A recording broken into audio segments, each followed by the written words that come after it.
Hello everyone. We hope you're doing well. We're doing great, and we truly appreciate your ongoing support. We'd like to briefly address some comments regarding our audiobook series. Rest assured, progress is ongoing. That said, your feedback is vital.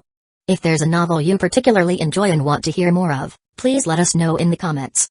Each chapter requires a financial investment, so we can only continue series that receive strong audience interest. Although we retain core names and plot lines, we make significant editorial changes to enhance clarity, pacing, and immersion. These are not simple recitations. We work hard to deliver a polished, thoughtful listening experience. Without sufficient feedback or engagement, we may need to discontinue a series. So if you're enjoying something, don't stay silent. Your input truly matters.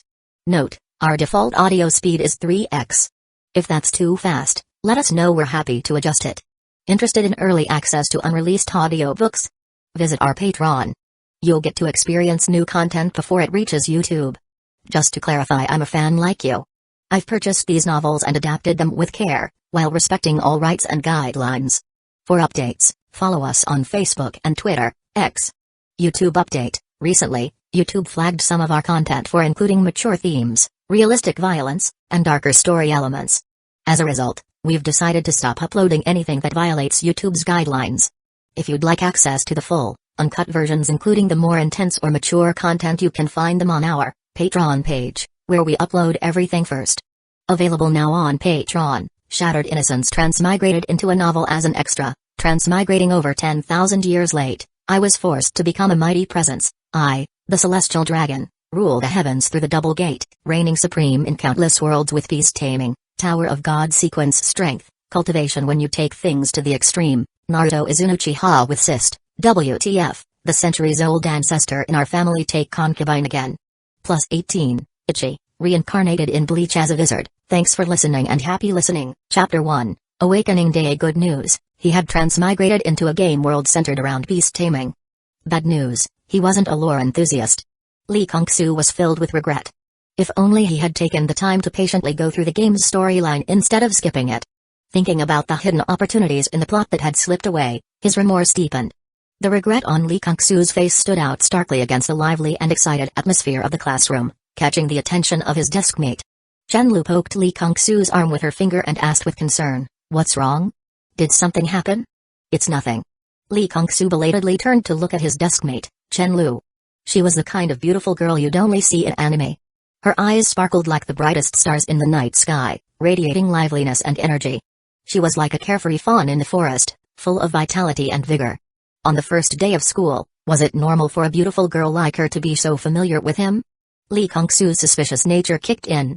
Noticing his confusion, Chen-Lu softly explained, "I know you. I've seen you in photos. My cousin, Chinzai, told me we're in the same class and asked me to look out for you." Chinzai, his adoptive sister, had lived with his family when they were young. Later, she awakened a rare bloodline talent, skyrocketing her to fame as a prodigy. She was swiftly taken back by the Molan Chen family and made a core member. He thought their connection had been severed, but it seemed Chinzai still cared about him. A warm feeling spread through Lee Kung-soo's heart, but it didn't last long before he began to frown again. A question concerning his life and death. How did the original body die? The original body's death had been sudden and inexplicable. His soul had merged seamlessly with the original body's soul, as if they were two parallel versions of himself, blending together without any resistance, as if they were always meant to be one. He possessed all of the original body's memories. Yet, in those memories, there was no clue about his death. It had been an ordinary morning. He had suddenly felt drowsy, dozed off at his desk, and then abruptly died. Chen-Lu's small hand poked Lee Kung-soo's wrist again. "Don't be upset. Today is the long-awaited Awakening Day. Be happy, and good luck will come your way." Awakening Day was a unique festival in the divine beast taming world. On this day, 16-year-old boys and girls would touch the talent awakening stone to awaken their innate talents. Only by awakening a talent could one decide whether to become a beast tamer or a breeder. From the desk behind him, Liger kept muttering, "Beast tamer talent, beast tamer talent. I want to awaken a beast tamer talent, not a breeder talent." Awakened talents were generally divided into two types, beast tamer talents and breeder talents. Many people hoped to awaken a beast tamer talent rather than a breeder talent. Breeders made a lot of money, and an excellent breeder never lacked wealth, but people still preferred to become beast tamers.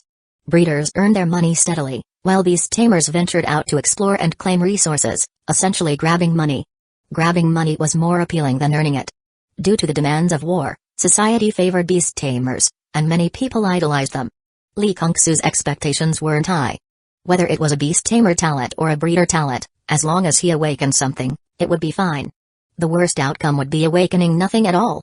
Talent awakening. Besides awakening the talents of a beast tamer or a breeder, there is also the possibility that one's talent does not awaken at all.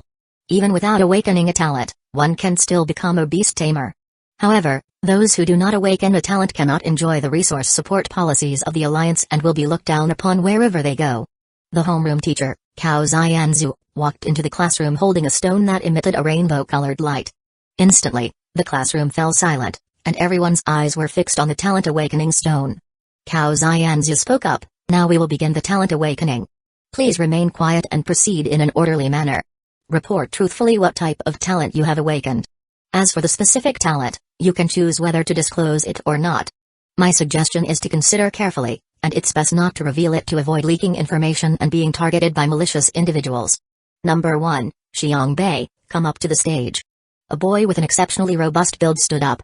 Lee Kung-soo thought to himself, the surname Xiang, he must be from the double pupils Xiang family. Lee Kung-soo's city was Pupil City. Pupil City, one of the 10 holy cities of humanity, was also the capital of pupil technique bloodlines, boasting the highest number of individuals with pupil technique bloodlines. The double pupils Xiang family was one of the 10 great pupil technique families in Pupil City. Lee Kung-soo also had pupil technique bloodlines. His mother was from the Molan Chen family, and his father was from the Sacred Lotus Lee family. Lee Kung-soo hoped to awaken the Sacred Lotus Eye bloodline talent of the Sacred Lotus Lee family, but he didn't hold high expectations. The purer the bloodline, the greater the probability of awakening. According to Father Lee, their family was a branch within the Sacred Lotus Lee family, so the probability of awakening the Sacred Lotus Eye bloodline talent existed, but it was extremely slim, akin to winning the lottery.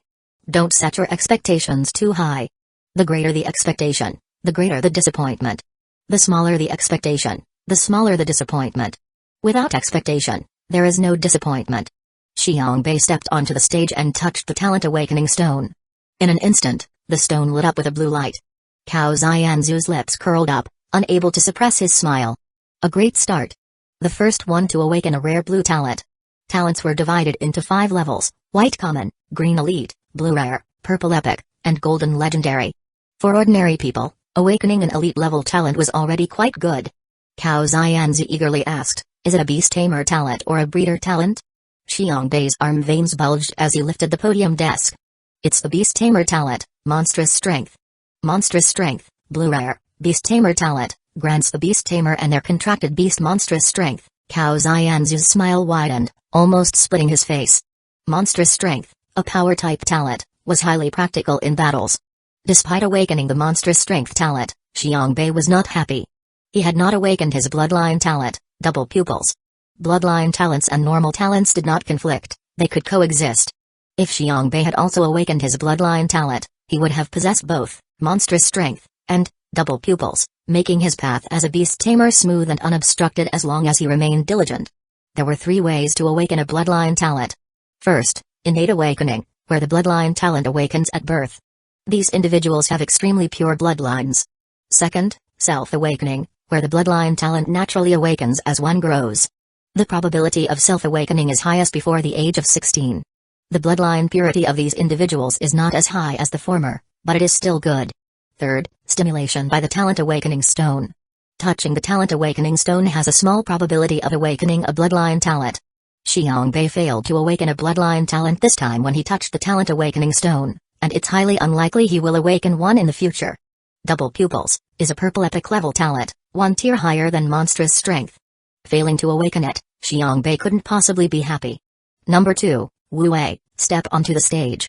Here's a brief introduction to Lee Kung-soo's experiences before he transmigrated.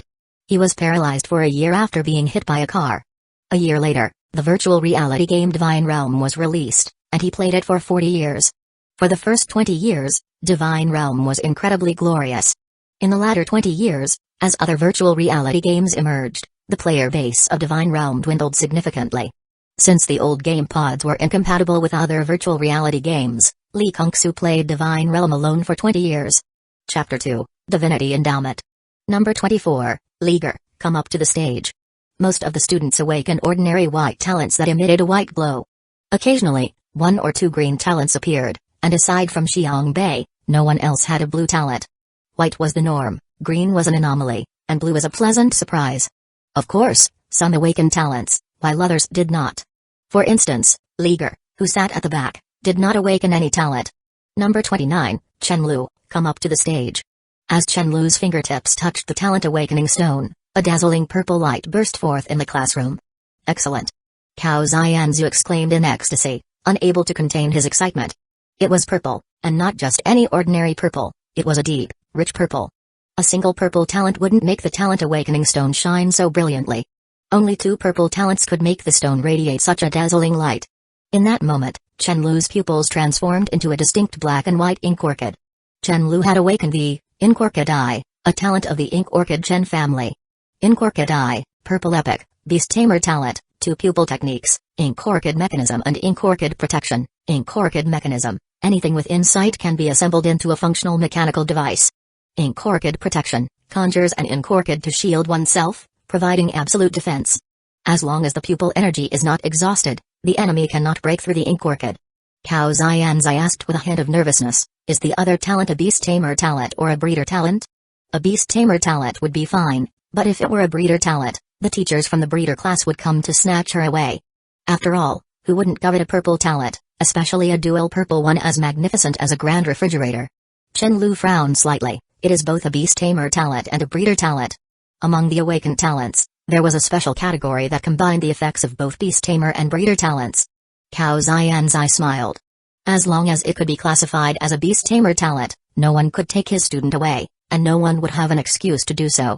Chen Lu turned around and was startled. Looking back, she saw nothing but envious gazes from the students below the podium.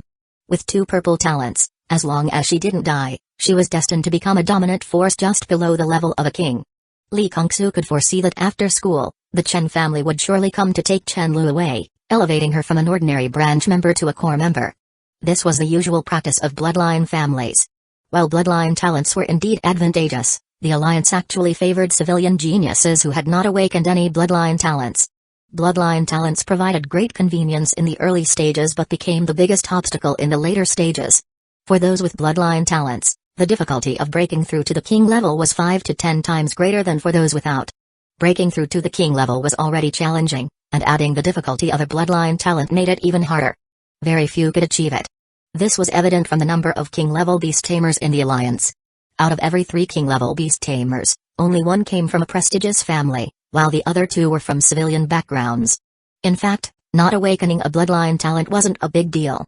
Once reaching the king level, a beast tamer could forge their own bloodline talent, which often turned out to be stronger than an awakened one.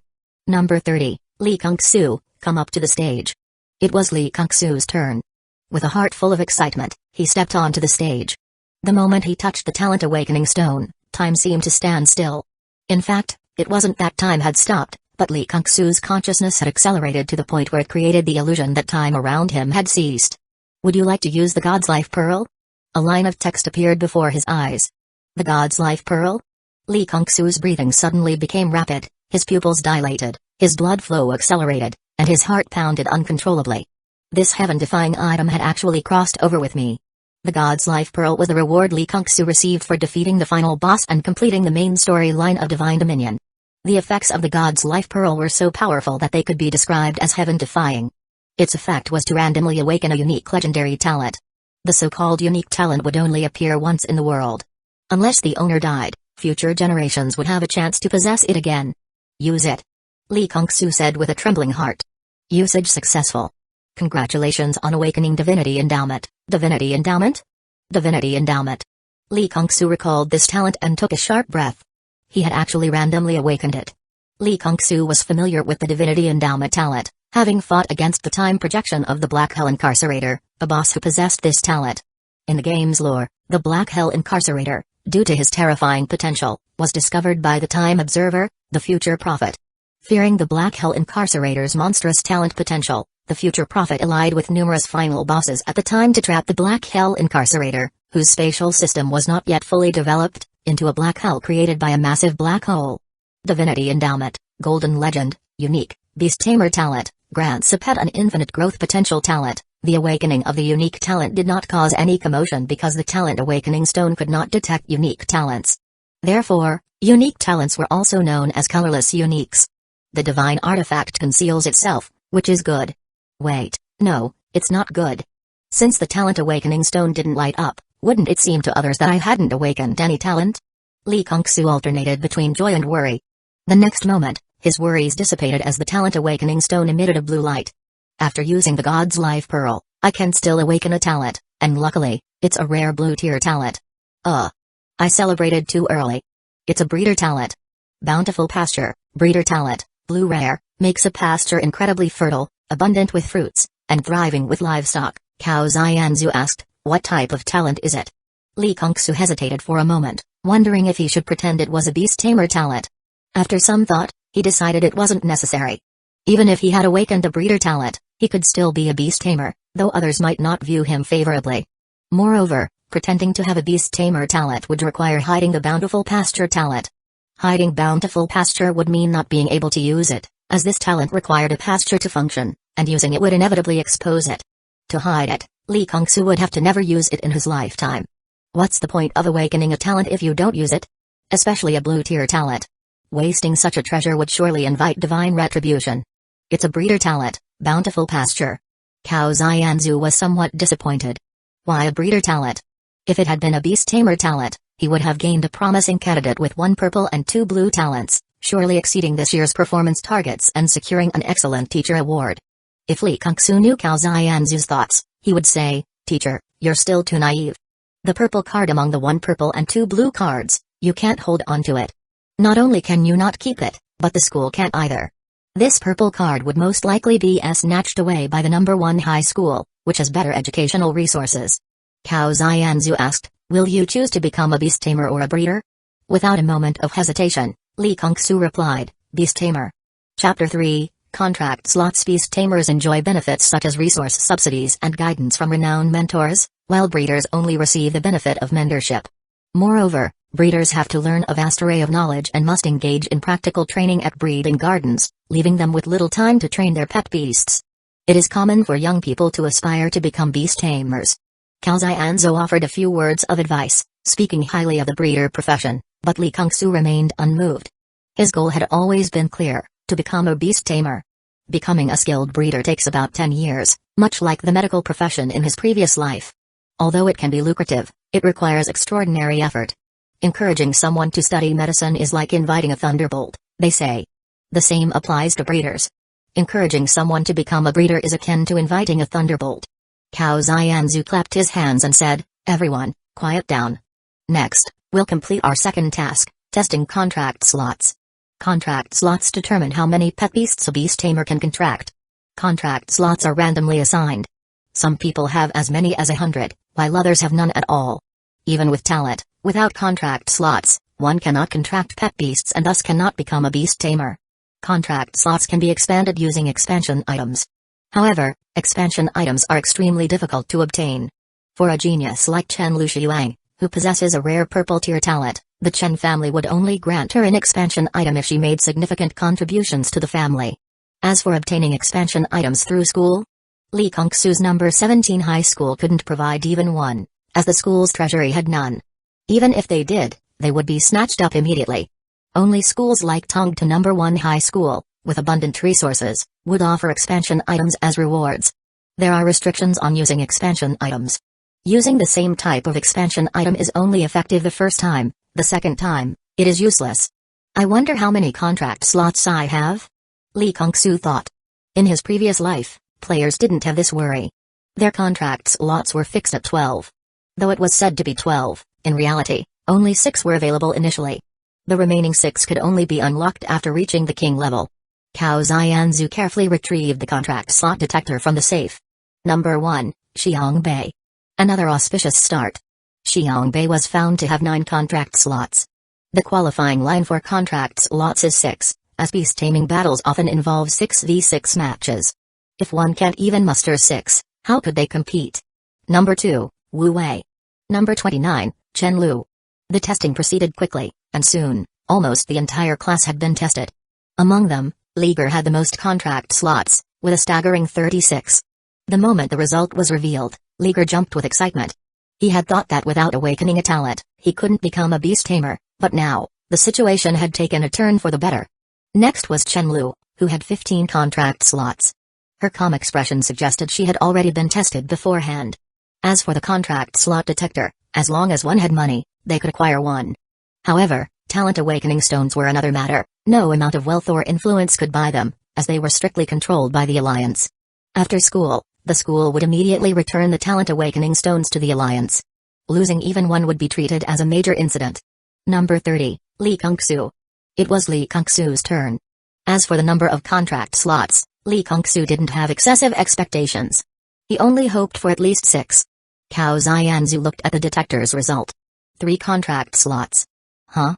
Wait, it should be counted as 2.5. When Li Kongsu heard that he only had 3 contract slots, his heart sank. Hearing that it was 2.5, his heart sank even further.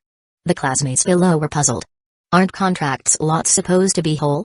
How could there be half a slot?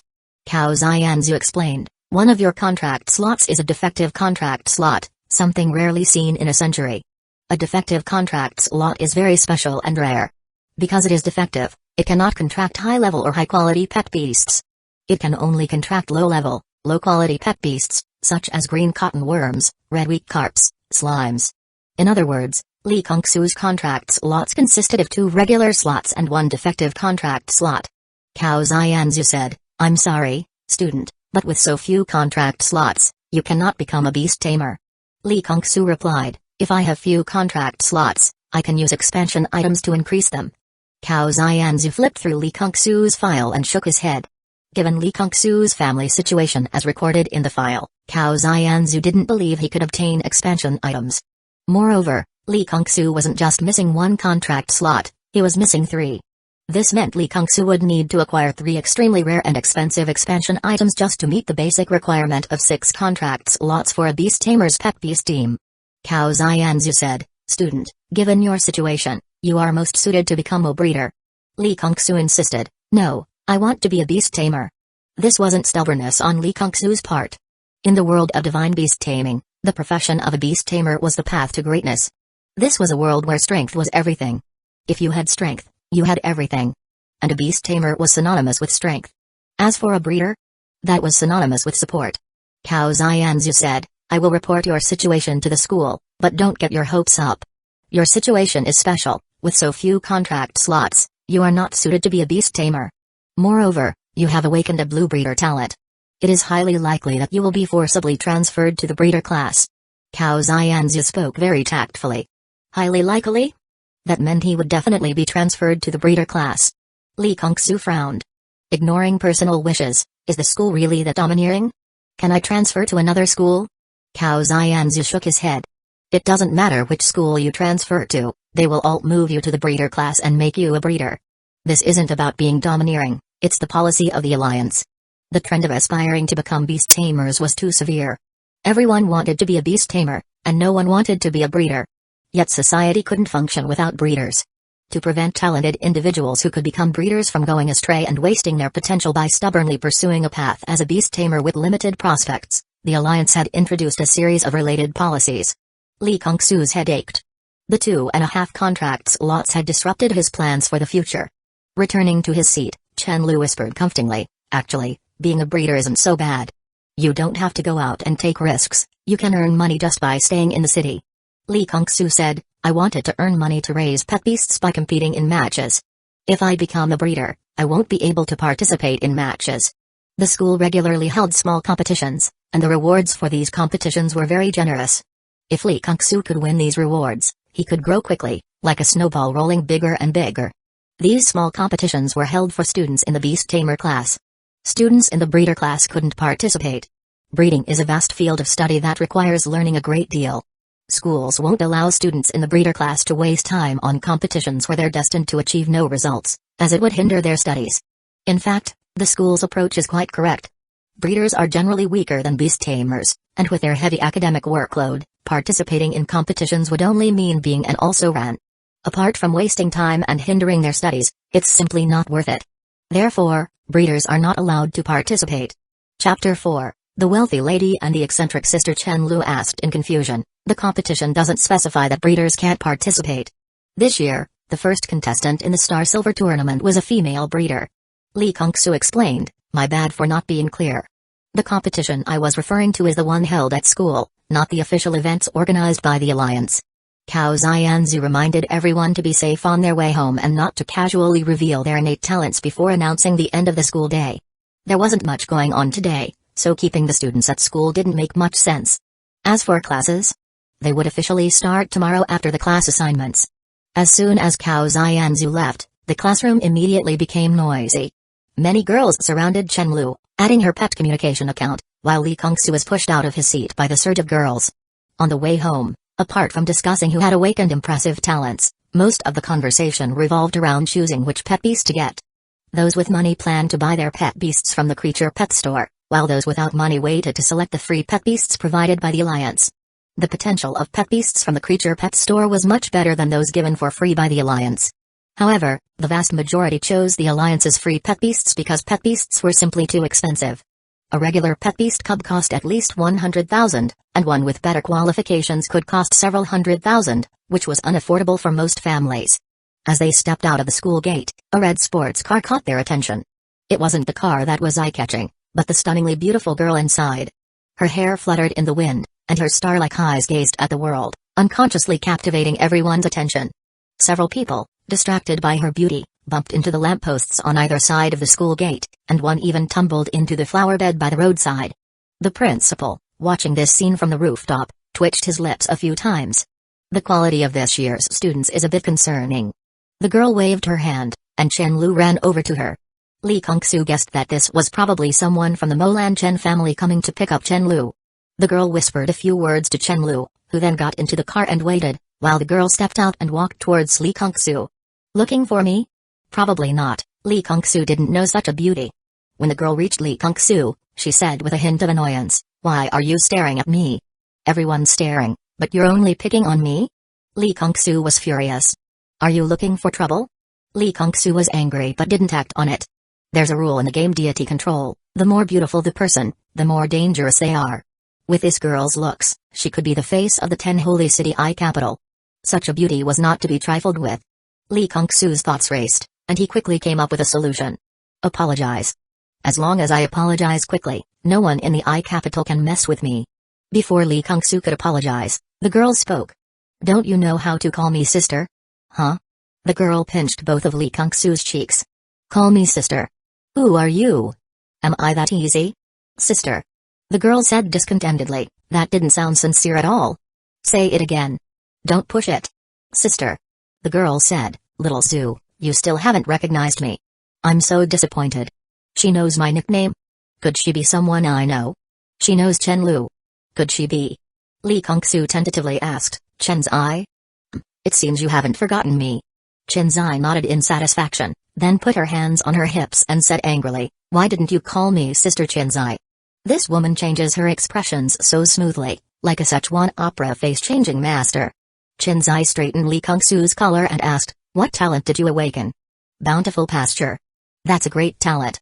Here, take this as my congratulatory gift." Chen's eye handed Lee Kung-soo a contract document. Before Lee Kung-soo could take a closer look, Chen's eye patted his shoulder, said "Work hard," and left. Chen Lu curiously asked, "Sister Chen's eye, what did you just give him?" "A pasture land deed located in the pastoral plains." "Wow, that's so precious." "But Sister Chen's eye, didn't you say you only have a simple lodging relationship with Lee Kung-soo? Why give him something so valuable?" Chen Lu was puzzled. Chen's eye replied with a deep expression, "A deceased father, a missing mother, a paralyzed sister, and a hard-luck guy like him. If I don't help him, who will?" Chen's eye's parents passed away when she was young. If no relatives had taken her in, she would have been sent to the Chen Welfare Institute or an external orphanage. Relatives avoided her, fearing she would be a burden. In her darkest moments, it was Lee Kung-soo's mother, Chen Lan, who extended a helping hand. Although Chen Lan was Chen's eye's aunt, their blood relation was distant. They were merely distant relatives sharing the same surname. It was ironic that the closest relatives avoided her, while Chen Lan, who had little connection, embraced her willingly. Chen's eye had 3 purposes for returning to Tongtu this time. First, to find out who killed her parents. Second, to uncover the murderer of Lee Kung-soo's parents. Third, to help her younger brother. A pasture land deed? That's a huge favor to owe. Li Kongsu stared at the deed in a daze before accepting it. He needed this pasture, and as a transmigrator, he was confident he could repay the debt. She prepared the pasture land deed in advance. It seems there are no secrets in the Awakening Day classes. Li Kongsu tucked the deed into his pocket and boarded the bus home. Today, the creature pet store was bustling with rare pet beasts unseen in Tongdu. Li Kongsu didn't join the excitement. What was the point when he had no money? Going would only make him envious of others. Li Kongsu took out his room key, opened the door, and was stunned. His paralyzed sister, Lianl, was sitting in a wheelchair like Stephen Hawking. Li Kongsu froze, and so did Lianl. Li Kongsu narrowed his eyes. It seemed he now knew how the original owner of this body had died. Without a word, Li Kongsu grabbed the claw hammer from the living room table. Lianl quickly controlled the wheelchair's joystick, backing away. "Brother, no, no," Lianl pleaded. But how could the wheelchair outpace a person, especially when moving backward? With one strike, Li Kongsu shattered the wheelchair's controller, sparks flying from the wires. Li Kongsu raised the hammer again. Lianl, crying pitifully, looked utterly helpless. "Brother, I was wrong. Don't hit me." Though young, Lianl was already a strikingly beautiful girl, and her tearful appearance was heart-wrenching. Anyone else might have softened, but she was facing her own brother, who knew her all too well. Li Kongsu brought the hammer down on Lianl's wrist. "Brother, please." Lianl's eyes welled with tears. Li Kongsu sighed. "Wrong. At this moment, you should be screaming. What little girl wouldn't scream after having her wrist hammered, instead of continuing to beg for mercy? Look at your fair little hand. It was hit by the hammer, but it's not even swollen, not even red." Lianl's adorable face changed, turning dark and venomous as she shouted, "I'm going to kill you, kill you." Li Kongsu sighed on key again. "You forgot, you already killed me this morning." Lianl looked puzzled, while Li Kongsu narrowed his eyes. "It seems it wasn't you who poisoned me this morning. Are you the evil personality or the wicked one?" Chapter 5, The Four Personalities. Lianl revealed her sharp, vampire-like canines and emitted a piercing, bat-like screech.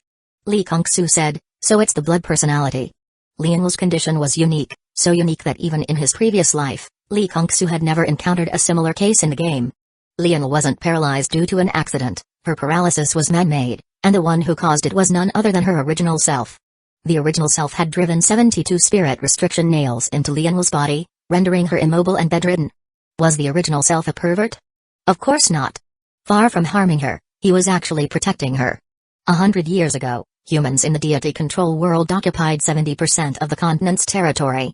Now, human territory has dwindled to just 1%.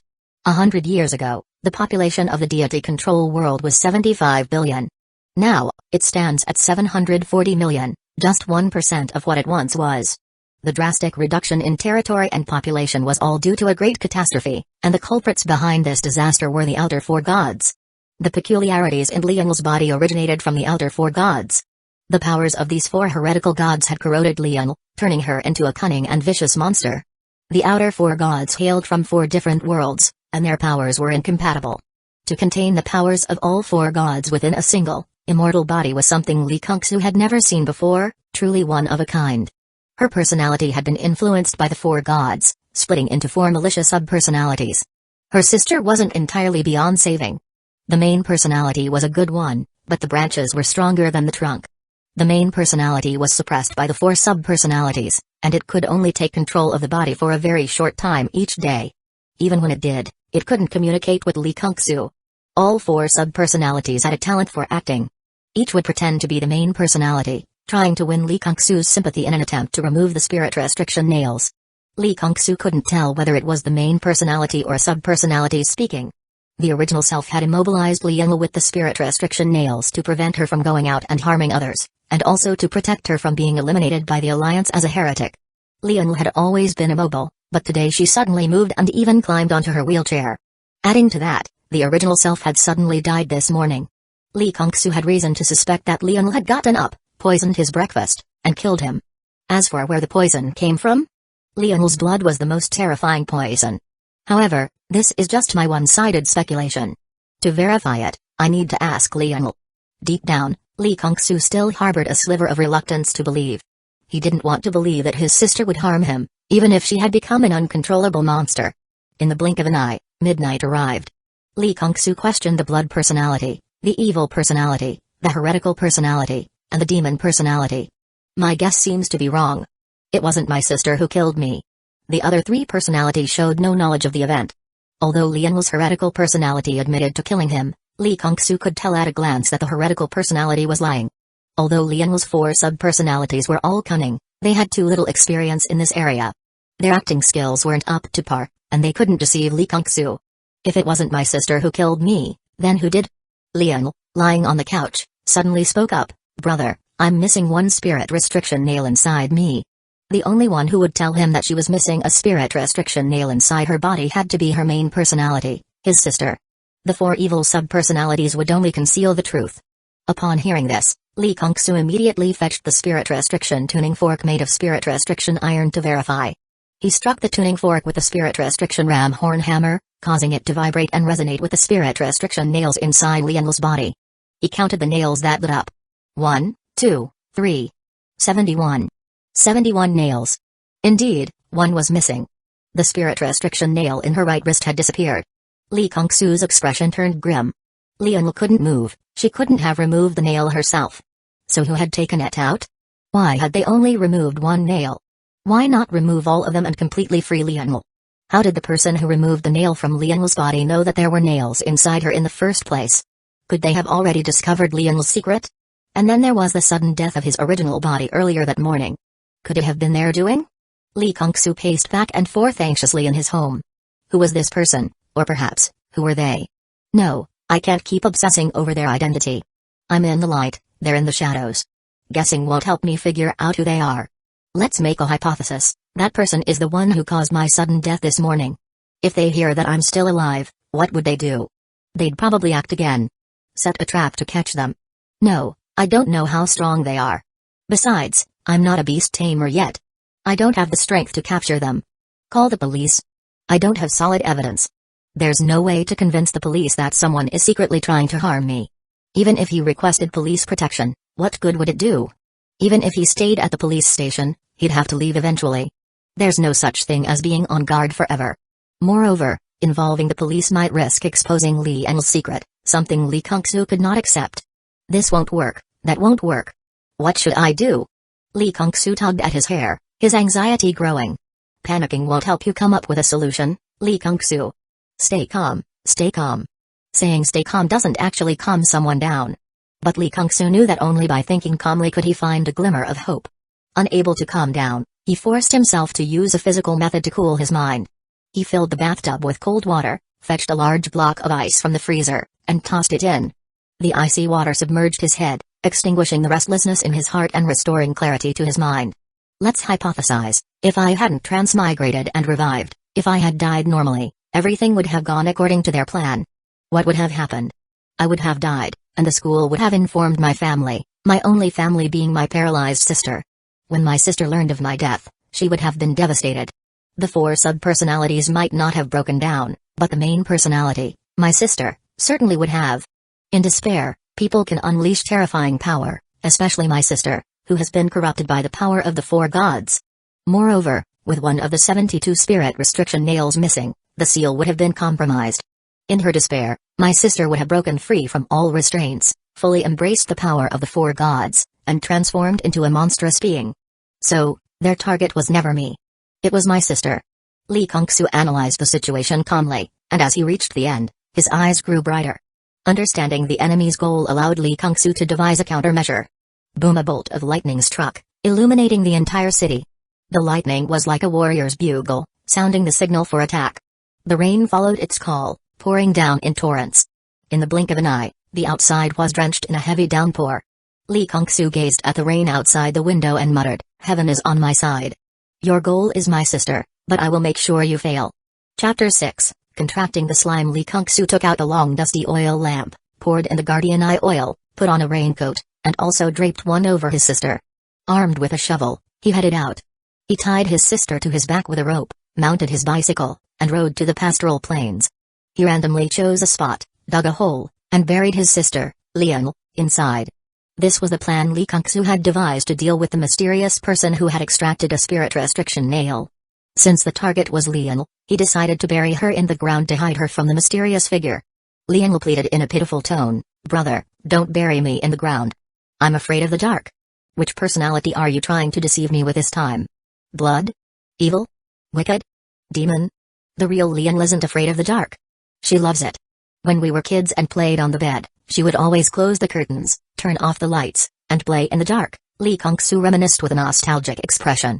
People's preferences vary, some like to sleep with the lights off, while others can only sleep with the lights on. Lian's preference was slightly different from the norm. She loved the dark and hated the light. I'm sorry, sister, for not being able to protect you properly. This is the only way I can keep you safe, Lee Kong-soo said gently, kissing her forehead and placing her favorite teddy bear in her arms. Sister, forgive my incompetence. The response came from Lian's evil personality, who clearly did not forgive Lee Kong-soo and hurled vicious curses at him. In short, the curses were extremely harsh, involving their ancestors, and are too vulgar to repeat. Lee Kong-soo filled the hole back with soil, carefully replaced the turf he had removed earlier, and relied on the heavy rain and the perpetual vitality of the pastoral plains to ensure that the grass would grow back lushly by tomorrow, hiding the fact that someone had been buried there. As for whether Lian buried in the soil would suffocate from lack of oxygen or starve to death, there was no need to worry about that. Lian wouldn't die. Her monstrous constitution was nearly indestructible. Even if thrown into lava, she wouldn't burn to death. Speaking of which, wouldn't throwing her into lava be even safer? Lee Kong-soo shook his head. Throwing her into lava was too cruel. Besides, lava flows, making it difficult to retrieve her later, and most importantly, there were no volcanoes near the capital. Lian's vitality was tenacious, but she wasn't truly immortal. A king-ranked beast master could kill her completely. Before their father died, he had instructed Lee Kong-soo to hand Lian over to the Alliance to be eradicated by a king-ranked beast master. The original Lee Kong-soo had refused and kept his sister. What exactly had happened back then? Lee Kong-soo didn't know. Their father hadn't explained, only saying, the truth is too significant. Knowing it would mean your death. But just because their father didn't tell him didn't mean he wouldn't investigate. Back then, his sister had suddenly and inexplicably disappeared. Their mother went out to look for her, and then she too vanished. Their father then went out to search for both his wife and daughter. Their father returned with their sister, missing an arm, but without their mother. Their sister had come back, but she had turned into the monstrous being she was now. Lee Kong-soo shook the raindrops from his hair. I need to grow stronger and gain power as quickly as possible. Lee Kong-soo decided to use the defective contract slot he had. The defective contract slot could only be used to contract pet beasts with extremely weak life potential. Green cotton worm, red weak carp, slime. All were suitable candidates. These pet beasts didn't need to be bought from a creature pet store, as such stores didn't sell them. Selling such weak creatures would harm their reputation and brand image. Green cotton worms often appeared in forests, but the area around Tongdu was mostly plains with few forests, making them a poor choice. Red weak carp, a water-type pet beast, was commonly found in lakes and rivers. While Tongdu had plenty of lakes and rivers, catching them required fishing tools like rods or nets. Lee Kong-soo wasn't an angler and had no fishing gear. Moreover, the waterside was dangerous. If he were dragged into the water by some aquatic pet beast, even the guardian oil lamp in his hand couldn't protect him. Thus, this wasn't a good option either. Slime, then? Let's go with slime. Rainy days are a carnival for slimes. During rain, nature would produce a large number of slimes. The principle seemed to be that heavy rain brought abundant water-type spiritual energy, and in such an environment, slimes, as semi-elemental creatures, would naturally emerge. Lee Kong-soo, holding the oil lamp, ventured into the rain-soaked pastoral plains. The bright light of the oil lamp dispelled the surrounding darkness and danger. As long as the guardian oil lamp was lit at night, no supernatural creature could harm its owner near Tongdu. While searching for a suitable slime, Lee Kong-soo was pleasantly surprised to find that his game panel was still active. Unfortunately, it was a stripped-down version, only capable of displaying information about himself and unclaimed pet beasts. The most crucial feature, the experience value function, had been removed. The process of catching slimes was tense but ultimately safe. A Muai wolf, unique to the pastoral plains, had ventured out in the rain instead of staying home to sleep. It eyed Lee Kong-soo but, intimidated by the light of the guardian oil lamp, hesitated to approach. The guardian oil lamp burned with guardian eye oil, one of its ingredients being the tears of a flame-eyed lion, which emitted the aura of a high-level pet beast. The Muai wolf, wary of the high-level pet beast's aura yet unwilling to give up the tempting prey, lingered nearby. Lee Kong-soo, having just buried his sister, was in a foul mood and cursed a few times. Perhaps sensing Lee Kong-soo's confidence, the Muai wolf retreated. Lee Kong-soo breathed a sigh of relief. Though the guardian oil lamp ensured the wolf couldn't harm him, being stared at by a wolf as tall as a calf with glowing green eyes was still unnerving. Using the panel's ability to view information, Lee Kung-soo managed to catch 3 slimes with quite decent talents during the heavy rain. In fact, he saw many slimes with passable talents, but he couldn't carry them all with just 2 hands. Choosing a pet beast wasn't just about talent, race and potential also mattered. Potential? That could be overlooked. Slime's potential was practically non-existent. No matter how high a slime's potential was, it wouldn't surpass bronze. At a glance, their potential was all iron. Which slime should I choose as my contract partner? Lee Kung-soo was torn. This water slime with the purple talent spiritual energy spring? Or this water slime with the blue talent growth aura? Or perhaps this grass slime with the green talent digest? Talent, spiritual energy spring, grade, purple epic, effect, quickly restores its own spiritual energy in a quiet, undisturbed environment. Note, this talent does not activate during combat. With an exceptional talent for rapid spiritual energy recovery, one can utilize the rotation strategy in beast taming battles to fully leverage this ability. The rotation strategy involves first deploying a pet beast with a spiritual energy spring. Before the second round begins, take advantage of the rule that allows switching pet beasts after each round. Recall the pet beast with a spiritual energy spring back into the beast taming space to replenish its spiritual energy. Once it's nearly fully recovered, send it out again in the third round. Repeat this process to maintain continuous stamina. Chapter 7, Opening the Beast Taming Space. It seems that the slime can't utilize the alternating tactics paired with the spiritual energy spring talent. The alternating tactics is the best strategy for the spiritual energy spring, but the prerequisite for successfully employing this tactic is that your pet beast with the spiritual energy spring can defeat the opponent's pet beast. The slime's overall stats are too low, making it difficult to triumph over other pet beasts. If it can't even win, how can it alternate? Talent, growth aura, level, blue rare, effect, accelerates the growth speed of surrounding creatures, plants, and minerals. Note, in battle, it can speed up plant growth type skills, aura type talents are extremely rare, and the rarity of the growth aura is even higher than that of a purple epic talent. If you were to sell a slime with the growth aura and a slime with the spiritual energy spring online, the slime with the growth aura would fetch a higher price than the one with the spiritual energy spring. Talent, digest, level, green elite, effect, enhances the pet beast's digestive ability. Note, a true glutton, so watch your wallet. Among the 3 talents, digest is of the lowest quality, but Lee Kung-soo knows the method to evolve it into a higher tier talent. Talents can evolve, provided you know the evolution method and gather the necessary resources for the talent's evolution. Stomach fortification, white, digest, green, rapid digestion, blue, glutton, purple, all-consuming, gold. Lee Kung-soo is inclined to choose between the growth aura and digest, with the spiritual energy spring being the first to be ruled out. Although the spiritual energy spring is a good talent, it can't help a weak slime turn the tables. Talents aren't necessarily better just because they are of higher quality, they need to be more suitable. A slime with the digest talent can evolve into a formidable devouring slime. In a previous game, a high-level player who loved experimenting managed to cultivate one. The devouring slime is incredibly powerful, with few rivals at the same level.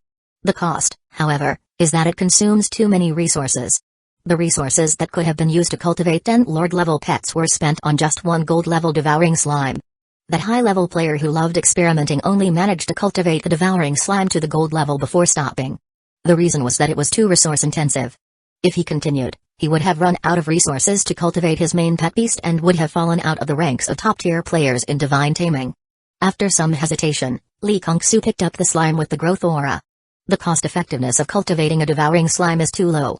If he were a tycoon, he would definitely choose the devouring slime, but he isn't.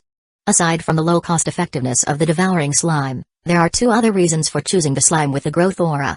First, Lee Kung-soo knows a secret about aura-type talents. Pet beasts with aura-type talents are more likely to comprehend a domain and easier to break through from gold level to lord level.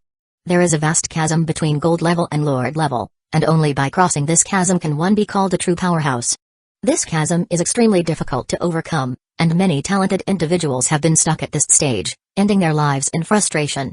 Second, Lee Kung-soo knows a method to grant a pet beast a second talent. In the later stages, Lee Kung-soo will have the opportunity to grant the slime with the growth aura an additional digest talent. Of course, it was only an opportunity, not a certainty. The method to gain a second talent was extremely dangerous, requiring the retrieval of an item from the perilous forbidden zone known as the Mist Sea. Whether one could obtain that item was purely a matter of luck. Lee Kung-soo closed his eyes, focusing intently as he recited the contract document of beast taming. The contract document possessed the power to commune with the heavens and the earth. As he finished the recitation, the surrounding area was enveloped by the energy of the universe, and an ancient, mysterious light array appeared on the ground. The array consisted of 2 circles, one large and one small, connecting Li Kongsu and the slime. 3 contract slots materialized, and Li Kongsu chose the one that was slightly smaller than the other 2, resembling a moon that had been bitten by a dog, a flawed contract slot. The final and most crucial step of contracting a pet beast had arrived. The pet beast's consent. The contract was a matter between the beast tamer and the pet beast, and both parties had to agree for it to succeed. This was a step Li Kongsu wasn't worried about. High-quality supernatural beings disdained forming contracts with humans, with the proud dragon race being the most representative example. This was because, even without the help of a beast tamer, they could grow incredibly strong. If a beast tamer's aptitude was lacking, it would only hold them back, as the level of the pet beast was tied to that of the beast tamer. If the beast tamer failed to break through, the pet beast would be unable to do so as well. On the other hand, low-quality supernatural beings were particularly eager to form contracts with beast tamers, as the tamers could help them break through their racial limits and evolve. This newly born water slime didn't fully understand what the contract meant, but its subconscious and genes told it that signing the contract would bring immense benefits. Thus, it agreed without hesitation. Li Kongsu's mind felt as if it had been struck by lightning, racked with excruciating pain. This was the power of the heavens and the earth, helping Li Kongsu open up his beast-taming space. Li Kongsu's veins bulged as he gripped the sofa tightly, preventing himself from collapsing to the ground. The pain washed over him like relentless waves crashing against the shore. A voice echoed in his mind, urging him to sleep. If he slept, the pain would vanish. Li Kongsu forced himself to stay awake, knowing that if he succumbed to sleep now, the opening of his beast-taming space would halt. Although some space had already been opened, falling asleep at this moment would result in a much smaller beast-taming space. The process of opening the beast-taming space would last 10 minutes. Holding on for 1 minute was considered decent, 3 minutes showed strong willpower, and 5 minutes demonstrated an iron will. Holding on for the full 10 minutes was rare even within the entire alliance. The pain made Li Kongsu lose all sense of time, each second feeling like an eternity. In reality, after 5 minutes, the beast-taming space would stop expanding. Continuing to endure would make the beast-taming space more stable and increase the number of bearing points. Bearing points were crucial. On one hand, they indicated the stability of the beast-taming space, and on the other, they determined the number of curios it could bear. Curios had diverse functions. They could alter the environment of an otherwise blank beast-taming space or imbue it with special effects. For example, the beast-taming space itself did not generate spiritual energy. It required a curio capable of producing spiritual energy for the space to begin generating it. Similarly, bearing a volcanic curio could evolve the beast-taming space into a volcanic environment suitable for fire attribute pet beasts, while bearing an oceanic curio could create a marine environment ideal for water attribute pet beasts. The opening process had concluded, and Li Kongsu found himself sitting on the ground at some point, with a puddle of water beneath him. Sweat poured down like rain. His clothes were soaked through, as if he had just been pulled out of water. Glancing at the time on his phone, he realized that the process of opening the beast-taming space had taken a full 20 minutes. Normally, it takes 10 minutes, but it took me 20. Could it be because of the fusion of my 2 souls? Chapter 8, The Role of Bearing Points. Li Kongsu checked the number of his bearing points. Bearing points, 10 points, double that of a normal person, Li Kongsu exclaimed with delight. If one persisted for 10 minutes, they could obtain a maximum of 5 bearing points. It was worth enduring for so long. His clothes were damp, sticky, and extremely uncomfortable. Li Kongsu went to the bathroom to take a shower and changed into a clean, comfortable outfit. Seeing the golden sunlight streaming through the window, Li Kongsu looked eastward. The crimson sun had already risen, indicating that today would be another sunny day. It's getting late. I was thinking of using Divinity Endowment on the water slime, but I guess I'll wait until after school. Li Kongsu picked up the water slime that was snuggling at his feet. The water slime had a pale blue color, a jelly-like body, soft and chewy, with an excellent texture that felt great to the touch. You're so soft, I'll call you Xiaoran, little soft. You're too fragile to stay outside for now. I'll return you to the beast-taming space. The slime's body was too delicate, and Li Kongsu was worried he might accidentally step on it and crush it. Only after Xiaoran was returned to the beast-taming space did Li Kongsu notice the interior of the space. My beast-taming space is larger than others. A normal person's beast-taming space is around 5 cubic meters, while Li Kongsu's is about 10 cubic meters. The larger the space, the more room the pet beasts have to move around. If the beast-taming space is too small, the pet beasts might feel confined and dislike entering it. After contracting Xiaoran, Li Kongsu still had 2 other slimes, which he didn't plan to discard. The slime with the digest talent could serve as an eco-friendly garbage disposal unit. In the future, he wouldn't need to take out the trash, saving time and effort while also reducing the burden on the city's waste treatment plants. As for the slime with the spiritual energy spring talent, it could be sold at a high price to a doctor planning to build an infinite energy power plant. One doctor had noticed that an ordinary slime could awaken the coveted purple talent, spiritual energy spring. He had a sudden idea to collect enough slimes with the spiritual energy spring talent and use their ability to rapidly replenish spiritual energy to generate electricity, thus creating an infinite power plant. Lee Kung-soo vaguely remembered that this doctor ultimately failed, not because of the slimes, but because of his own actions. After finally gathering enough slimes with the spiritual energy spring talent, he carelessly provoked enemies who attacked the power plant, resulting in all the collected slimes being wiped out. Collecting the slimes had drained all of the doctor's funds. He had planned to achieve results before seeking investment, but with the slimes all dead, there were no results, and naturally, no investment. His infinite energy power plant project came to an abrupt end. Lee Kung-soo actually quite admired the doctor's idea. On the bus, Lee Kung-soo searched for information on acquiring spiritual energy springs but found nothing. Could it be that the doctor hasn't started building the infinite energy power plant at this time? That makes sense. The current timeline is even before the game's launch, so it's too early. Lee Kung-soo's thoughts wandered, recalling something beneath Hurricane Canyon. Star-shattering jade. A perfect tool for mutual destruction. It could unleash the full power of a Dominator-level strike, enough to obliterate everything within a 10-kilometer radius, leaving no trace of life. Lee Kung-soo was contemplating whether to acquire the star-shattering jade and use it to deliver a devastating blow to the mysterious person who had forced him to bury his sister. After some consideration, Lee Kung-soo abandoned this unreliable idea. Firstly, he didn't know the exact location of the star-shattering jade. He only knew that in his previous life, a member of the Azure Guild had unearthed it in a mine beneath Hurricane Canyon. Secondly, Hurricane Canyon was too dangerous for him. With his current strength, venturing there would be a near-suicidal endeavor, akin to a novice who hadn't even left the level 10 beginner zone attempting to roam a level 40 area. Thirdly, even if he were lucky enough to find the star-shattering jade, it would be unusable in Pupil City. The city had a large defensive array that restricted the use of such powerful artifacts. Otherwise, if someone were to carry the star-shattering jade and launch a suicidal attack, Pupil City would have been destroyed long ago.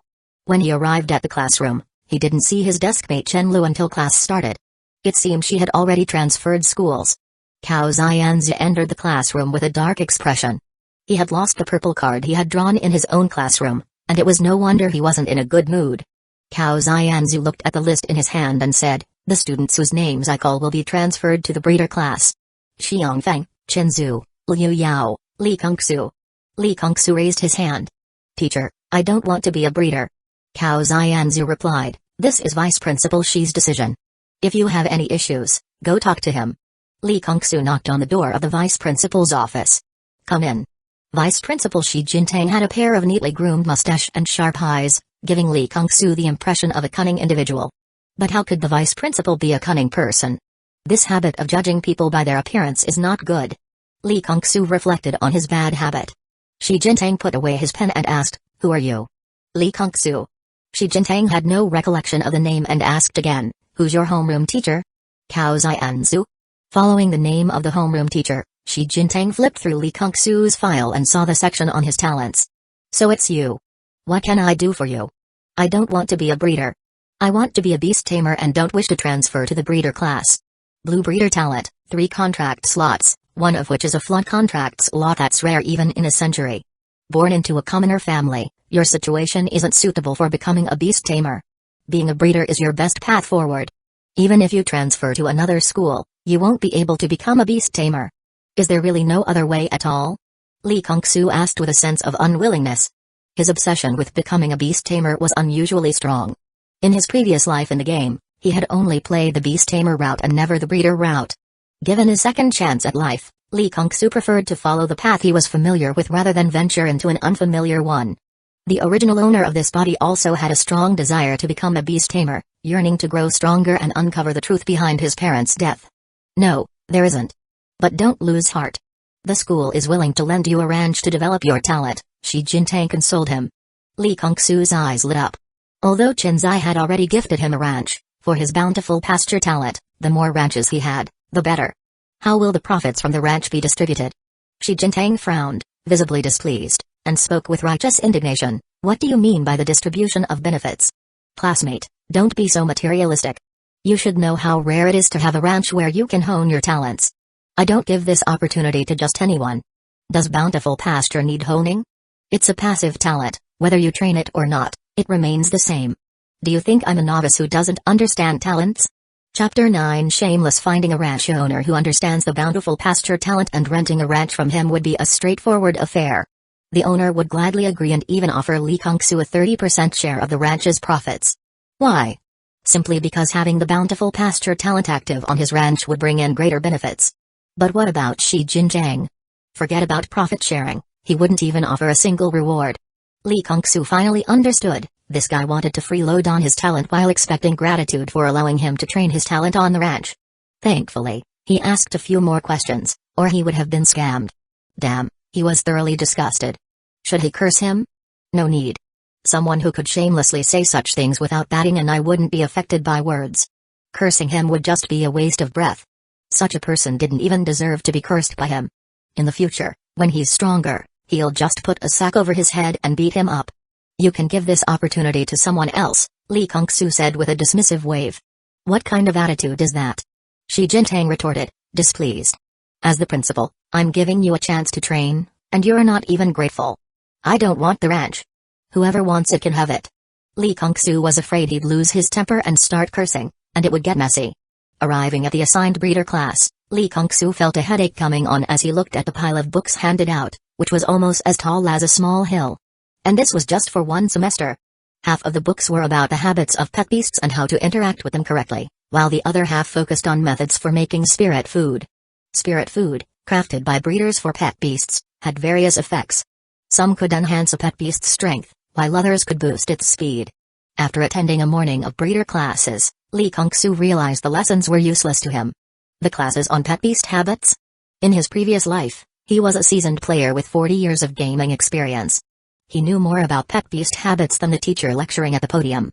As for the classes on making spirit food, creating spirit food required precise and flawless control. One wrong step, and a bowl of spirit food could turn into a deadly dark concoction. In his past life, Lee Kung-soo was all thumbs when it came to delicate tasks. His attempts to learn spirit food crafting ended in failure. He wasn't sure if he was still clumsy in this life, but even if he wasn't, he had no intention of learning spirit food crafting. Because 5 years later, a technological revolution would give rise to a new type of pet beast food called spirit crystals, which far surpassed spirit food in every aspect. Using the same ingredients, spirit crystals were more effective than spirit food. Spirit food was tedious to make. Spirit crystals were simple to produce. Spirit food had a short shelf life, ranging from a day to a month. Spirit crystals had a long shelf life, lasting from a year to several centuries. If stored properly, spirit crystals could last for hundreds of years. As the saying goes, one crystal can be passed down for 3 generations, even after you're gone, the crystal remains. Spirit crystals replaced spirit food, rendering it obsolete. Now, breeders learning to make spirit food were the unlucky ones. By the time they mastered it, spirit food would already be outdated, and they'd have to relearn the craft of spirit crystals. Since the breeder classes were useless to him, he saw no point in wasting time staying at school. Applying for a leave of absence? That's too difficult. I'll just apply for home study instead. Home study was a common practice at the school. Many students from prominent families had already learned all the high school material before even entering high school. Attending classes wasn't necessary for them, they only needed to come to school for competitions or exams. Teacher, I'd like to apply for home study, Lee Kung-soo said. The teacher didn't pay much attention and agreed. Today, many people had come to him with applications, and he was more than happy to have more students apply. With fewer students, management would be easier, and the good grades of students studying at home would still count towards his performance. Lee Kung-soo took the opportunity to ask for the afternoon off. After leaving the school, he scanned a shared bike and leisurely rode towards the location of the ranch that Shinzai had given him. Halfway through his ride, Lee Kung-soo saw the police station by the roadside and suddenly remembered a major oversight in his plan to bury his sister. As an older brother, it was abnormal not to report his sister missing. Even if the mysterious person didn't cause him trouble, the police would. They would list him as the prime suspect in his sister's disappearance. After all, who wouldn't report their sister missing? It didn't align with normal behavior. Lee Kung-soo immediately decided to report the incident. Not only would this eliminate the oversight, but it would also create confusion, making the mysterious person think that Lianl had been kidnapped. He parked the shared bike and walked into the police station. Officer Lin behind the counter asked, "What can I do for you?" Lee Kung-soo replied, "My sister is missing." Upon hearing this, Officer Lin immediately became serious. "When did your sister go missing?" "Last night. I saw her lying in bed when I got home, but when I went to the kitchen to cook, she was gone." "Is it possible she went to a relative's house to play?" "That's not possible. My sister is a paraplegic." "What's her name?" "Lionel." "How old is she?"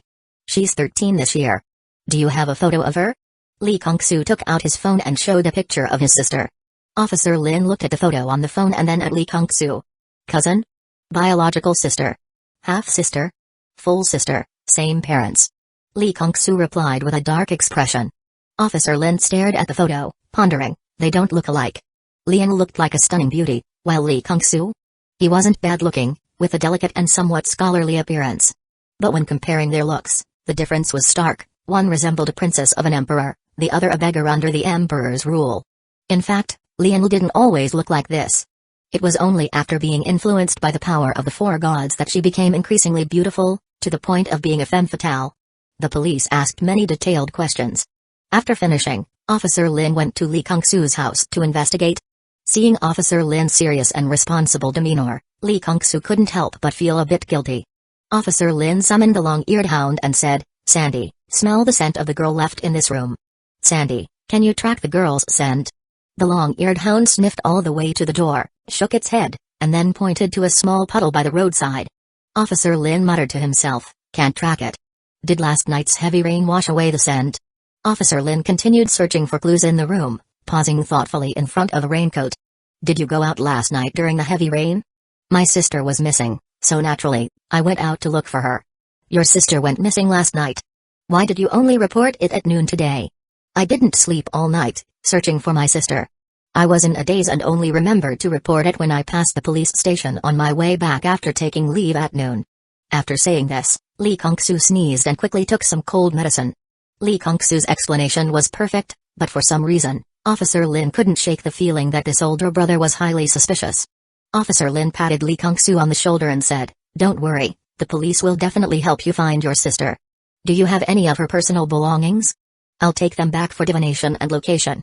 While speaking, Officer Lin stared intently into Lee Kung-soo's eyes but didn't detect anything amiss.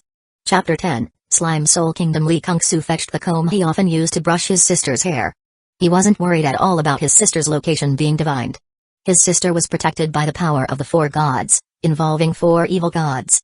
At least a king-level divination would be required to locate her, and that didn't even account for Lee Kung-soo's unique trait.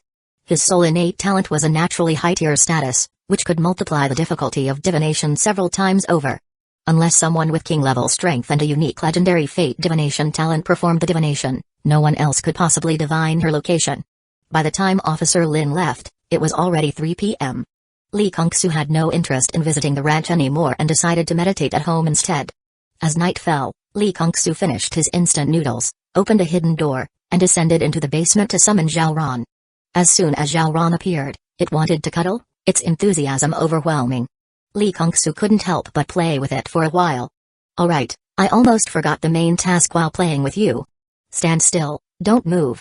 Puchy Puchy. Lee Kung-soo activated his talent, Divinity Endowment, and lightly tapped Zhao Ran's head with a finger.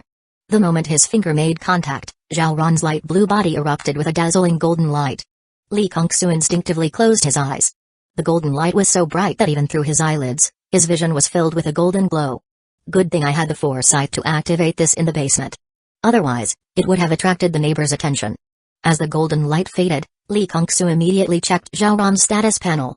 Pet Beast, Water Slime, Zhao Ran, Level, Black Iron Level 0, Talent, Growth Aura, Blue, Divine Talent, Slime Soul Kingdom, Skill, Water Ball, Potential, Low Black Iron, Introduction, a slime born during a heavy rain on the pastoral plains, Slime Soul Kingdom, a peaceful soul homeland undisturbed by the outside world. Trait 1, Subject Mark, slimes marked with a subject mark are ruled by the king, Zhao Ran, and will never betray. Trait 2, Soul's Haven, slimes marked with a subject mark, upon death, will have their souls returned to the kingdom, neither falling into hell nor ascending to heaven. Trait 3, Kingdom Territory Expansion, the more slime souls the kingdom accommodates, the larger the kingdom's territory becomes. Trait 4, Subject Reincarnation, the king can designate a real-world location as a reincarnation site.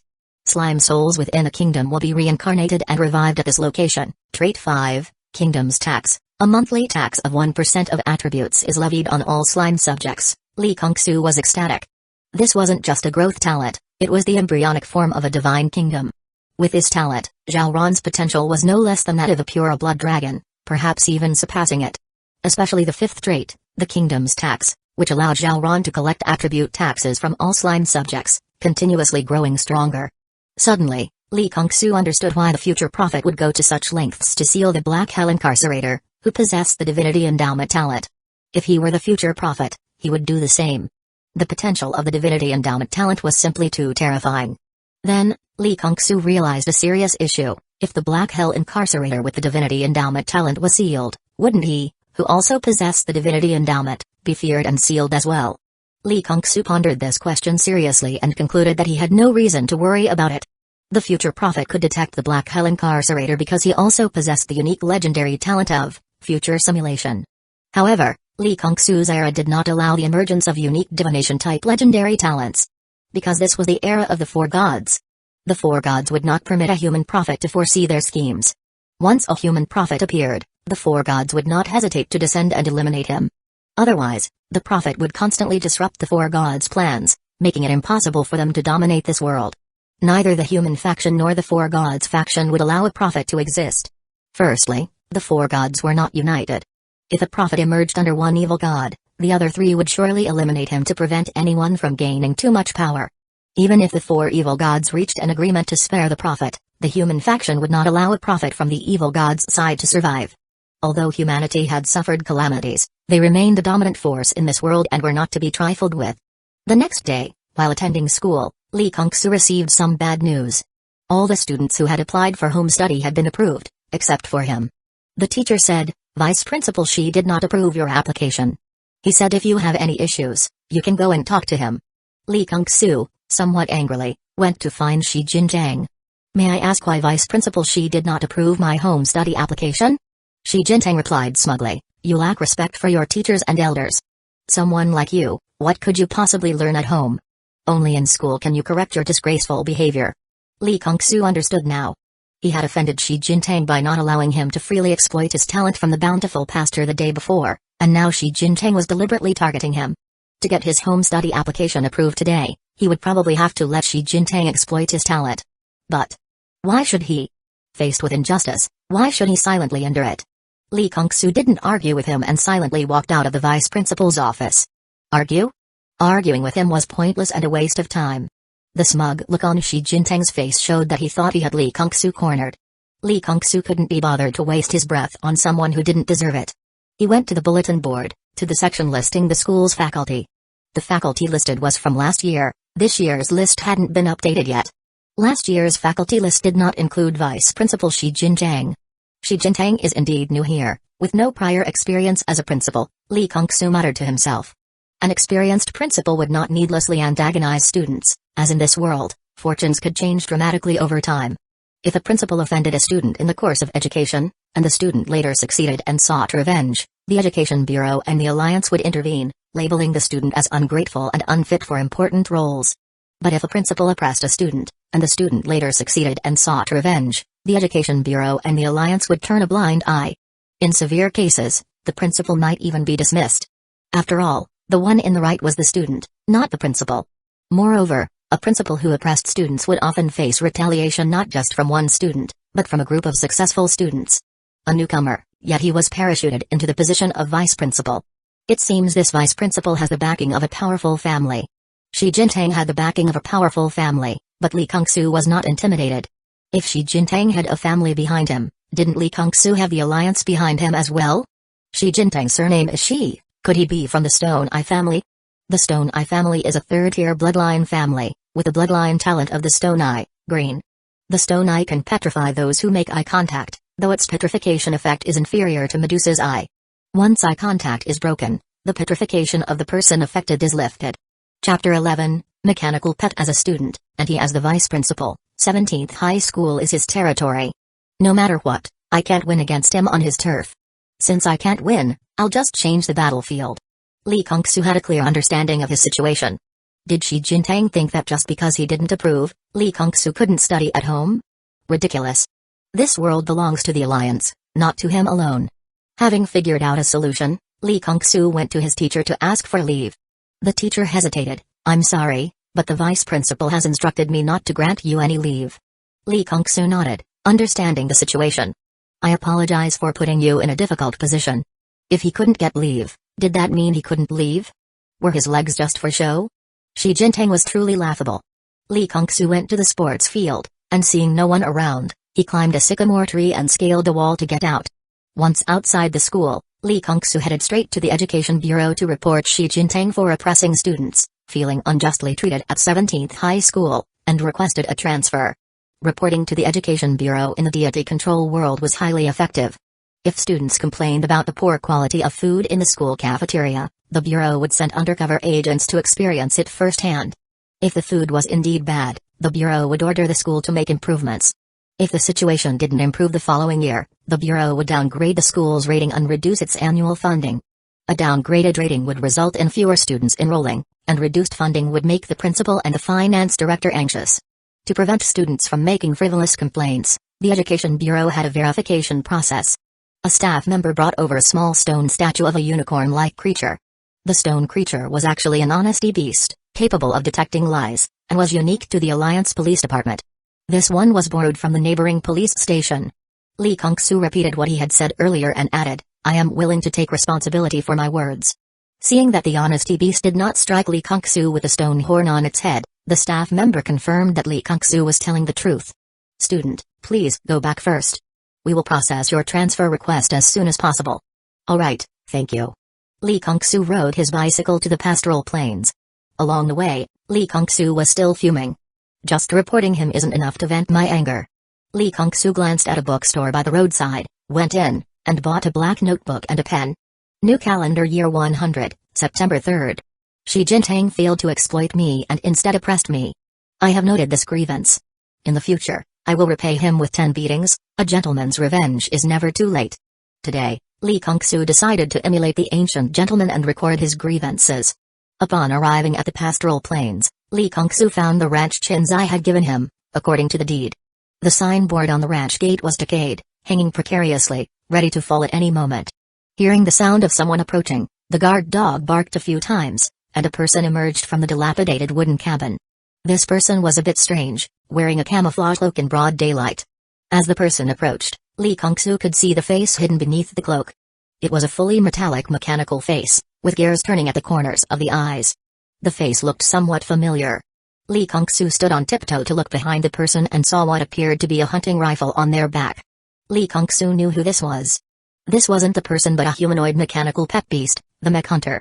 The mech hunter possessed advanced intelligence and a language system similar to humans.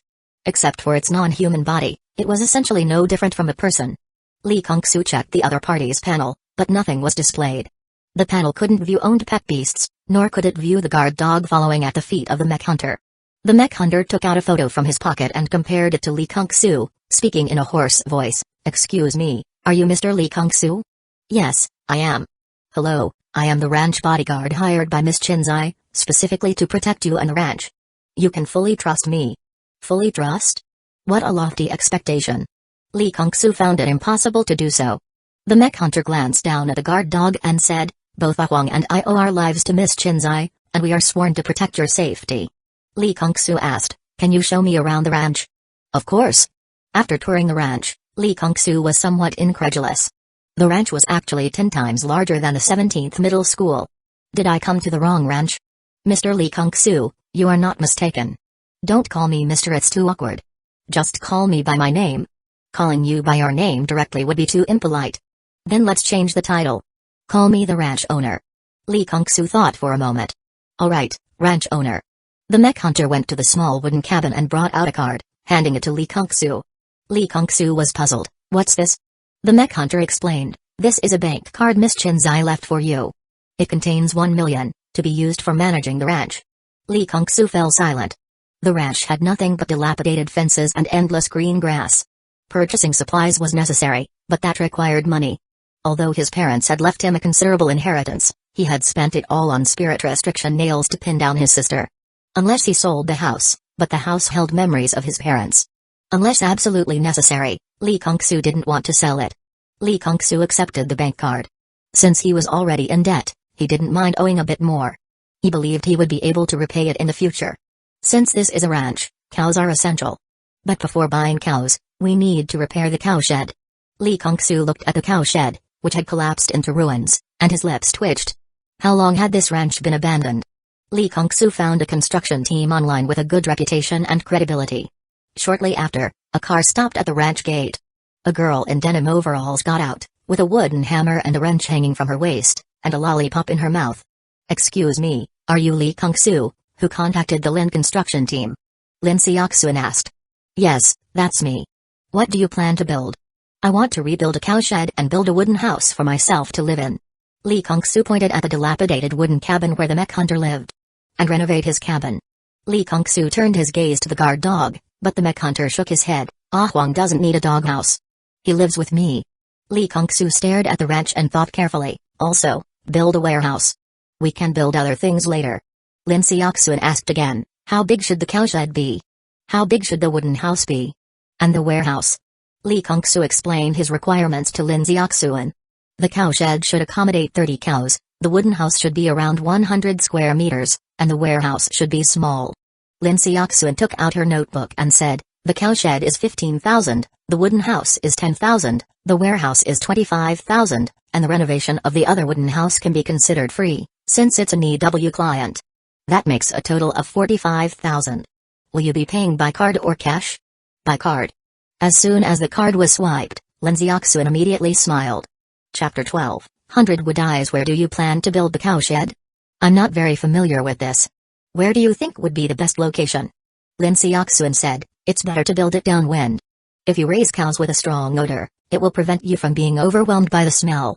This reminded Lee Kong-soo not to raise cows with a strong odor, as it would be torture for the nose. Fragrant milk cows were a good option. Not only did they produce rich and aromatic milk, but they also had a pleasant grassy scent. Most importantly, they were affordable, costing around 50,000 each. However, these cows were hard to come by, as few people raised them. Why were fragrant milk cows, with so many advantages, rarely raised? Because they had high demands for pasture. If the quality of the pasture didn't meet their needs, they wouldn't produce milk. The cost of purchasing high-quality pasture often exceeded the income from selling fragrant milk, leading to an imbalance between income and expenditure. It was a losing business, and ranchers were unwilling to take the risk, which naturally led to fewer people raising fragrant milk cows. Lee Kong-soo didn't have this concern, as he had the talent of bountiful pasture and wasn't short of high-quality pasture. Lin Seok-soon began her construction work. She buried a seed in the soil, stepped back a dozen meters, and her eyes changed color. Her black pupils turned green, with the center forming a character for wood. 100 Wood Eyes. Lee Kong-soo immediately understood her background. She was from the Senmu Lin family.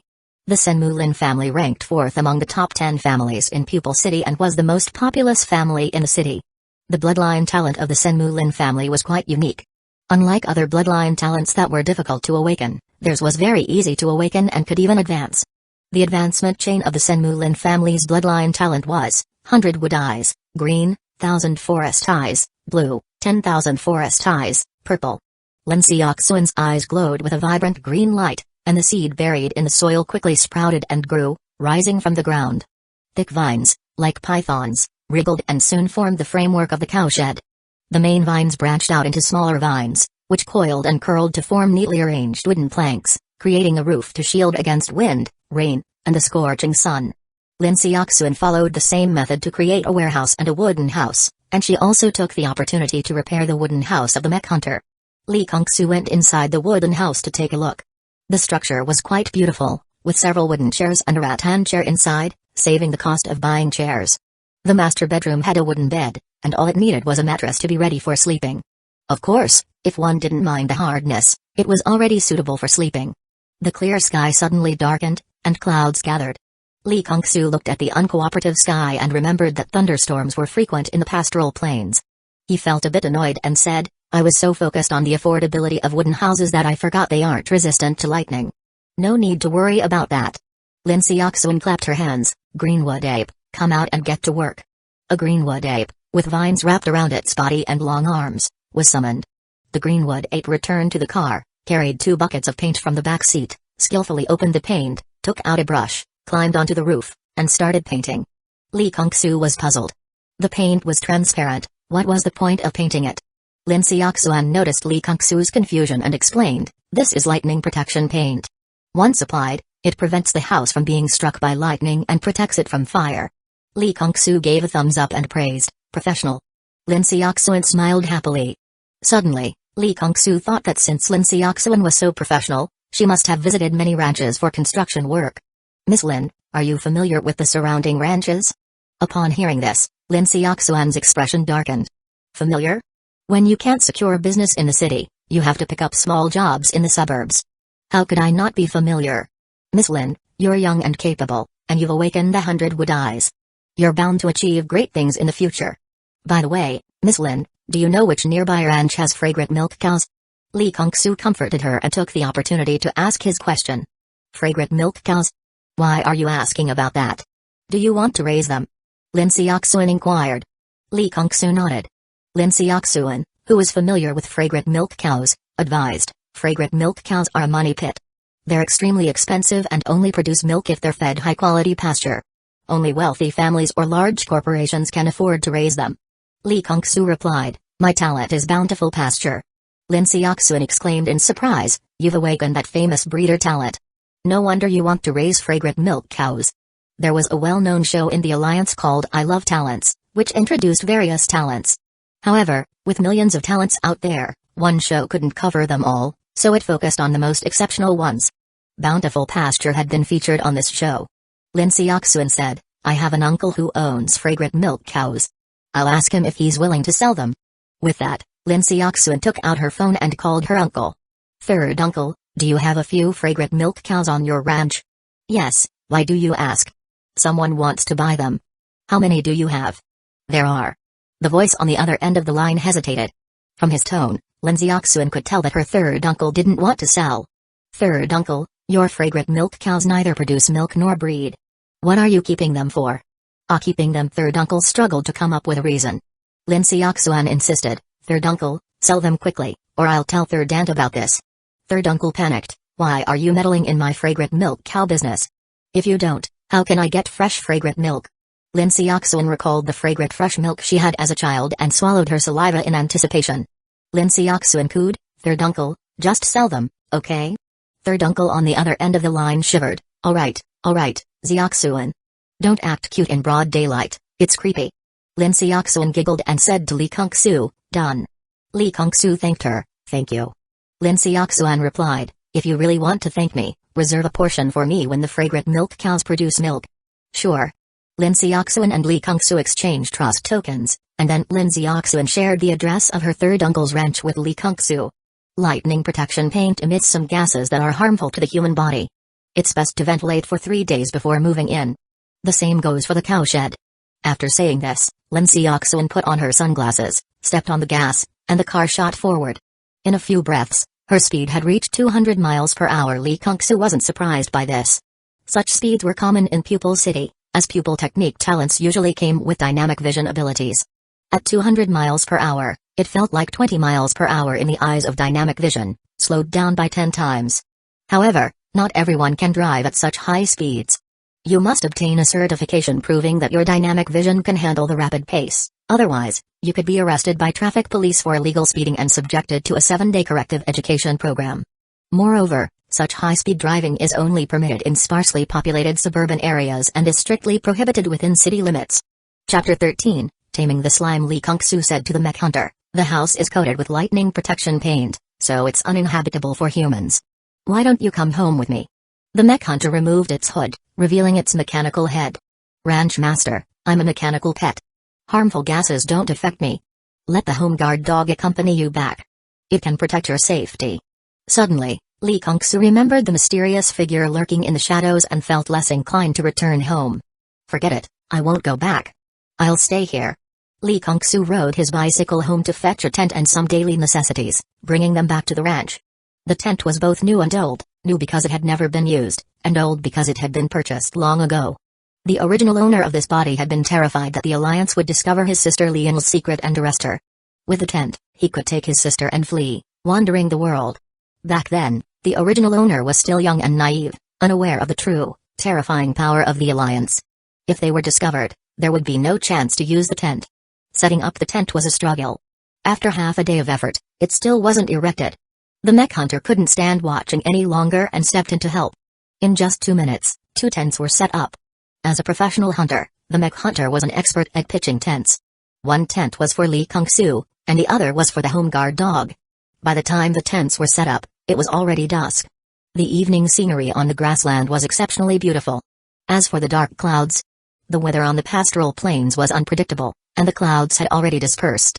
Lee Kung-soo gazed in the direction where the sun was setting. Coincidentally, it was the same direction where his sister had been buried. Mech hunter, I forgot to ask you something, what's your name? I'm really sorry, there's been so much going on lately, and my mind's a bit muddled. The mech hunter replied with self-reproach, I, who failed to protect my master, do not deserve a name. Just call me mech hunter. The master the mech hunter referred to was clearly not Lee Kung-soo but its beast tamer. Lee Kung-soo didn't know the details and wasn't sure how to comfort it, so he changed the subject. How strong are you? The mech hunter used its cold mechanical hand to pet the home guard dog, which was licking it in comfort. I was once at the peak of silver rank, but now I've fallen to the early silver stage. Ah Huang was once at the mid-silver rank but has now dropped to high bronze. Their rank drops were clearly the backlash from the death of their beast tamer. A beast tamer and their pet beasts are one, they rise and fall together. The mech hunter added, Ranch master, don't worry. Although Ah Huang and I have dropped in rank, our strength remains at our original level. Lee Kung-soo wasn't too concerned about their rank drop. Having someone to protect him was already a blessing. Why ask for more? Gurgle, gurgle the water in the iron pot boiled. Lee Kung-soo added instant noodles to the pot, tore open 2 sausages, tossed one into the pot, and threw the other to the home guard dog.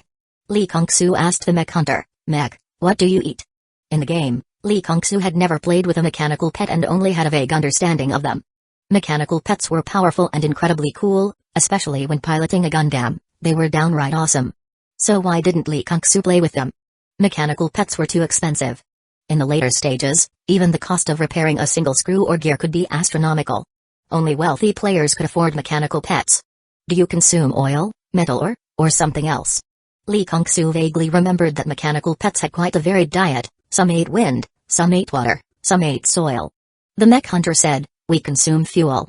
Ranch master, you don't need to worry about our meals. Miss Chinzai said she'll take care of it. What could Lee Kung-soo say? He could only remark that the meal was too soft. After finishing his instant noodles, Lee Kung-soo strolled into the ranch's grassland, letting Zhao Ran, Little Soft, subdue the grass slimes. He had noticed the grass slimes in the grassland for a while now. Come out, Zhao Ran. Lee Kung-soo pointed at a lone grass slime sleeping in the grass and said, go and subdue your subjects. Zhao Ran hopped over cheerfully. However, the imagined scene of the grass slime bowing down to Zhao Ran's domineering aura did not happen. Not only did Zhao Ran fail to subdue the grass slime, but it was also knocked over by the slime, which was clearly in a bad mood after being woken up. Seeing this, Lee Kung-soo sighed helplessly. Without hesitation, he stepped forward and kicked the grass slime, sending it flying over 10 meters away. It tumbled several times before finally coming to a stop. The grass slime's eyes spun like mosquito coils, it was completely dazed. Zhao Ran hopped over and branded the grass slime with the subject mark. The conditions for branding the subject mark were either genuine submission to Zhao Ran or outright defeat, rendering the target unable to resist the mark. A group of grass slimes gathered together, snoring loudly. Slimes were semi-elemental creatures and didn't actually need to sleep. If they were sleeping, it was mostly out of boredom, exhaustion from playing, or simply mimicking their companions. This time, Lee Kung-soo didn't send Zhao Ran alone to subdue them. Zhao Ran was too weak, so he decided to step in and handle it himself. Lee Kung-soo kicked another grass slime, sending it flying. The surrounding slimes were startled and launched an attack on Lee Kung-soo. The grass slimes collectively charged at him, but Lee Kung-soo completely ignored their efforts. Their strength was so weak that even if they were giving him a back massage, he'd find it too light. Suddenly, a grass slime from behind shot out a blade of grass, which flew toward Lee Kung-soo's head. The result? It didn't even cut a single strand of his hair. Lee Kung-soo grabbed one of the charging grass slimes, turned around, and hurled it like a bowling ball, knocking down the slime that had shot the grass blade. After some effort, and just before the sun completely set, he managed to subdue the group of grass slimes, which numbered in the dozens. Lee Kung-soo was a bit tired.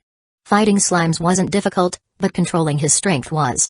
If he didn't manage his strength properly, the slimes would die. Sigh, slimes are too fragile. It's not satisfying to fight them. Li Kongsu addressed the grass slimes branded with the subject mark, "Come on, follow me back." The grass slimes looked at each other but didn't move. As the beast tamer of your king, I can't even command you? Unbelievable. Li Kongsu turned to Zhao Ran helplessly and said, "Tell them to follow me back."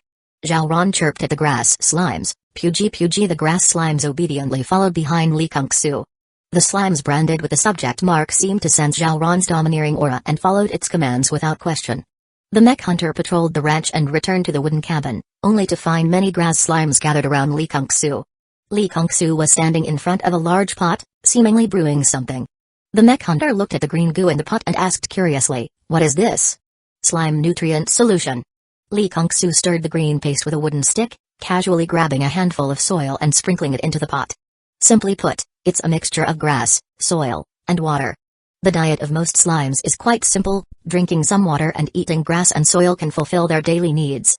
Li Kongsu distributed the prepared slime nutrient solution to the grass slime he had just tamed. After consuming the solution, the grass slime spirits improved significantly. Chapter 14, Division and Fusion. Zhao Ran, after they finish eating, have them go and subdue the other slimes. The grass slime, marked with the subject mark, could imprint the same mark on other slimes. In the early hours of the morning, a fierce wind howled, causing the tent to flap noisily. Li Kongsu was awakened by the commotion. After a while, a torrential downpour began. The sound of the rain was soothing, but Li Kongsu had no intention of going back to sleep. Tonight's rain would cause a large number of slimes to spawn on the pastoral plains, presenting a perfect opportunity for taming. The more slimes Zhao Ran subdued, the more attribute tax they could collect by the end of the month. This tax could directly enhance Zhao Ran, making him stronger. Therefore, no matter what, they couldn't miss this opportunity tonight. Li Kongsu put on his raincoat and set out.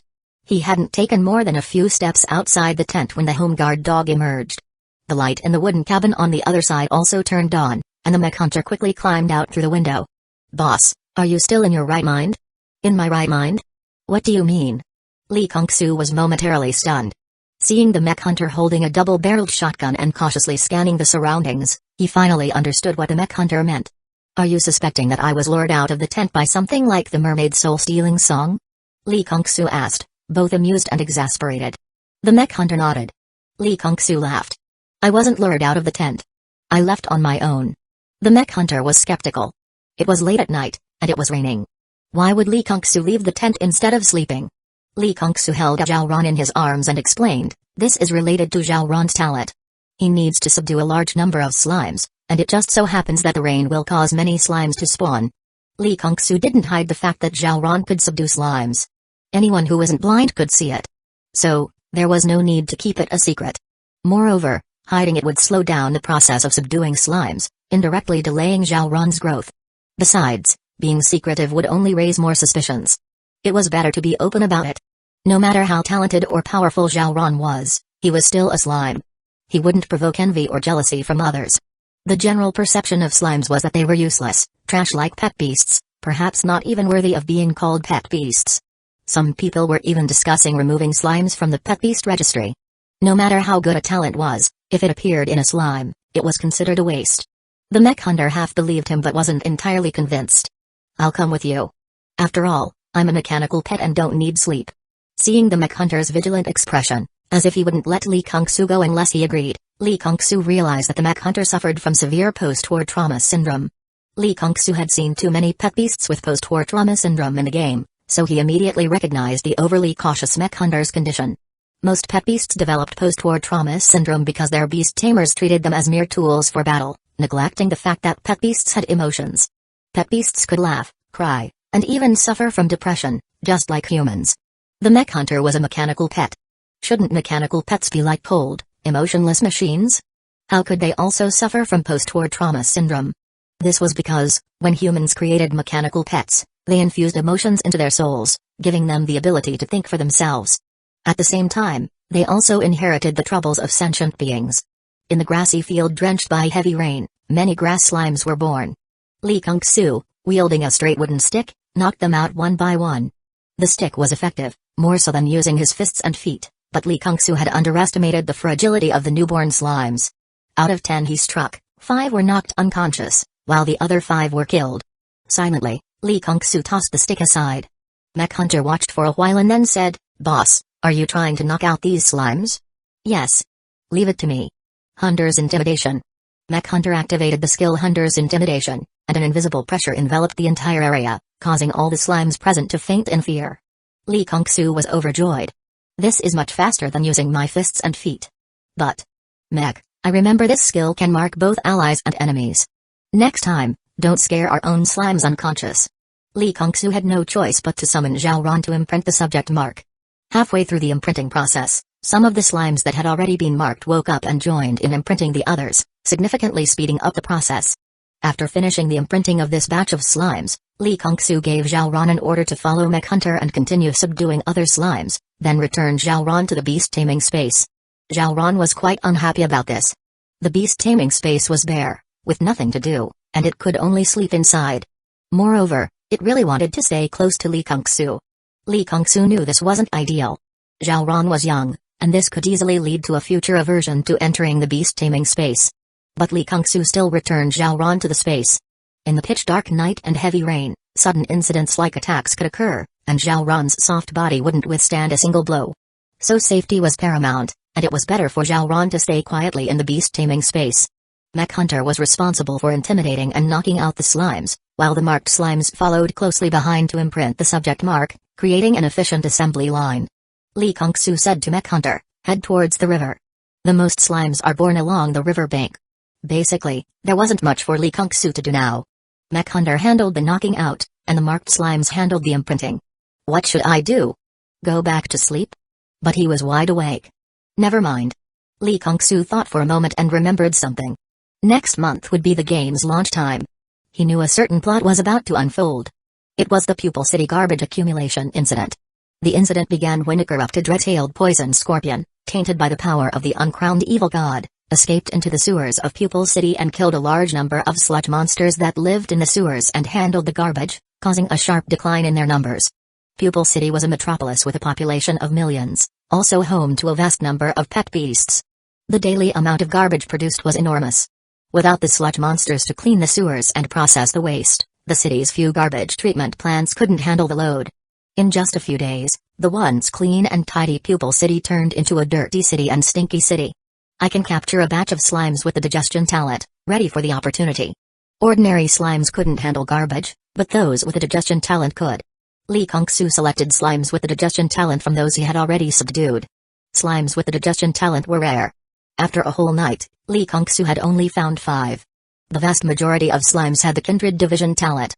Kindred Division, white common, consumes half of one's power to split a new individual of the same kind from the body. For slimes, the Kindred Division ability is essentially a reproductive ability. Only slimes with the Kindred Division ability can give birth to little slimes. Apart from the Kindred Division ability, the most common ability is Kindred Fusion. Out of 100 slimes, 99 possess the Kindred Division ability, and only 1 has the Kindred Fusion ability. In a slime community, the slime with the Kindred Fusion ability is often the leader. This type of slime can fuse other slimes into its body, forming a powerful and large slime.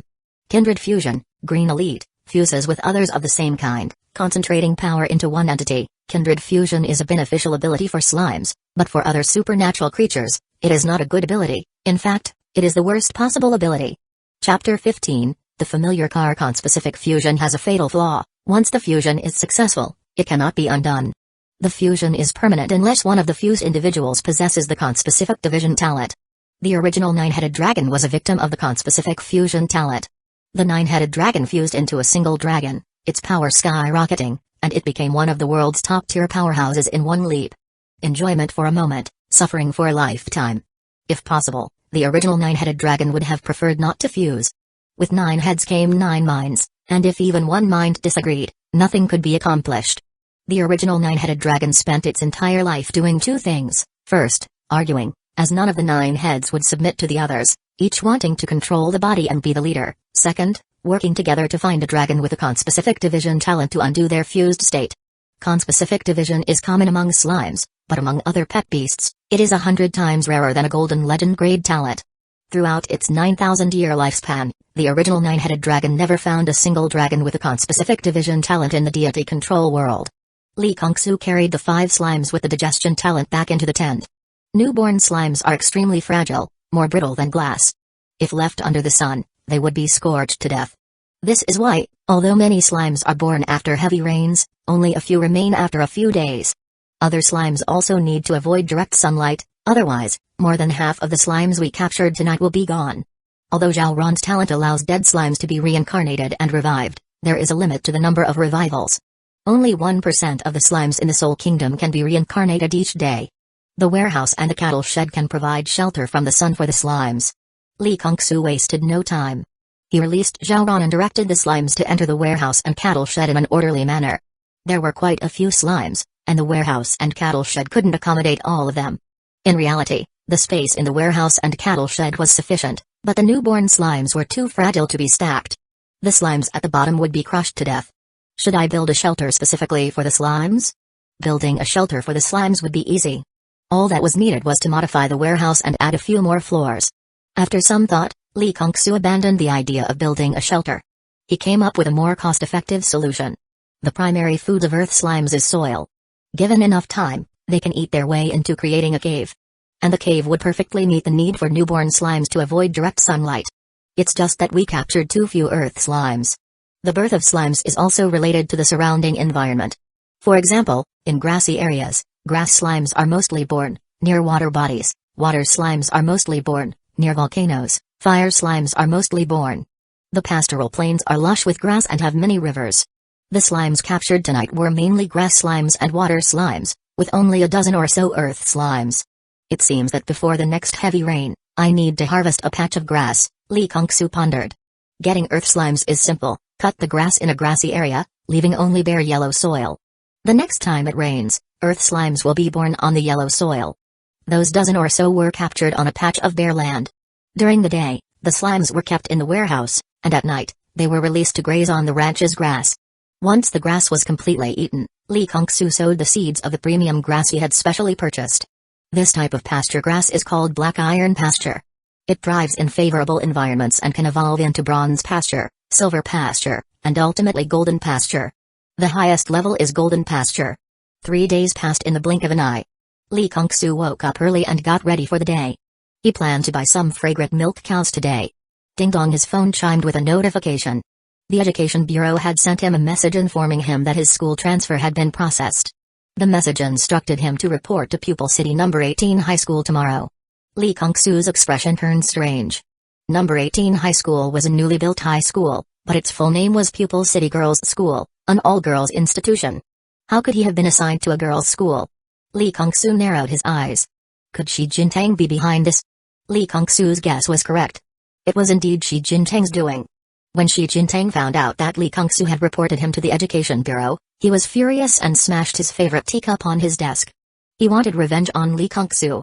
However, as a vice principal, openly retaliating against a student was unthinkable. Even his father wouldn't dare do such a thing. The alliance placed an extraordinary emphasis on education. Revenge had to be carried out discreetly. Thus, Shi Jintang came up with a malicious plan, transferring Li Kongsu to a girls' school. Would a boy enjoy being in a girls' school? Yes, he would. Surrounded by beautiful girls, even without doing anything, he could feast his eyes and make others envious. But what if the principal of the girls' school was a severe misandrist? Then it wouldn't be enjoyable, it would be torture. As for why a girls' school would admit boys, it wasn't actually that strange.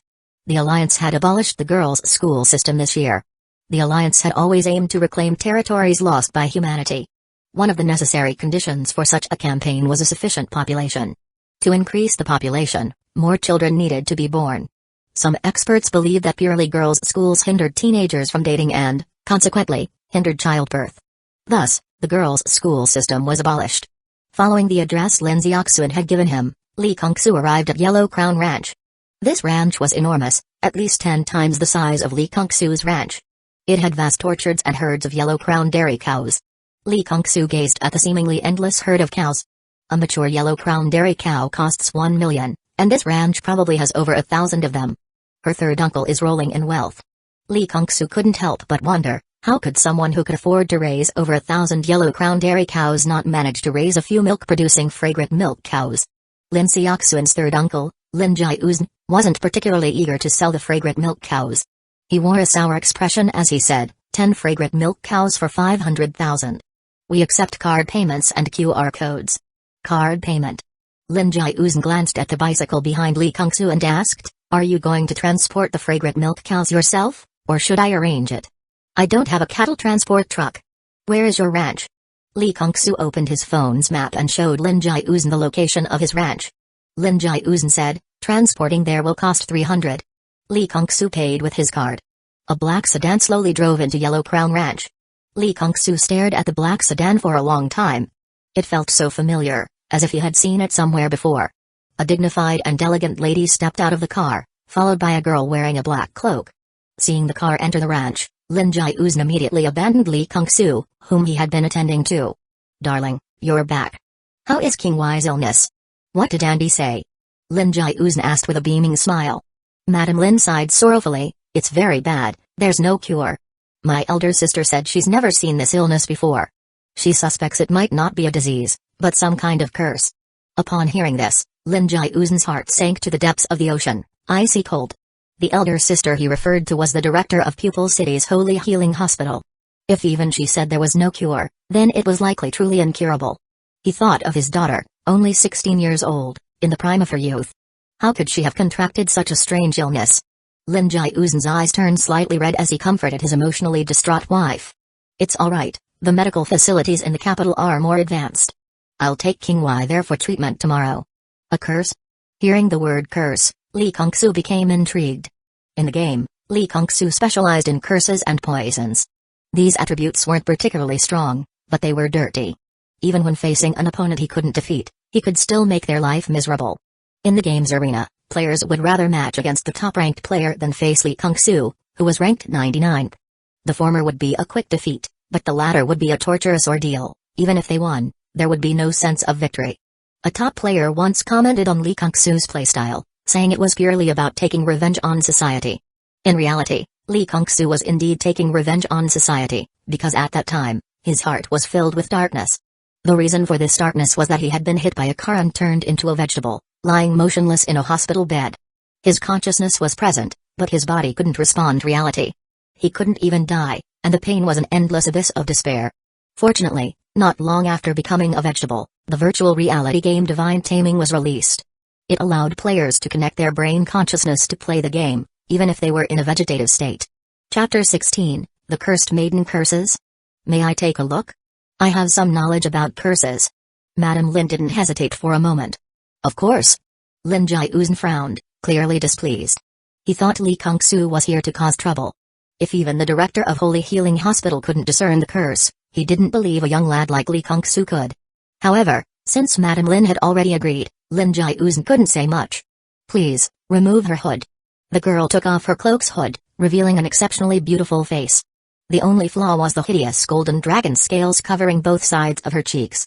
Li Kongsu didn't pay much attention to the scales. Instead, he was captivated by the beauty mark beneath the girl's eye, momentarily lost in thought. Dragon scales? A curse? Is there a connection? Yes. Li Kongsu took the girl's hand and rolled up her sleeve. Her arm was as smooth as fine jade, but the dragon scales marred its beauty. The girl was beautiful, and the scales were striking, like works of art. Yet, when combined, they created an odd dissonance. Can she still speak? Madame Lin was puzzled. What do you mean? Li Kongsu pointed at the girl. Can she still speak? Madame Lin replied, she can speak when she's conscious, but when she's in a daze, she can't communicate. Madame Lin, Lin Jiuzhen, and the girl were all taken aback. How did he know she couldn't speak? Madame Lin quickly asked, how did you know King Y can't speak? Li Kongsu didn't answer. Instead, he posed another question. Does she emit a sound like a dragon's roar? Madame Lin exclaimed, yes. Has she shown any signs of harming others? Yes. Madame Lin grew even more excited, rolling up her sleeve to reveal 3 scratch marks on her wrist. The more Li Kongsu explained, the more excited Madame Lin became, as it clearly showed that he understood the curse. Li Kongsu murmured softly, she's transforming into a dragonkin. This shouldn't be happening. How could such a curse appear in this era? He truly knew. Lin Jiuzhen urgently inquired, young man, do you know what curse my daughter King Y is under? If you can tell us, we will be deeply grateful. Li Kongsu paused, then said, she's under the evil dragon curse, also known as the resentment extinction curse. Lin Jiuzhen looked bewildered, clearly unfamiliar with this curse. Li Kongsu shook his head. These NPCs were truly ignorant. This was a curse that had shaped an entire era, yet they knew nothing about it. In a distant era, the dominant force on the continent was the dragon race, divided into two factions, the benevolent dragons and the malevolent dragons. The benevolent dragons were friendly toward humans, while the malevolent dragons despised them. To suppress the benevolent dragons, the malevolent faction colluded with the extraterrestrial evil god, the Calamity extinction dragon god, ultimately driving the benevolent dragons to the faraway Dragon Valley. This act of collusion with the extraterrestrial evil god enraged the world's will, leading to the creation of numerous dragon-slaying weapons. Countless people took up these weapons and marched against the malevolent dragons, drastically reducing their numbers. When the number of malevolent dragons dwindled to 100, a 10,000-year-old cursed dragon, unwilling to die, sought revenge against those who had slain it. Using the resentment of countless fallen dragons, it cast a curse that would turn dragon slayers into malevolent dragons. The dragon slayer kills the evil dragon, the dragon slayer becomes the new evil dragon, the new dragon slayer kills the new evil dragon, the new dragon slayer becomes the new evil dragon, thus the evil dragons are endless and can never be completely eradicated. Later, people discovered the evil dragon curse that causes dragon slayers to eventually become evil dragons, and instead of killing, they began to seal the dragons, which finally led to the disappearance of the evil dragons. Madame Lin raised a question. My daughter didn't slay any dragons, so why did she get cursed? Li Kongsu replied, I think it's possible she picked up something that carried the evil dragon curse. When an evil dragon is sealed, it will naturally die of old age, but the curse remains. It can attach to the dragon's scales, or its bones, or even its treasure. Could it be this? Madame Lin thought of something and hurriedly ran into the house, bringing out a sandalwood box. Inside the sandalwood box was a golden yellow gem, with a miniature golden dragon at its center. Curio, dragon blood gem, golden dragon, quality, 3 stars, bearing point, 8, description, a dragon blood gem formed from the essence of a golden dragon. When embedded in the beast taming space, it can cause a golden mineral vein to develop beneath the soil. Li Kongsu's heart burned with desire for this dragon blood gem. In truth, such resource-type curios are not considered precious among curios. What does it matter if it can create a golden mineral vein? There are plenty of golden mineral veins in the wild. The resources on the deity-taming continent are abundant, especially after the Great Cataclysm, when the world changed and resources became even more plentiful. It's common to find gold and jade in the wild. Curios that aid in battles, healing. Those that assist in pet beast combat are the truly valuable ones, hard to come by. Resource-type curios are mostly used by breeders, and beast tamers disdain using them. Some beast tamers would rather let resource-type curios gather dust at home than use them. Of course, this is also related to the difficulty of removing them once used. Li Kongsu wanted resource-type curios not because he had resigned himself to being a breeder, but because there is a hidden way to use them. This method was invented by a certain genius player. Resource-type curios can evolve the beast taming space, continuously using them to evolve the world, eventually transforming the space that only allows pet beasts to enter and exit into a portable small world with no restrictions, where anything can be placed, and farming and fishing can be done. This portable small world has many uses. It can be used as a spatial shelter to hide from enemies, it can collide with others' beast taming spaces to make them unable to defend properly, or it can be dragged down to smash enemies.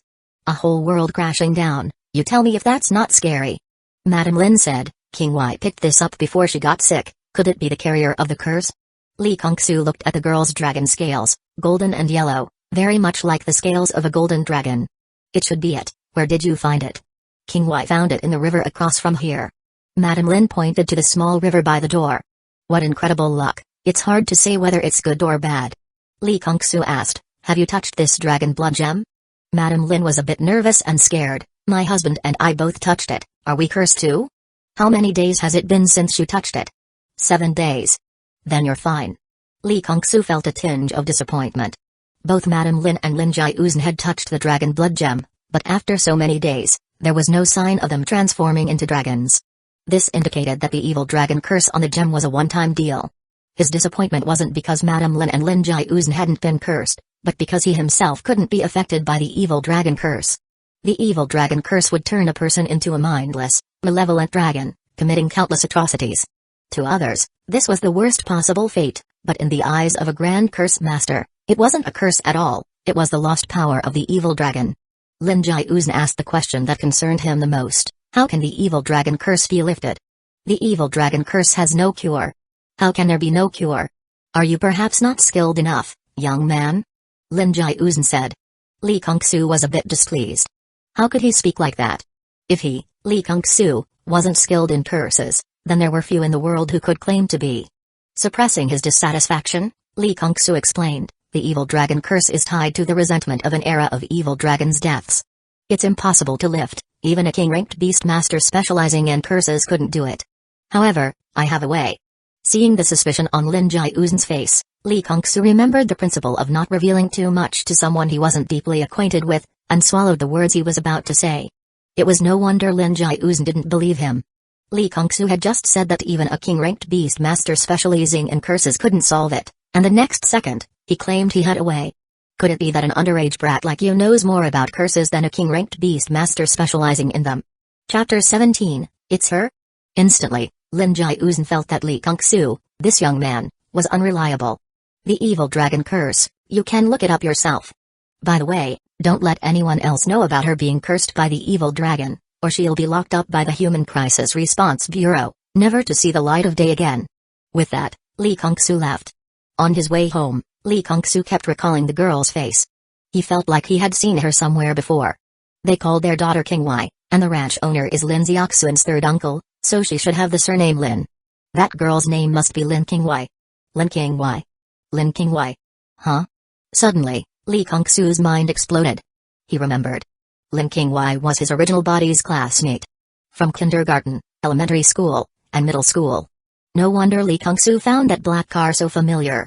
He would catch a glimpse of it every day after school at the gate. How could he not be familiar with it? The original body and Lin King Y weren't childhood sweethearts who grew up together, instead, they were enemies. The original body hated Lin King Y to the core because, from kindergarten to middle school, she had bullied him relentlessly and driven away all his friends, leaving him without a single close friend throughout his childhood. She's become thinner due to the evil dragon curse, no wonder I didn't recognize her. Lin King Y was very chubby as a child, a little fatty with immense strength, and the original body couldn't beat her. No wonder she avoided eye contact and didn't dare to look at me. Lee Kung-soo snorted coldly. His desire to help her break the evil dragon curse faded significantly. Even if the reward was substantial. Lee Kung-soo pedaled his bicycle hard when suddenly, a young man riding a ghost fire skull horse with eerie blue flames blazing past him at lightning speed, the gust of wind nearly knocking Lee Kung-soo off his bike. Lee Kung-soo gazed at the ghost fire skull horse with a hint of envy in his eyes. He wanted a mount too. Mounts were so convenient, much faster than this rickety bicycle. Maybe I should choose a mount for my next pet beast. After some thought, Lee Kung-soo dismissed the idea. Contract slots were too scarce to waste on a mount. Besides, mounts didn't necessarily have to be contracted pet beasts, ordinary pet beasts could also serve as mounts. Should I buy a ghost fire skull horse? Although it's uncomfortable to sit on and not particularly fast, the way it emits blue flames is really cool. Lately, it seems like ghost fire skull horses are all the rage as mounts. Lee Kung-soo thought about the hassle of riding a non-contracted pet beast and dismissed the idea again. Non-contracted pet beasts couldn't be stored in the beast taming space and had to be carried in pet pouches, which were extremely expensive, especially the ones designed for mounts. Moreover, riding a non-contracted pet beast required a license, and that license was notoriously difficult to obtain. Riding a contracted pet beast also required a license, but it was much easier to obtain than the non-contracted one. Contracted pet beasts shared a mental connection with their beast tamers, making riding them almost foolproof. Non-contracted pet beasts, lacking such a bond, couldn't achieve that level of synchronization. Unless you were an experienced rider, riding a non-contracted pet beast was prone to accidents. Therefore, the Alliance strictly regulated the use of non-contracted pet beasts on public roads. Lee Kung-soo often came across videos of people who had failed the non-contracted pet beast riding license exam over a dozen times, breaking down in tears, or those who lost their temper and hurled insults at the examiners. At the crossroads leading back to the ranch or pupil city, Lee Kung-soo paused, recalling an important matter. He turned around and headed back to pupil city. He went to a store and bought a 5 cubic meter pet pouch. It cost him 1,800, which was relatively cheap because the pet pouch only had a 1-year usage period.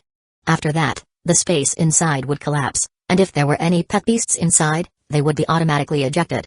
He also bought an 8-clove rainbow garlic. It cost him 200,000.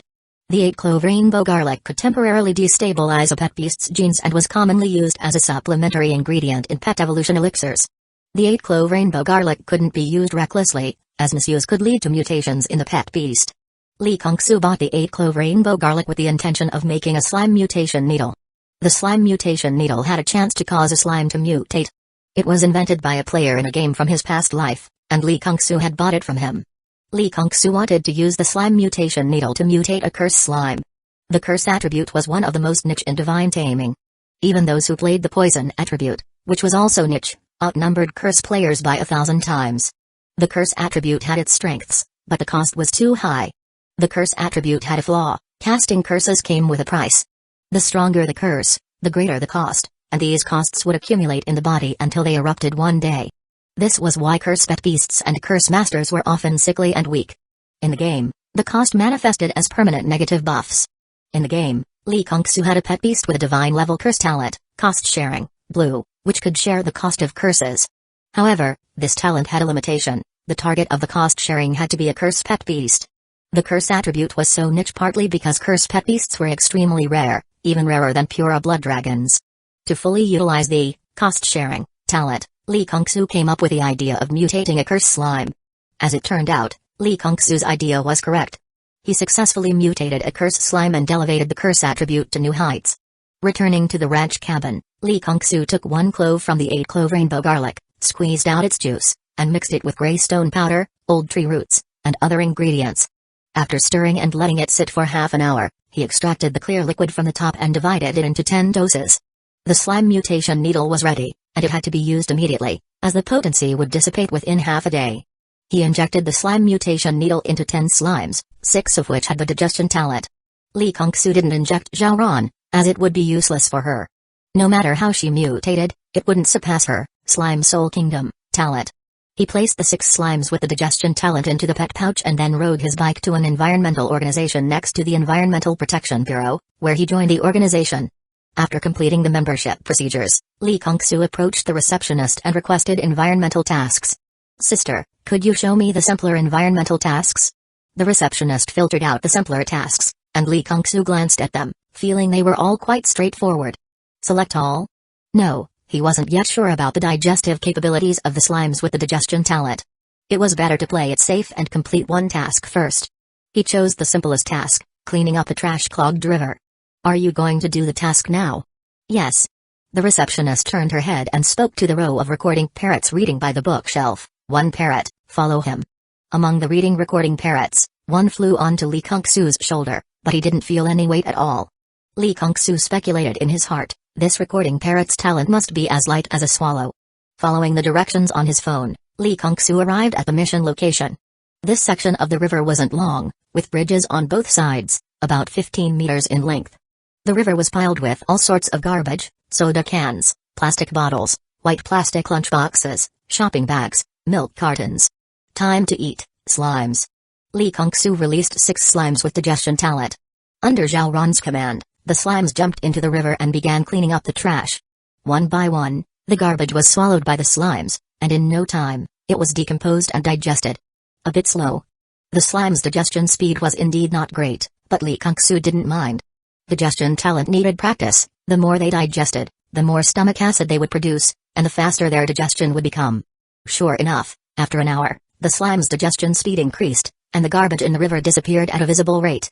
By the time the garbage was cleaned up, it was already dark. Mission complete. Recording parrot, time for inspection. The recording parrot stopped reading and tucked the book into the feathers on its belly. Chapter 18, A Show of Authority. The recording parrot had a small dimensional pocket near its heart, capable of storing books and pens. The recording parrot's eyes shone like 2 flashlights, scanning the river bank. After the inspection, it pulled out a notebook and checked the box marked excellent. The environmental organization's task evaluations were divided into 4 levels: poor, average, good, and excellent. Poor, the garbage wasn't cleaned up properly. Average, the garbage was cleaned up but all thrown into the trash bin. Good, the garbage was cleaned up, but more than half wasn't recycled into the trash bin and was disposed of independently. Excellent, the garbage was processed in an environmentally friendly manner, adding no burden to the waste treatment plant. In reality, the so-called environmental organization in Pupil City was established to alleviate the burden on the waste treatment plant. The population of Pupil City had long been saturated, and the daily garbage output had exceeded the processing capacity of the waste treatment plant. Therefore, the city's higher-ups established the environmental organization to reduce the burden on the waste treatment plant. As for why they didn't build more waste treatment plants, it wasn't necessary. Yes, the higher-ups of Pupil City deemed it unnecessary. Pupil City was secretly amassing strength to launch a territorial expansion war. Once the expansion war succeeded, Pupil City would establish a second city, and a large portion of the population would be relocated there. This move would not only alleviate the population pressure in Pupil City but also open up new territories for humanity. Thus, the higher-ups of Pupil City stopped building more waste treatment plants. This decision couldn't be labeled as right or wrong. But it sowed the seeds of future trouble.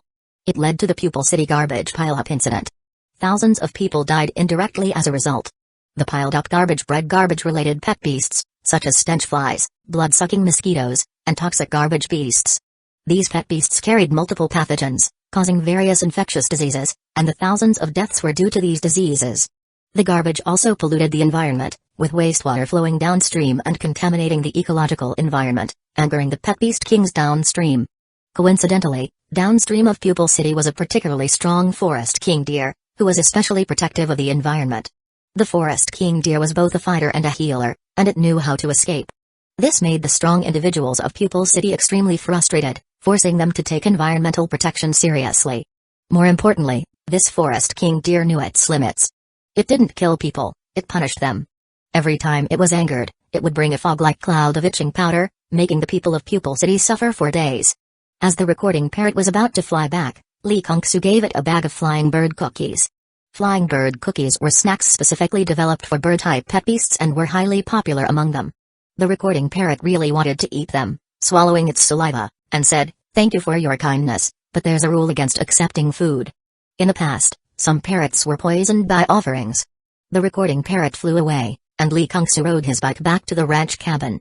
On the way, he remembered there was half a bag of rice at home that he hadn't brought to the ranch cabin, so he decided to stop by his house. When he was about 10 meters from his doorstep, Lee Kung-soo didn't dare to enter. He noticed something particularly horrifying. There was someone in his house. Lee Kung-soo couldn't see the information on the panel, but he could see the panel floating above the person's head. At that moment, there was a floating panel inside his house, moving around as if searching for something. Was it Chen's eye? No. Chen's eye shouldn't have the key to his house. Moreover, the ranch was a gift from Chen's eye, and knowing he wasn't home, she would have gone to the ranch to find him. Could it be the mysterious person who secretly removed one of his sister's spirit restriction nails and caused the original body's death? Lee Kung-soo parked the shared bicycle and quickly crouched into the green belt, quietly observing.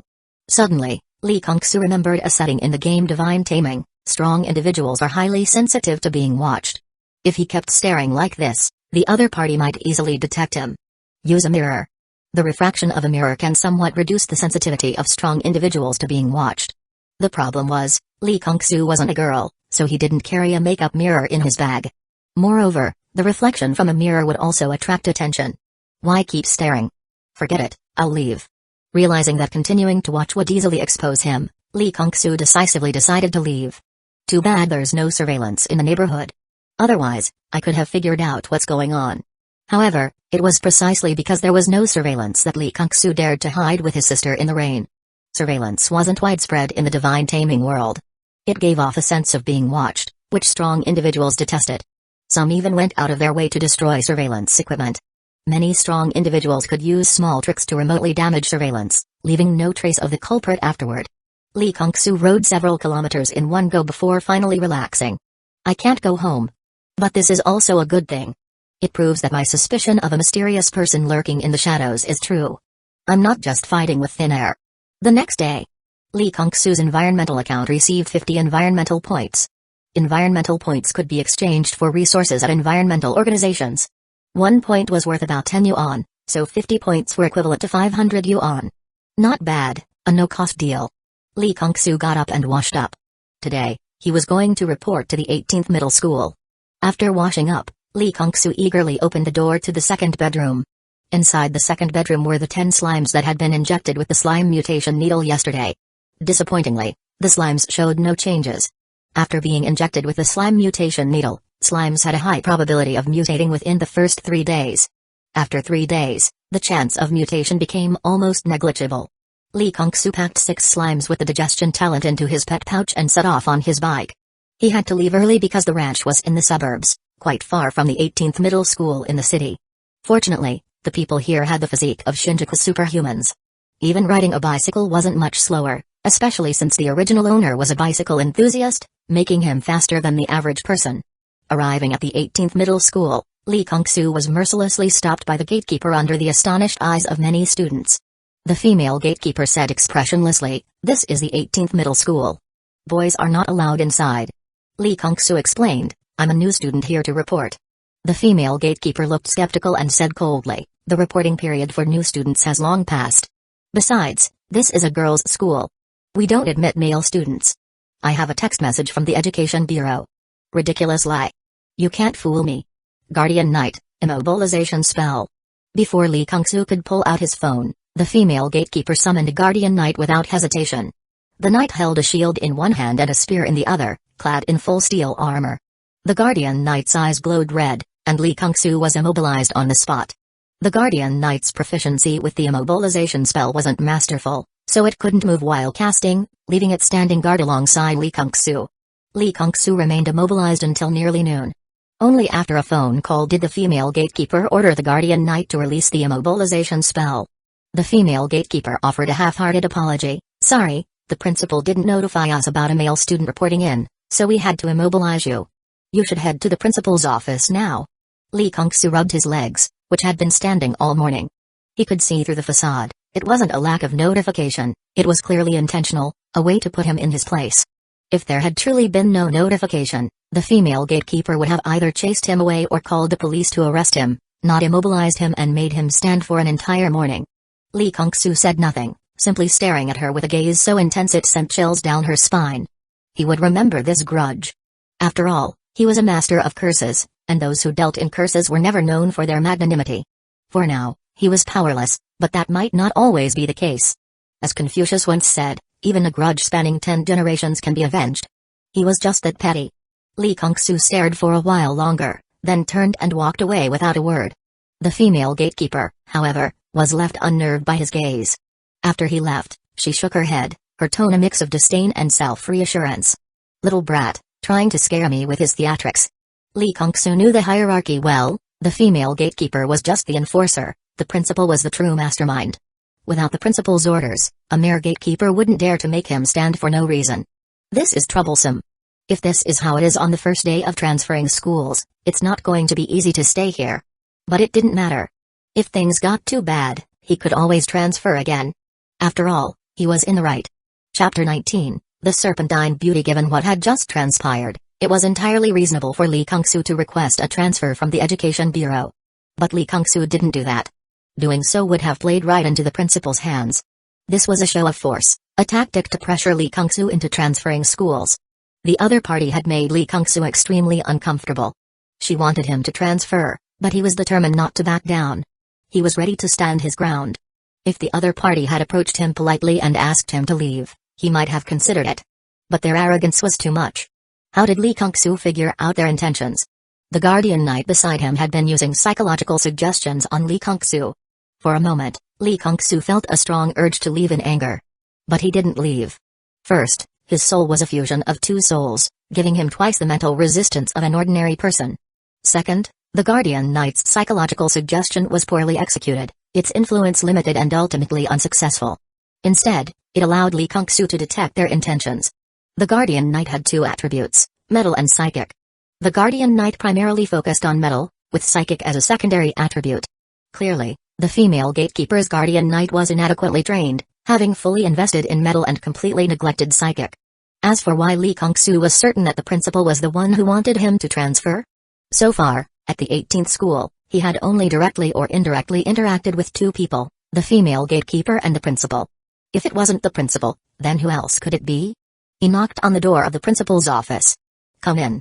Lee Kung-soo pushed the door open and saw the stunning woman behind the desk, a golden-haired, blue-eyed beauty with wavy locks. He was momentarily stunned. So it was her. Everything made sense now. The old witch, the Serpentine Beauty, Miru Ayu. An incurable extreme misandrist. The young leader of the Medusa family, one of the top 10 families in Pupil City. In the game, the more beautiful the female character was, the more players adored her. But Miru Ayu was the opposite. The more beautiful she was, the more players despised her. Miru Ayu was an extremely annoying NPC. Whether in the wild or in dungeons, as long as there were male players, she would use her bloodline talent, Medusa's Eye, to petrify them. Her petrification lasted for 7 days, which, for players, was equivalent to being banned for a week. Imagine being a player, finally locating a boss, ready to go all out and claim the first kill, only to be inexplicably petrified by Ayu halfway there. Banned for 7 days, the first kill inevitably snatched by someone else. Who could tolerate that? Lee Kung-soo hated Ayu 100 times more than the average player. Others might be banned for 7 days but could still do other things. Lee Kung-soo, however, was a vegetative patient. Apart from playing Divine Taming, he had no other form of entertainment. Being banned for 7 days was like being imprisoned for a week. When he heard that players were planning to gang up and kill Ayu, Lee Kung-soo traveled thousands of miles just to join in and lend a hand. Ayu frowned and asked, "Do you know me?" Lee Kung-soo snapped out of his daze, realizing that his momentary lapse had exposed his knowledge. "I've seen Lady Mai at the competition." Ayu's serpentine, terrifying eyes fixed on Lee Kung-soo. "You're not telling the truth." Lee Kung-soo remained silent. So what if he wasn't telling the truth? Ayu couldn't kill him. A principal killing a student would be too heinous, even if she was the leader of the Medusa family.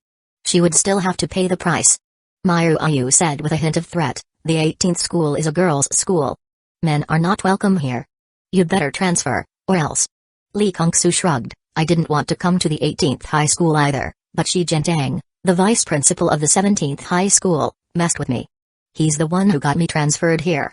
Although he wasn't sure if Shi Jintang was really behind his transfer to the 18th high school, Lee Kung-soo didn't mind pinning the blame on him. Moreover, the fact that he was transferred to an all-girls school like the 18th high school was already abnormal.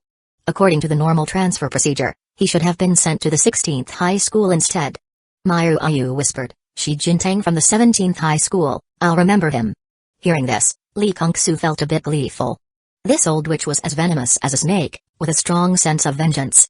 Once she set her sights on someone, Shi Jintang was bound to face serious trouble. "What about you? Transferring schools?" "No." Ayu's voice turned cold. "Transferring back and forth is too annoying." "Fine, go report to Class 1 of the Animal Husbandry Department." Ayu snorted coldly. She didn't want to say more, she had already spoken enough with men today.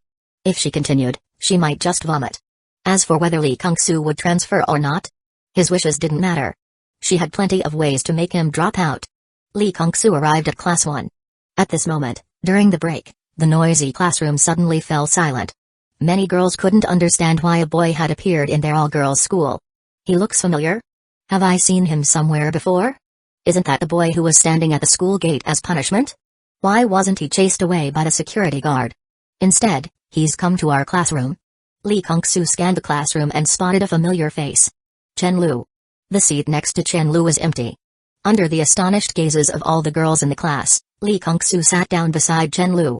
Once Lee Kung-soo took a seat, everyone started whispering. Why did he sit down? Maybe he's not a boy, but a girl, a tomboy. Some believed this. Lee Kung-soo wasn't drop-dead gorgeous, but he had delicate features. Upon closer inspection, he did resemble a girl. How could he not be a boy? Look, he has an Adam's apple. Chen Lu was very puzzled, unsure why Lee Kung-soo had appeared here. Lee Kung-soo whispered, "Why didn't you transfer to the first high school? Why came to the 18th high school?" Chen Lu replied softly, "I don't like the intense academic atmosphere at the first high school." Indeed, the first high school was full of overachievers, and the academic pressure was overwhelming. Ding ding, the class bell rang. Chen Lu gently nudged Lee Kung-soo and quickly said, "You should leave. If the homeroom teacher sees a boy in the classroom, he'll kill you." "I'm not leaving. I'm a student of this class today." "Huh?" Chen Lu said seriously, "The 18th high school is an all-girls school. It doesn't admit boys.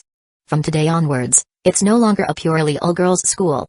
Lee Kung-soo showed Chen Lu the information from the Education Bureau on his phone. "Why did you transfer schools?" "Shi Jintang, the vice principal of the 17th high school, wanted to exploit my talents for free. I refused, so he started suppressing me. I just left." "How could the vice principal do that? He has no professional ethics," Chen Lu said indignantly. "But why? Why would the Education Bureau transfer you to the 18th high school?" "I'm not sure either. Maybe Shi Jintang had a hand in it. If he couldn't find the reason, he'd just assume it was Shi Jintang's doing. After all, so far, the only person who openly opposed him was Shi Jintang." Chen Lu said, "I'll tell my cousin. She'll help you get revenge." Lee Kung-soo shook his head. "No, revenge is something you have to take yourself to feel satisfied. If someone else does it, it just doesn't feel the same. Although hatred isn't a good thing, it can motivate me to strive harder." Chen Lu reluctantly accepted this reason. By the way, why did you come to the breeder class? Shouldn't you be in the beast tamer class? Chen Lu whispered, my family elders said my talent is more suited to being a breeder. Li Kongsu remembered Chen Lu mentioning that her talent was somewhat related to both beast taming and breeding. He was curious about what Chen Lu's talent actually was, to the point that the Chen family decided she should become a breeder. After all, Chen Lu possessed a dual purple epic talent, which made her an excellent candidate for a beast tamer. He wanted to ask, but he wasn't very close to Chen Lu, and the question was too personal. Moreover, even if Chen Lu answered, it wouldn't necessarily be a good thing. If something happened to Chen Lu, the Chen family would likely suspect him as the one who knew, which could easily lead to fatal consequences. For the sake of his own life, Li Kongsu suppressed his curiosity. Chen Lu chuckled softly, are you curious about my talent? Do you want to know? Li Kongsu nodded and asked, can you tell me? The whole class knows. So, what is your talent? Deer's Cry. Ah, that one. Deer's Cry, purple epic, dual talent for beast taming and breeding. Trait 1, Deer Affinity, unparalleled affinity with deer-like creatures. Trait 2, Deer Surge, the cry of the deer can unleash the potential of deer-like pet beasts, boosting their combat power by 200%. Trait 3, Deer's Proliferation, long-term exposure to the deer's cry can enhance the reproductive abilities of deer-like pet beasts. On the surface, this talent might seem unremarkable, but in reality, it was anything but simple. Chapter 20, Something Feels Off. There is a type of deer called the spirit energy deer, which can purify spiritual energy and create an environment suitable for the cultivation of other pet beasts. There is a type of deer called the rainbow deity deer, a psychic type pet beast. Contracting with it can accelerate the cultivation speed of a beast tamer. There is a type of deer called the essence blood deer. Its antlers are a potent tonic that enhances physical strength, and its blood is a sacred healing substance. A single sip of its blood can sustain life as long as the head or heart hasn't been severed, no matter how severe the injury. There is a type of deer called the auspicious white deer, a creature of auspice. Staying near it often brings good fortune and enhances one's luck. These types of deer share one common trait: they are extremely rare and have poor reproductive capabilities. However, when combined with Chen Lu's talent, it's like a match made in heaven, utterly extraordinary. No wonder the Chen family would make Chen Lu, with her dual purple talent, a breeder. If it were me, I'd make her a breeder too.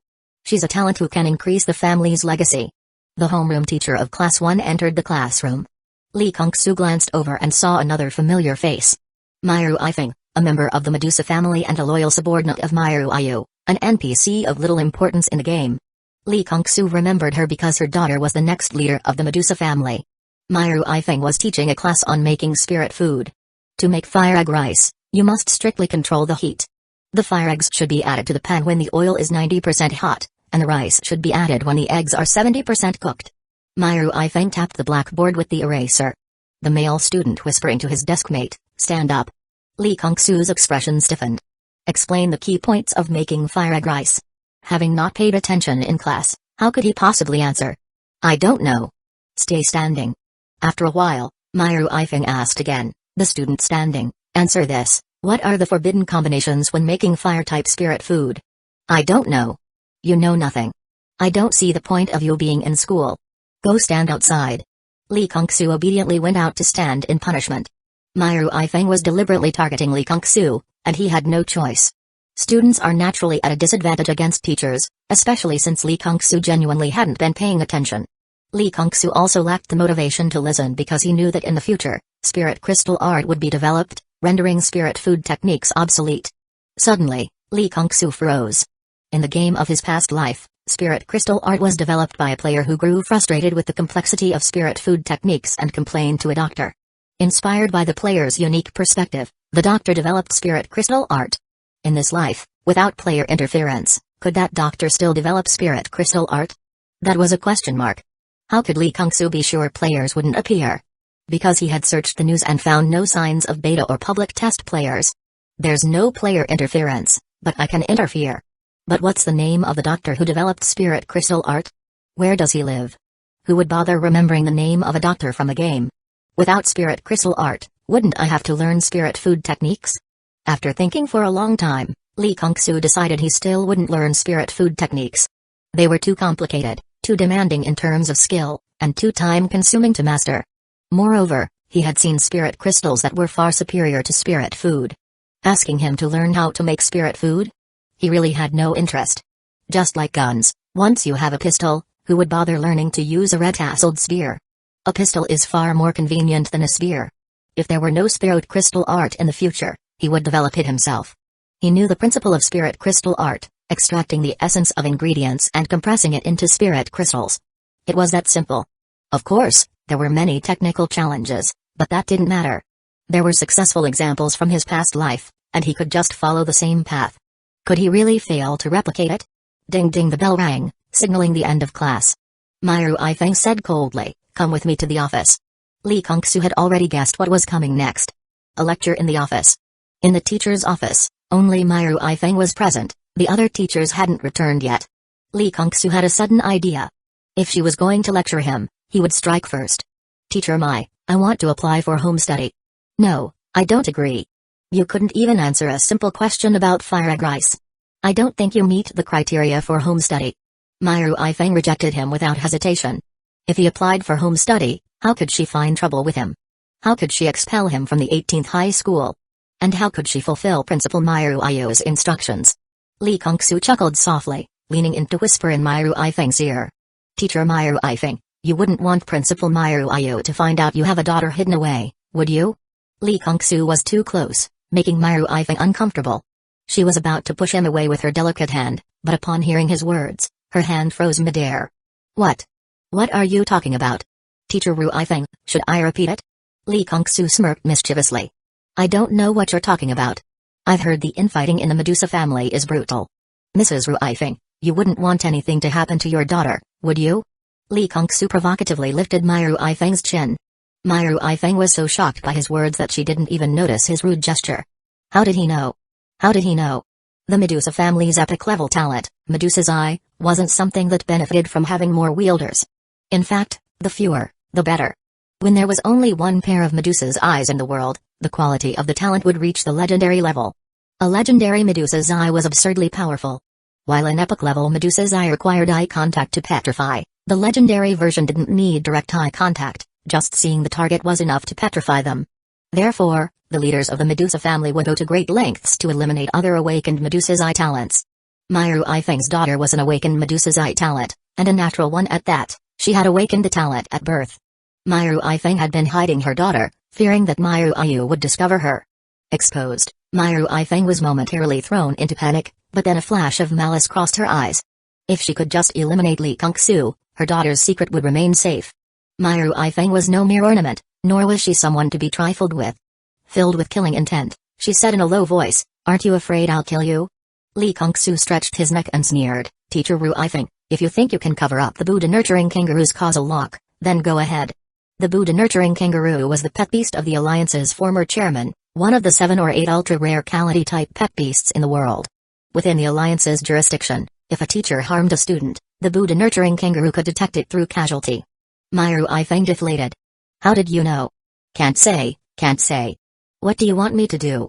"I warn you not to go too far, or I'll make sure we both go down together." Maru Ifeng put on a tough front as she spoke. Li Kongsu smiled, "Nothing much, just help me apply for home study." "The principal won't agree to that." "I don't care, you have to make this happen for me. And make sure that crazy woman Maru Ayu doesn't come after me. Also, I need to go out now, so please ask Teacher Feng to take leave for me." Adhering to the principle of giving a carrot after the stick. "If you help me with the home study application, I won't use this matter to threaten you anymore. I hope you keep your word, or I won't let you off even if we both go down. Here's the leave request you wanted." Maru Ifeng forcefully shoved the leave request into Li Kongsu's hand. On the bustling streets, with people coming and going, a cold wind blew, and the more Li Kongsu thought about it, the more something felt off. He was someone who avoided trouble, especially since he hadn't fully grown yet. Why would he knowingly approach the female school principal, Maru Ayu, who was known to dislike men? This didn't align with his usual behavior. His usual approach should be like Han Lemo, shielding everyone in front when faced with a great enemy. And threatening Maru Ifeng, he was powerless, so why did he act so recklessly, threatening her and exposing her daughter's secrets so flippantly? Something felt very off. Moreover, had he been too influenced by dark forces lately? Not counting his sister Lionel, he had encountered an unusually high number of stunning beauties, which was quite strange. Chen Lu, Qinzai, Lin Xiaoxuan, Lin Qingwei, Maru Ayu, Maru Ifeng. Chapter 21, Winged slime arriving at the environmental organization, Lee Kung-soo accepted the task of handling the accumulated garbage at the landfill. In the blink of an eye, the sun set, and the moon rose. Lee Kung-soo returned with 6 overfed slimes. Sigh. No mutation. Slimes injected with the slime mutation needle could mutate based on their environment and diet. For example, placing a slime near a volcano could cause it to mutate into a fire slime or a lava slime. Similarly, feeding a slime thunder-based spirit food could lead to mutations like an electric slime or a thunder slime. By feeding the slimes garbage, Lee Kung-soo hoped to mutate a garbage slime. Among the known slimes, there were garbage slimes. However, those garbage slimes lived on floating garbage islands in the ocean. These islands were inhabited by high-level monsters, and only gold-level beast tamers could venture there. And why would a gold-level beast tamer care about weak garbage slimes?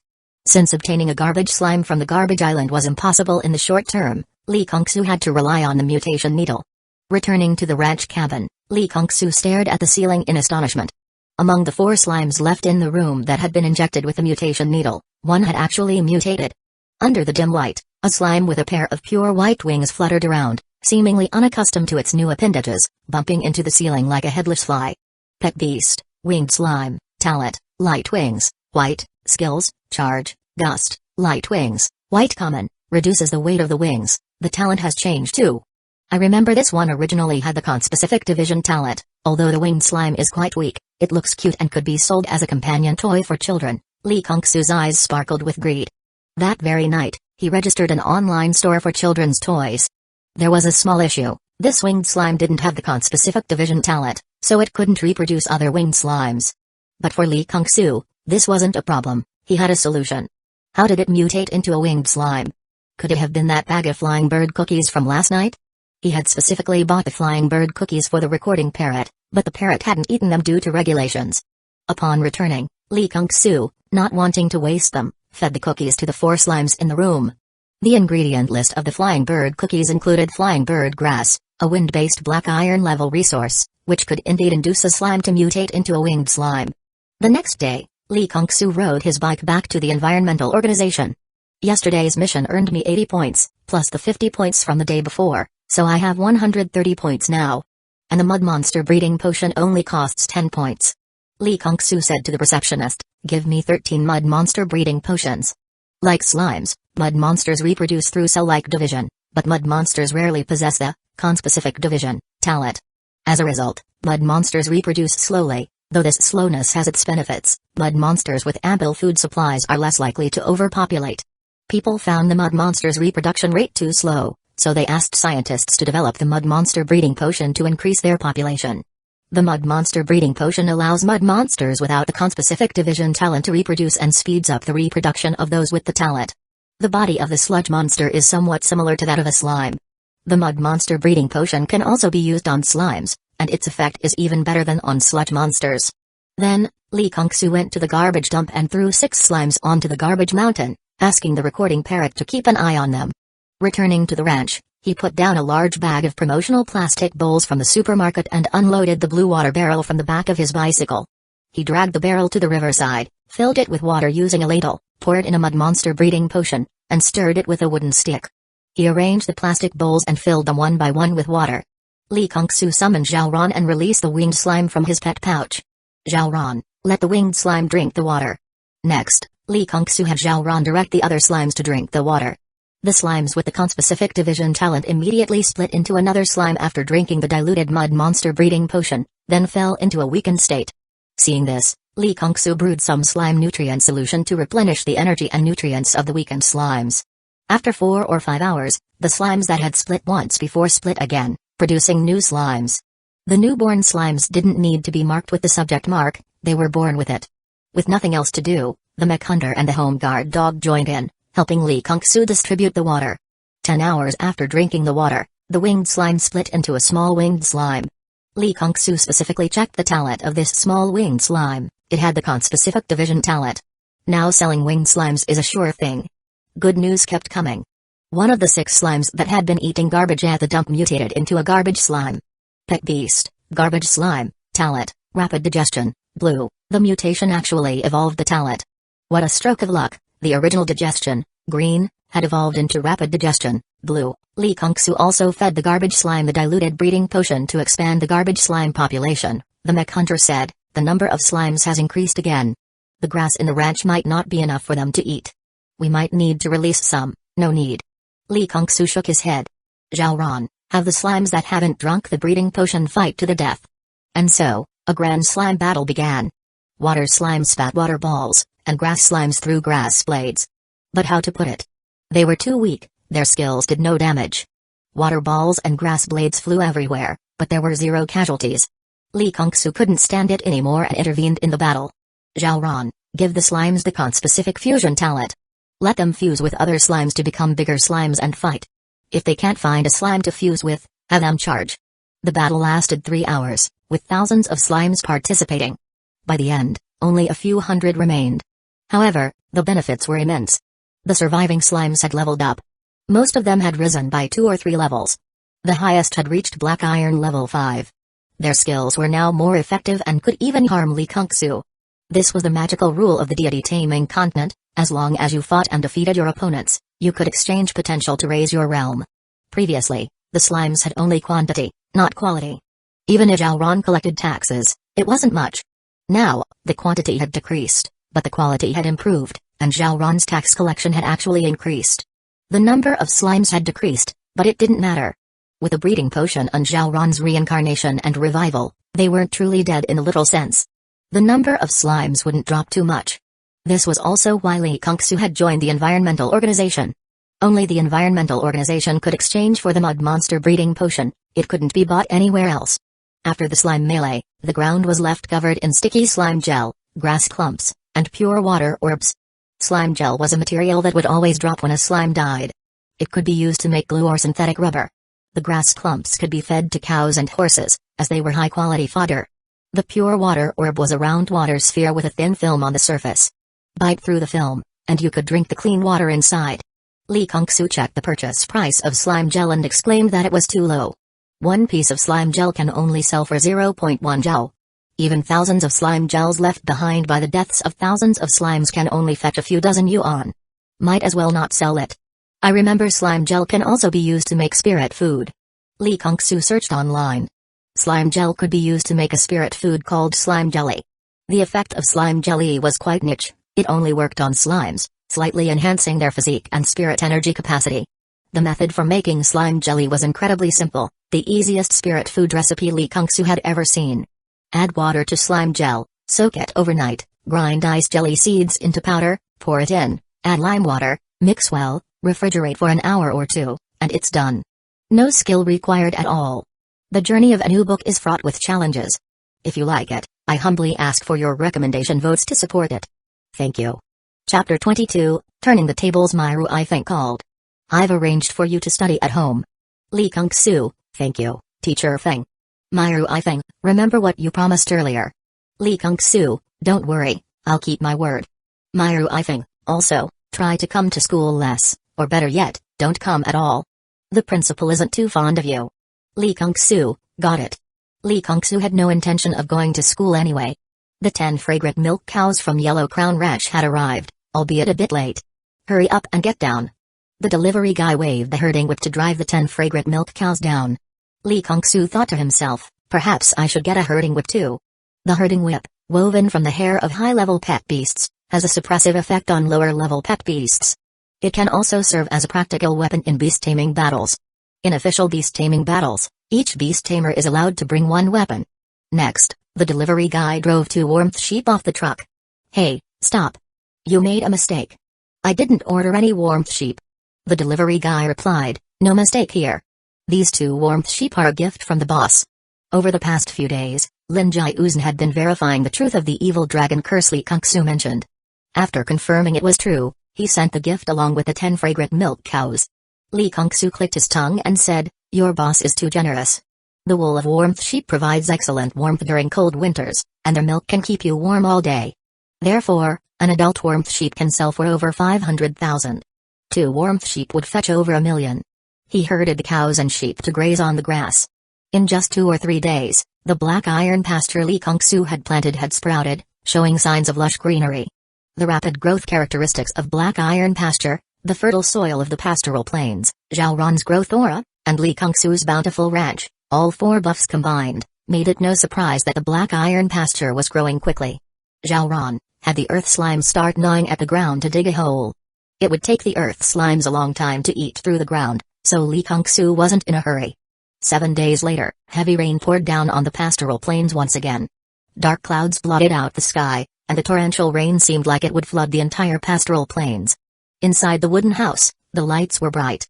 Li Kungsu sat in a wicker chair, a half-drunk cup of warmth sheep milk beside him. The warmth sheep had arrived at his ranch. Perhaps due to the unfamiliarity of the new environment, they didn't produce milk for the first few days. But after adapting, they started producing milk. Warmth sheep milk isn't really suitable for this season. Drinking it in summer can make you feel hot for several days. Winter is the best season for it.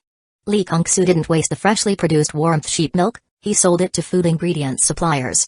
Warmth sheep milk can be used as an ingredient in spirit food. What made Li Kungsu happy was that the fragrant milk cows were showing signs of producing milk. It's time to head out. Li Kungsu finished the remaining half cup of warmth sheep milk, put on his raincoat, grabbed a shovel, and stepped into the rain. The warmth from the warmth sheep milk dispelled the chill and dampness of the rain. Mech Hunter, also wearing a raincoat, asked, "Are you going to tame some slimes?" "No, you stay home and take care of the fragrant milk cows and warmth sheep." If the fragrant milk cows and warmth sheep were lost, Li Kungsu would be heartbroken. Moreover, the slimes that had grown stronger through participating in the slime melee didn't need the assistance of the mech hunter to subdue wild slimes. "Zhao Ran, give them the order to go out and capture slimes. Even if the rain stops, they don't need to return, they should continue to expand outward." Zhao Ran issued the command to the group of slimes, and they scattered like an army charging into the depths of the grassland. Li Kungsu, holding a shovel, ventured into the rainy grassland. He was still a bit worried about his sister and planned to dig her up to check on her. He had been restless these past few days, plagued by nightmares of his sister's tragic death. Especially last night's nightmare was the most horrifying. He dreamt that his sister extended a skeletal hand from the ground, struggling to climb out, crawling to Li Kungsu's feet, and accusing him of his misdeeds. She said she was so cold and lonely underground. All of this was his fault. Digging open the burial site, Li Kungsu was filled with doubt and unease. His sister was gone. Continuing to dig deeper, he found his sister's clothes and a stuffed teddy bear. "My sister's clothes are here, but she's not? What's going on?" Digging further down, he found 5 soft, pinkish flesh balls. 5 flesh balls, 1 large and 4 small. Li Kungsu had a premonition that these round flesh balls were his sister. "Sister?" Li Kungsu called out softly, and the 5 flesh balls trembled in response. "So, you've hidden your sister here, no wonder I couldn't find her. But, speaking of which, your sister is quite peculiar, actually turning into flesh balls." Suddenly, an unfamiliar voice came from behind. Li Kungsu turned around to see a figure cloaked in black, with eyes glowing a sinister red, standing behind him, looking down at him. Li Kungsu staggered back a few steps, exclaiming in shock, "It's you, the mysterious person who nearly killed me and took a spirit restriction nail from my sister. Why are you here?" The mysterious person murmured, "So you were aware of my presence, no wonder you moved your sister's location. It's a pity your knowledge is too shallow to understand the methods of the strong. But, it's strange, didn't I kill you back then? How did you come back to life? Could it be that you have a life-saving artifact?" Suddenly, the shock on Li Kungsu's face disappeared, replaced by a playful glint in his eyes and a strange smile. "So it really is you? Strong? You're not. I've been waiting for you." The mysterious person grew wary. Li Kungsu raised his right hand, shaping it like a gun, and made a bang sound at the mysterious person. It was a false alarm, nothing happened. The sound of the gunshot from his mouth amused the mysterious person. "Ha, you've gone mad from fear, how easily frightened." The mysterious person thought Li Kungsu had been scared out of his wits. Just as the mysterious person was distracted by Li Kungsu's antics, suddenly, a loud gunshot echoed across the vast grassland, like a thunderclap in a rainless sky, reverberating throughout the world. Half of the mysterious person's chest was blown away, and then the mech hunter descended from the sky, landing behind the mysterious person. A flash of silver blade light, and the Nepalese hunting knife severed his head. Even with only his head remaining, the mysterious person stubbornly clung to life, attempting to summon a pet beast to counterattack. The mech hunter acted swiftly, applying a hunter cage to the head, interrupting the summoning and sealing his beast-taming space. The mysterious man looked at the mech hunter in disbelief and said, "How can you be here? Aren't you supposed to be guarding the ranch?" Li Kungsu was momentarily stunned. How could he still speak when only his head remained? Oh. This is a supernatural world, so it's normal. Lee Kung-soo smiled and said, I was just fooling you. I didn't expect you to be so gullible, believing it so easily. The mysterious man was taken aback and exclaimed, did you see through my invisibility and deliberately set up a trap for me? Of course, he saw through your invisibility. For the past few days, you've been wandering around in front of the mech hunter. How could he not notice you? The mech hunter is a robot and a hunter, equipped with scent sensors and highly sensitive to smells. The mysterious man's attempt to conceal his aura was clearly inadequate, and the mech hunter detected him. Since the mysterious man was too close to Lee Kung-soo, the mech hunter didn't act immediately upon discovering him but subtly reminded Lee Kung-soo that an invisible person had entered the ranch. Subsequently, Lee Kung-soo had nightmares for several consecutive nights, missing his sister. Lee Kung-soo immediately understood the invisible man's intention, to make him miss and worry about his sister through nightmares, thereby luring her out. So he decided to play along and set up this ambush. Lee Kung-soo took off his shirt, wrapped 5 lumps of flesh inside it, then stuffed 71 spirit restriction nails into his bag, picked up the mud-smeared bear cub, and put it in his pocket before climbing out of the pit. Those nightmares I've been having these past few days were caused by your pet beast, weren't they? Lee Kung-soo moved closer to get a clear look at the mysterious man's face, his pale complexion and bewitching red eyes. No, I misspoke. It's not a pet beast, it must be a blood beast. A follower of the blood god sect, hello there. Some people believe that humans cannot withstand the invasion of the 4 evil gods and would rather submit to survive. Thus, these people became traitors, accepting the transformation by the 4 evil gods and embracing their embrace. The mysterious man before them was a follower of the blood god sect who had embraced the scarlet blood god. Followers of the blood god sect, also known as blood fiends, possess astonishing vitality. As long as the blood in their bodies doesn't dry up and their heads aren't shattered, they can tenaciously survive. If the mysterious man's head were placed back on his neck and given sufficient blood, he would fully recover in a few days. Chapter 23, Stirring Up Trouble? Humans were transformed, and their pet beasts couldn't be left behind.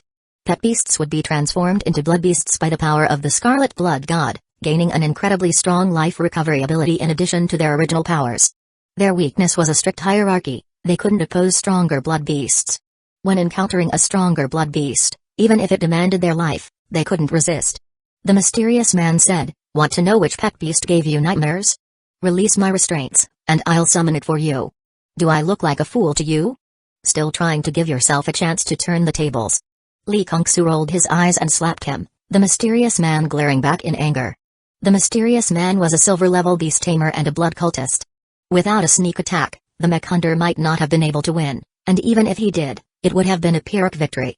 The reason the mech hunter could swiftly deal with the mysterious man was due to the sneak attack, combined with a 5-minute charged shot, and not giving the mysterious man a chance to summon a blood beast. Lee Kung-soo sincerely thanked him, thank you, mech hunter. If it weren't for you, I would have been in danger. The mech hunter replied, just doing my duty, it's what I should do.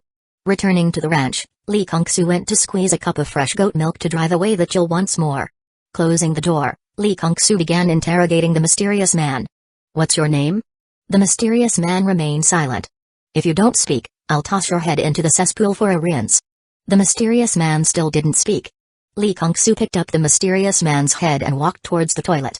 The mysterious man panicked. I'll talk. What's your name? Zhu Fengzai. Joining the blood god sect and even changing your surname, you guys are something else. Oh, I forgot, you're not even considered human anymore, so your surname doesn't matter to you. From a genetic standpoint, blood god sect members aren't considered human anymore, there's a reproductive barrier, so they're only classified as humanoid creatures. Besides you, does anyone else know my sister's secret? Lee Kung-soo asked the question he cared about the most. If there were, it meant Lee Kung-soo still had enemies to deal with. Zhu Fengzai knew this question was important to Lee Kung-soo and remained silent, even when threatened with being thrown into the cesspool. How did you find out about my sister's secret? Zhu Fengzai seemed to have shut down his language system, still refusing to speak. I'll make you talk. Lee Kung-soo narrowed his eyes and stared at him, speaking seriously. Lee Kung-soo didn't throw him into the cesspool but instead locked him in a safe. It wasn't that Lee Kung-soo didn't want to throw him in, but it would have been too smelly, and he'd have to fish him out, which would be too much trouble. He had a way to make Zhu Fengzai tell the truth, but he had to wait. He would deal with him after getting the answers. In the early hours of the morning, the meatball placed beside the bed made a noise, waking Lee Kung-soo. Turning on the light, he saw the largest meatball shake a few times, and limbs and a head emerged from it. The meatball transformed into an exquisitely carved, spirited, and adorable little girl. The little girl wrapped herself in a sheet and quickly scurried onto the desk, grabbing the spirit restriction nails on the desk and swiftly driving them into the other 4 meatballs. What's going on? Lee Kung-soo was completely baffled. After nailing the spirit restriction nails, the little girl clapped her hands. Seeing Lee Kung-soo, she rushed over, hugged his neck, and her little head nuzzled his cheek like an affectionate kitten. Brother, I missed you so much. Lee Kung-soo was stunned. Uncle? It's me. Lee Kung-soo asked, what's going on? What exactly happened? What are those 4 fleshy balls? It seems like you've returned to normal?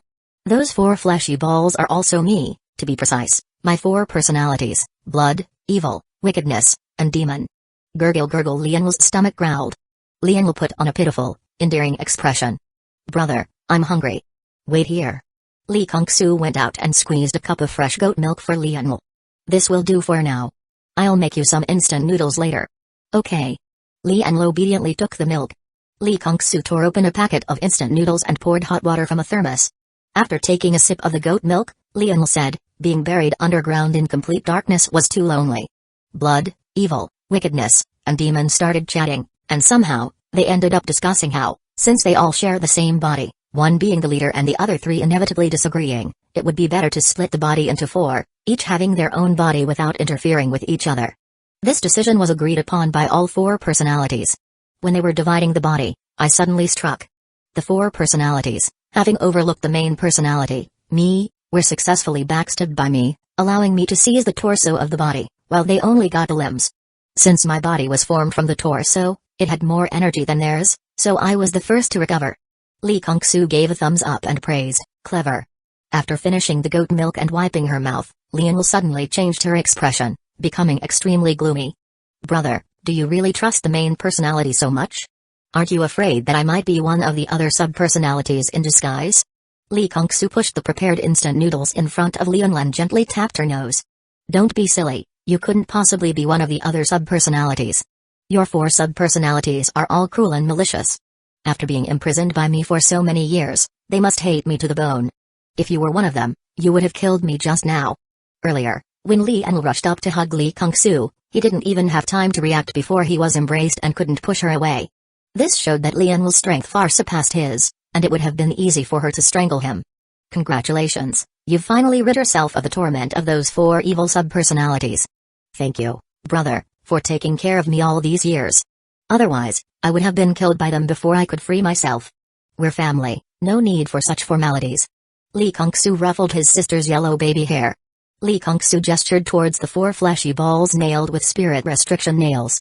What should we do with these 4? I'm not sure either, let's just keep them nailed for now. After finishing her noodles, Lian added, oh, by the way, brother, my immortal monster constitution has disappeared. It's fine that it's gone, as long as you're okay. But I've awakened a talent and a bloodline talent. Lee Kung-soo perked up, what talent have you awakened? Resurrection immortality. Lee Kung-soo recalled the information about resurrection immortality. Resurrection immortality doesn't belong to the beast tamer talent, nor does it belong to the breeder talent. Strictly speaking, it should be considered a martial artist talent. Besides the beast tamer and breeder professions, there's also the martial artist profession. However, the martial artist profession has declined. Beast tamers have pet beasts, while martial artists are alone. Beast tamers can gang up, but martial artists can only fight one-on-one. How can martial artists possibly win against beast tamers? Martial artists can also gang up, calling friends to gang up on beast tamers, but beast tamers have friends too, and they can call for help as well, often bringing even more allies. Nowadays, there are martial artists who are primarily beast tamers, with martial arts as a secondary role. Resurrection immortality, a golden legend grade talent, is a terrifying ability with immense regenerative power. As long as a single piece of flesh remains in the world, resurrection is possible. Resurrection immortality feels like a weaker version of your previous unkillable nature. In the past, her sister's immortality was much stronger, and Lee Kung-soo even suspected that she could regenerate from a single drop of blood. Lian pointed at the 4 flesh balls, they probably took away 3/4 of my power, otherwise, my talent would be even stronger. Even stronger? A colorless unique grade talent? Lee Kung-soo asked, what is your bloodline talent? Sacred Lotus Eye, but it seems to have mutated and is still incubating. It will emerge after some time. Lian asked, brother, is the Sacred Lotus Eye powerful? Lian wasn't very familiar with the bloodline talents of the major families in Pupil City. Powerful? Of course, it's powerful. It ranks among the top 3 bloodline talents of the 10 great families in Pupil City. The 10 great families of Pupil City? Yes, the 10 most powerful pupil technique bloodline families. Which families are these 10? The Sacred Lotus Li family, Heaven Ziyang family, Yin Yang Zhong family, Forest Woodland family, Ink Orchid Chen family, Double Pupil Xiang family, Blood Kill Bei family, Dragon Pupil Long family, Medusa family, and Fire Eye Sun family. Humble author online seeking votes. Chapter 24, Sacred Meal. Who is the strongest among them? Lian asked curiously. The title of the strongest pupil technique has been contested for thousands of years without a clear winner, but it's certain that the top 3 are the Sacred Lotus Li family, the Heaven Ziyang family, and the Yin Yang Zhong family. Who is the weakest? The Fire Eye Sun family. Brother, how can you be so sure? The Fire Eye Sun family was once on par with the Heaven Ziyang family, earning the reputation of Northern Heaven's Eye, Southern Fire Eye. Later, during the Great Cataclysm, the Sun family's leader, Sun Shangxian, beheaded an avatar of the Scarlet Blood God, enraging the deity. The Scarlet Blood God cursed the Sun family, weakening their Fire Eye talent. Although it remains an epic-level talent, its abilities are far from what they used to be. Lian then inquired about the Sacred Lotus Eye. What are the abilities of the Sacred Lotus Eye? The Sacred Lotus Eye has 2 pupil techniques, one is called Sacred Lotus Protection, and the other is Sacred Meal. Li Kongsu took a sip of water and continued slowly. Sacred Lotus Protection conjures a sacred lotus to shield the user. The lotus possesses absolute defensive power, said to be indestructible as long as the pupil energy remains. Sacred Meal consumes pupil energy to transform resources into a sacred meal that can enhance the abilities of pet beasts and guide their evolution. Lian said, isn't Sacred Meal just like spirit food? They are similar in nature, but to be precise, Sacred Meal is a higher grade food than spirit food. Because of Sacred Meal, the Sacred Lotus Eye talent is classified as a breeder talent. But don't underestimate it just because it's a breeder talent. Among breeder bloodline talents, the Sacred Lotus Eye also ranks in the top 3. I hope your Sacred Lotus Eye mutation retains the Sacred Meal pupil technique because it is truly useful. Lian clasped her hands together and prayed, may my Sacred Lotus Eye mutation retain the Sacred Meal pupil technique. Li Kongsu smiled, not holding much hope that the Sacred Lotus Eye mutation would retain the Sacred Meal pupil technique. Historically, the Sacred Lotus Eye has mutated many times, but very few mutations retain the Sacred Meal pupil technique. Having shed her 4 sub-personalities, Lian chattered like a chatterbox and asked about the abilities of the Heaven Ziyang family and the Yin Yang Zhong family, which, like the Sacred Lotus Li family, ranked in the top 3. The Heaven Ziyang family's talent is called Heavenly Eye, a purple epic level talent with 2 pupil techniques, Clairvoyance of Origin and Heavenly Eye Golden Ray. Clairvoyance of Origin allows the user to see through objects, discern their true nature, and see through illusions and mirages. Heavenly Eye Golden Ray shoots a golden ray from the Heavenly Eye, capable of splitting mountains, shattering waves, and piercing through anything. Lian said, the Sacred Lotus Protection of the Sacred Lotus Eye is like the strongest shield, and the Heavenly Eye Golden Ray of the Heavenly Eye is like the strongest spear. When they collide, does the shield block the spear, or does the spear pierce the shield? Li Kongsu replied, at that point, it depends on the amount of pupil energy. The one with more pupil energy wins. What about the Yin Yang Zhong family's talent? Yin Yang Eye, also a purple epic level talent with 2 pupil techniques, Glimpse of Yin Yang and Yin Yang Spirit General. Glimpse of Yin Yang allows the user to see the souls of deceased beings. Yin Yang Spirit General can refine malevolent spirits into Yin Spirit Generals and heroic spirits into Yang Spirit Generals. Combining Yin and Yang Spirit Generals can create a Yin Yang Spirit General. However, only a very few can successfully combine Yin and Yang Spirit Generals. Currently, the only known person to have done so is the Zhong family's leader, Zhong Lingshan. Li Kongsu spent the entire night chatting with Lian, knowing that she had been holding back for too long. Lying in bed for 10 years, he could only chat with her, and even then, his body was often taken over by 4 evil alternate personalities. As dawn broke, Lian fell asleep in Li Kongsu's arms. Li Kongsu looked at the tiny Lian, curious if her age had also regressed along with her body. As for Lian's body splitting into 5, he wasn't too surprised. This was a body that had been influenced by the power of the 4 gods, so it was normal for it to be a bit special. He pinched Lian's rosy little cheek and quietly got out of bed. Though drowsiness was overwhelming him, and he really wanted to stay and sleep with Lian, he still had things to do. He needed to buy her some suitable clothes. Li Kongsu first went to the garbage dump, where the recording parrot had already arrived. He released dozens of garbage slimes and asked the recording parrot to keep an eye on them. Lee Kong-soo had a decent relationship with the recording parrot, so it was willing to help. Although there was a rule that the recording parrot couldn't eat food given from outside, Lee Kong-soo could give money to the receptionist to buy flying bird cookies for the parrot. With just this small gesture, he managed to build a good rapport with the recording parrot. Lee Kong-soo went to a children's clothing store and bought a bunch of pretty dresses, then spent 30,000 at the creature pet store on a disposable contract slot detector. Actually, those who awakened their talents naturally could test their contract slots for free, but the Alliance would record the number of slots. Given how special Lian was, Lee Kong-soo had a feeling that she might have quite a few contract slots, so it was better to test privately and keep it discreet. Returning to the ranch, Lian was still asleep. Lee Kong-soo lay down on the rattan chair for a short nap. When he woke up, he opened his eyes to see Lian was sitting on him, wearing the little white dress he had bought for her. "Do you like the dress?" "I like it. I like anything you buy for me, brother." With that, Lian planted a kiss on Lee Kong-soo's cheek. "Brother, don't we still have my old dresses from when I was little? You didn't need to buy new ones.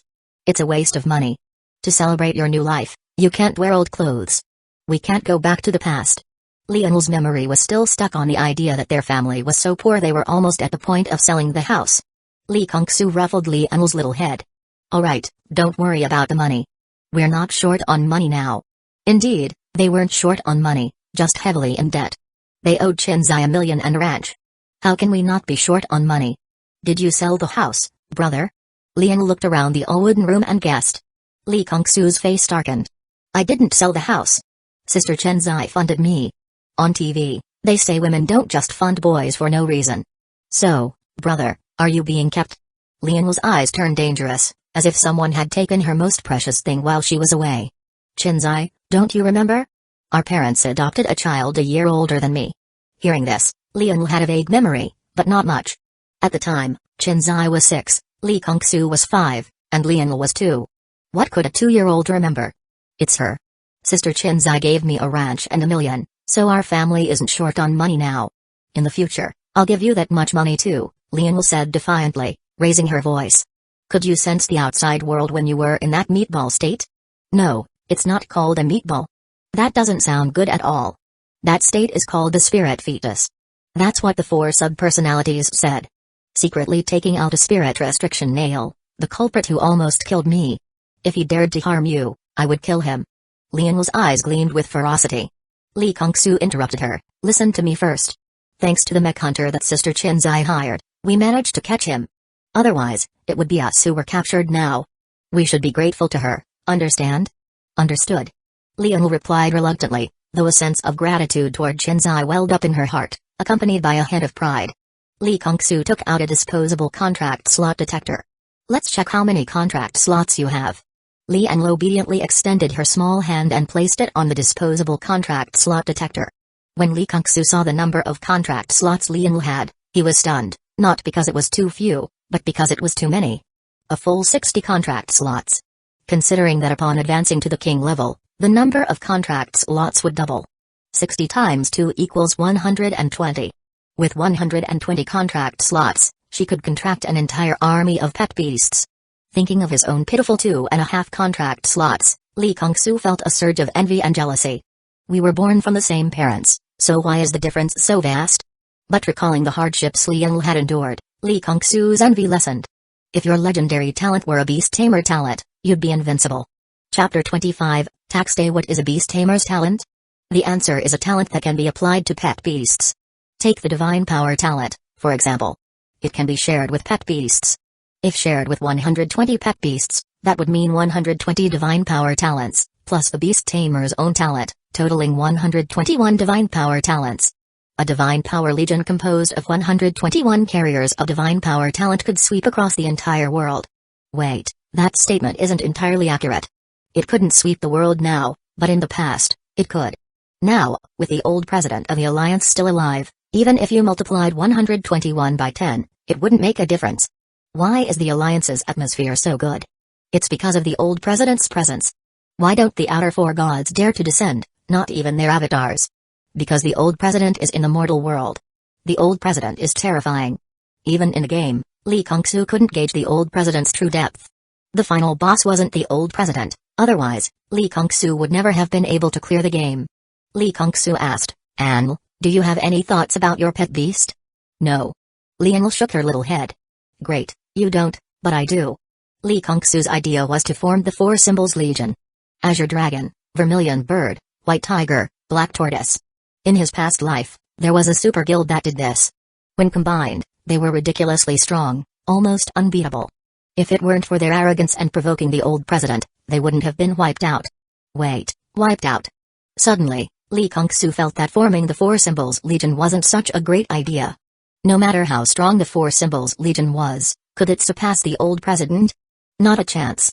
The old president could annihilate it with a single backhand slap. Moreover, cultivating the Four Symbols Legion would consume an astronomical amount of resources. Resources related to the Four Symbols were much more expensive than those of the same level and quality, and they were in short supply on the market. Everyone knew how powerful the Four Symbols Legion was, and many families were trying to replicate it. It took the combined efforts of an entire Super Guild's players to form the Four Symbols Legion. How could Li Kongsu and Lianl possibly achieve that? Li Kongsu also realized another problem: imposing his ideas on Lianl wasn't fair. Lianl had no thoughts about pet beasts now, but that didn't mean she wouldn't develop her own ideas in the future. She had been pinned to her bed since childhood, unable to move, and knew nothing about pet beasts. Of course, she had no thoughts now. Once she started interacting with pet beasts, she would naturally develop her own ideas. "Brother, do you have any ideas?" "Yes, but upon further thought, it's not the right time, so I've given up on it." "Alright, stop clinging to me. I need to meditate and cultivate. Go play by yourself." Li Kongsu picked up Lianl, who was kneeling on him, and set her down. Then he thought it over and decided it wasn't right, so he went out with Lianl. The mech hunter looked shocked. It had been keeping an eye on the ranch gate and hadn't seen Li Kongsu bring in a little girl from outside. "When did the ranch master bring in a little girl?" Li Kongsu introduced. "This is my sister, Lianl, my biological sister. This is the mech hunter, the most excellent ranch guard." "Mech, why are you so surprised that someone came out of my house? Didn't you notice before? That shouldn't be the case. It could even detect the invisible Zufeng's eye." The mech hunter said, "The cabin is the ranch master's home, and it contains the ranch master's privacy. I wouldn't pry." Such professionalism. Li Kongsu gave a thumbs up. As for the invisible Zufeng's eye, if he had stayed quietly hidden in Li Kongsu's cabin, the mech hunter might not have noticed him. But he insisted on wandering around. Li Kongsu instructed the home guard dog to help look after the child. "Anil, you can only play in the ranch, don't run off." "Okay." Lianl obediently agreed. After Li Kongsu went inside, Lianl approached the home guard dog, clasped her hands together, and made an adorable plea. "Big dog, can you let me ride on you? Please." Ah Huang picked up Lianl with her mouth, tossed her onto her back, and ran joyfully across the grass. The mech hunter was utterly astonished. Ah Huang had agreed. How could Ah Huang agree? She was the most loyal, allowing no one near except her master. The mech hunter observed carefully and noticed that Ah Huang's state seemed a bit off, as if she had been charmed. How could that be? Ah Huang was female, how could she be charmed by a little girl? The mech hunter stared at Lianl for a while and thought, what an adorable little girl. Ah Huang's resistance is weak, it's not the girl's fault. Suddenly, the mech hunter became alert, inwardly exclaiming that the ranch owner's sister was quite eerie. After all, it was a mechanical pet, with no concept of cuteness toward humans. Seeing the phone, Li Kongsu suddenly remembered that he had previously called the police to mislead Zhu Feng's eye. Now that his sister had returned, should he inform Officer Lin? After some consideration, Li Kongsu put the phone back on the table. He definitely needed to inform Officer Lin, but not now. What if, after informing Officer Lin, the officer insisted on coming to see Lianl? What then? Lianl had changed, completely different from before. How could he explain that? It's too hard to explain. Better not inform him for now. He planned to wait until Lianl developed the mutated Sacred Lotus Eye, notify the Sacred Lotus Li family to take his sister away, and then inform Officer Lin. Li Kongsu closed his eyes and began meditating. The meditation ended at 4 o'clock. Li Kongsu sighed. His meditation progress wasn't slow, but it wasn't fast either, just average, at the level of an ordinary person. But at this rate, he would inevitably hold back his pet beast in the future. It seems I need to find a way to increase my meditation speed. There were many ways to increase meditation speed, most of which were beyond Li Kongsu's financial means. However, there was one cheap and effective method, though it was excruciatingly painful. The venom of the white leaf scorpion could enhance meditation speed, but it was a method only the most truthless and determined could endure. The venom of the white leaf scorpion wasn't highly toxic, but its sting was exceptionally painful, as if millions of white leaf scorpions were gnawing at your marrow, slowly tearing at your flesh, your eyes, your brain, an agony beyond description. The pain wasn't just physical, it was also mental. In the game, Lee Kung-soo had set the pain sensitivity to the lowest 10%, yet it still hurt so much that his consciousness disconnected from the game pod. Could the pain from the white leaf scorpion's venom be reduced? I think some NPCs researched it, but they didn't succeed. Better forget it. Even at 10% pain sensitivity, he couldn't endure it, let alone at 100%. Actually, using the white leaf scorpion's venom is also a test of willpower. If the pain could be reduced a bit, it might be worth a try. Time flowed like an irreversible river. In the blink of an eye, a month had passed since Zhao Ran subdued her first slime subject. Lee Kung-soo eagerly anticipated the results of a month's worth of expansion and development. The number of slimes he had subdued now exceeded 100,000. It's time to collect taxes. From each slime subject, 5 starlight points emerged, converging from all directions above the Soul Kingdom, resembling a beautiful galaxy in the cosmos. The black starlight points represented the soul tax. The cyan starlight points represented the mental tax. The golden starlight points represented the physical tax. The multicolored starlight points represented the spiritual energy tax. The white starlight points represented the skill experience tax. Lee Kung-soo felt that this tax collection was somewhat ruthless, taxing even the soul, though only 1% at a time. He was slightly worried whether collecting the soul tax might kill the slimes. What Lee Kung-soo didn't know was that collecting the soul tax was not only harmless to the slimes but actually beneficial. Each time the soul tax was collected, the slime's soul would break through a bit of its upper limit, recovering and growing slightly in a very short time. The same was true for the other taxes, harmless and beneficial, capable of breaking the racial limits that originally bound the slimes. The black starlight points merged into Zhao Ran's body, and her weak soul rapidly grew. The cyan starlight points merged into Zhao Ran's body, and her mental power exploded with growth. The golden starlight points merged into Zhao Ran's body, and her size visibly increased. Lee Kung-soo felt a headache coming on. Size wasn't always better, especially for fragile slimes. With this size, she'd be a living target in a fight. I need to get Zhao Ran a shrink skill. The multicolored starlight points merged into Zhao Ran's body, and a surge of spirit energy flooded her. Lee Kung-soo was astonished. This spirit energy wasn't temporary, it didn't disappear after use. The influx of spirit energy permanently expanded Zhao Ran's spirit energy limit and permanently increased her spirit energy recovery rate. Moreover, spirit energy of different attributes bestowed different attributes upon Zhao Ran. For example, grass-type spirit energy granted her the grass attribute. Earth-type spirit energy granted her the earth attribute.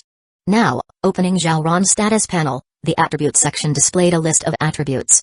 Pet beast, water slime, Zhao Ran, attributes, water, grass, earth, poison, wind, 4 additional attributes at once. Finally, the white starlight points merged into Zhao Ran's body, and a wave of comprehension washed over her.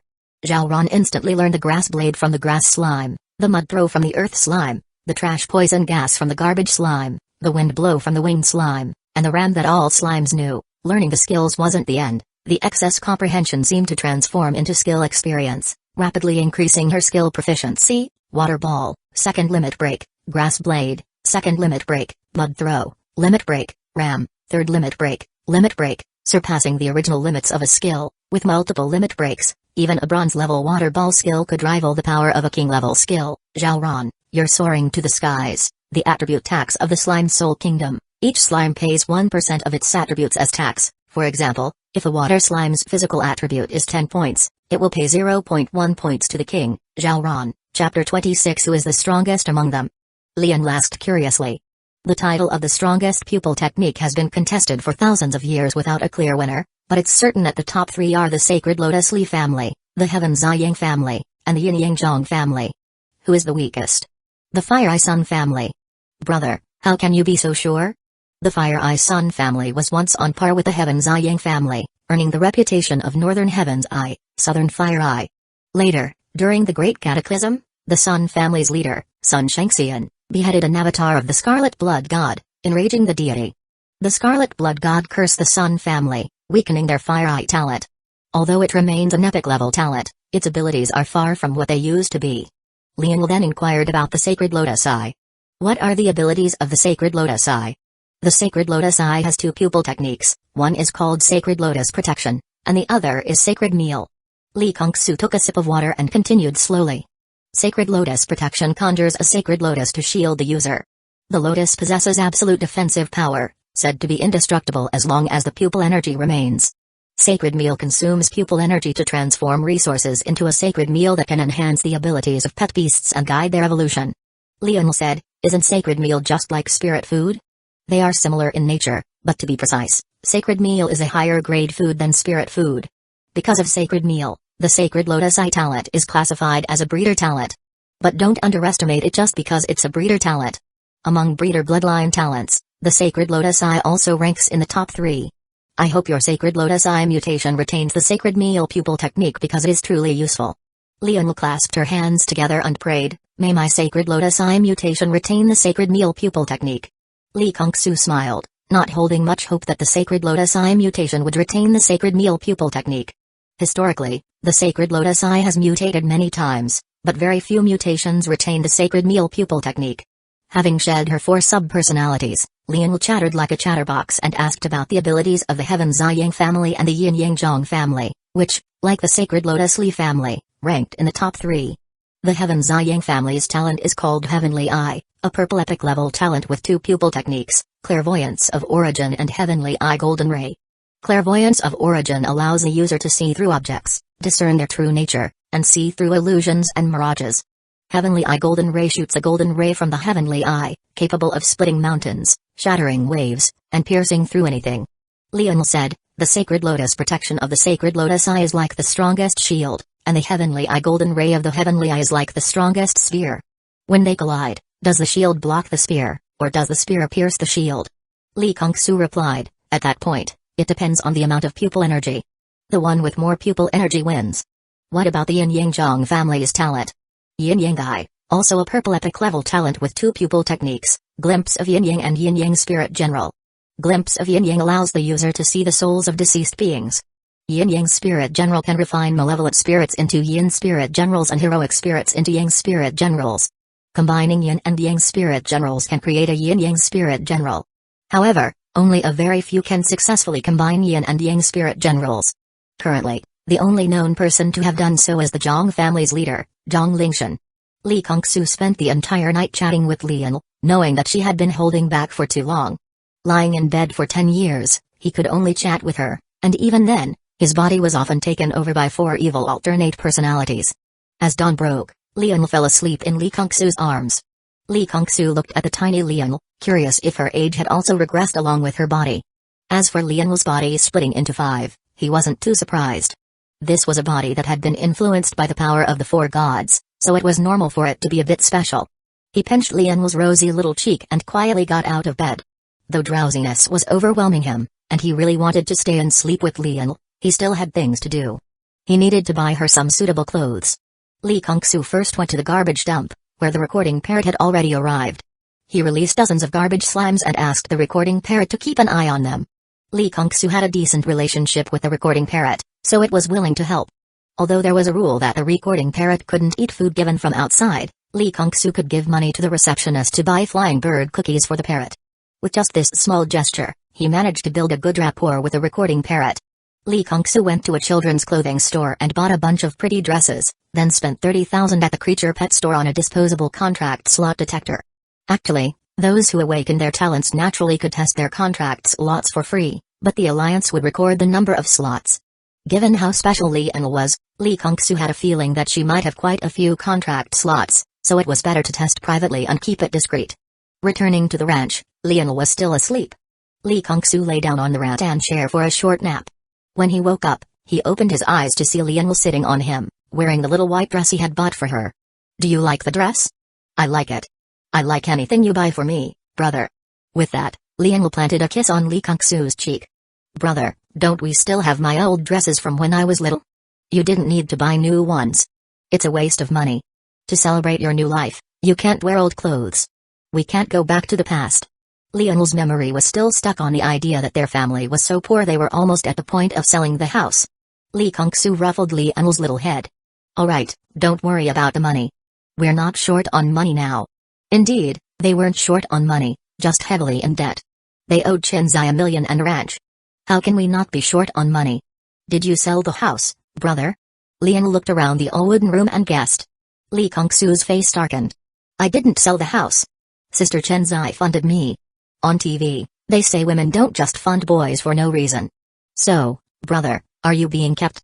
Lian's eyes turned dangerous, as if someone had taken her most precious thing while she was away. Chenzai, don't you remember? Our parents adopted a child a year older than me. Hearing this, Lian had a vague memory, but not much. At the time, Chenzai was 6, Li Kongsu was 5, and Lian was 2. What could a 2-year-old remember? It's her. Sister Chenzai gave me a ranch and $1 million, so our family isn't short on money now.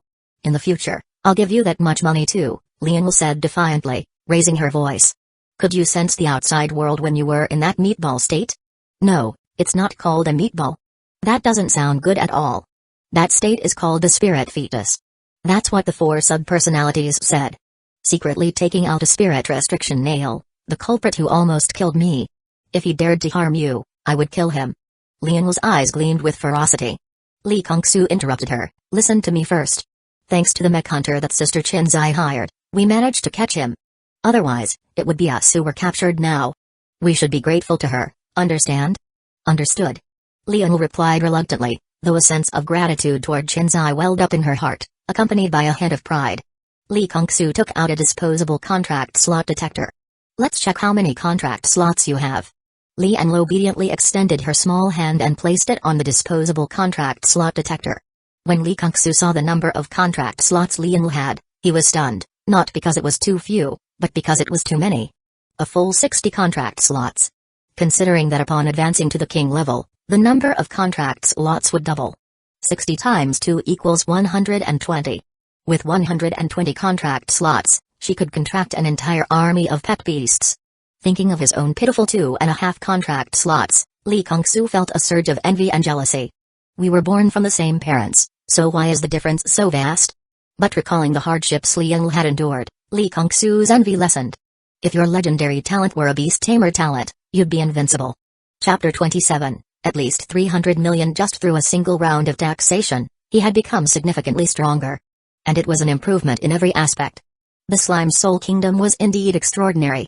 The Divinity Endowment truly lived up to its reputation as the most potent talent in history. After the taxation ended, Li Kongsu looked at Zhao Ran, who was now almost taller than him, and felt a headache coming on.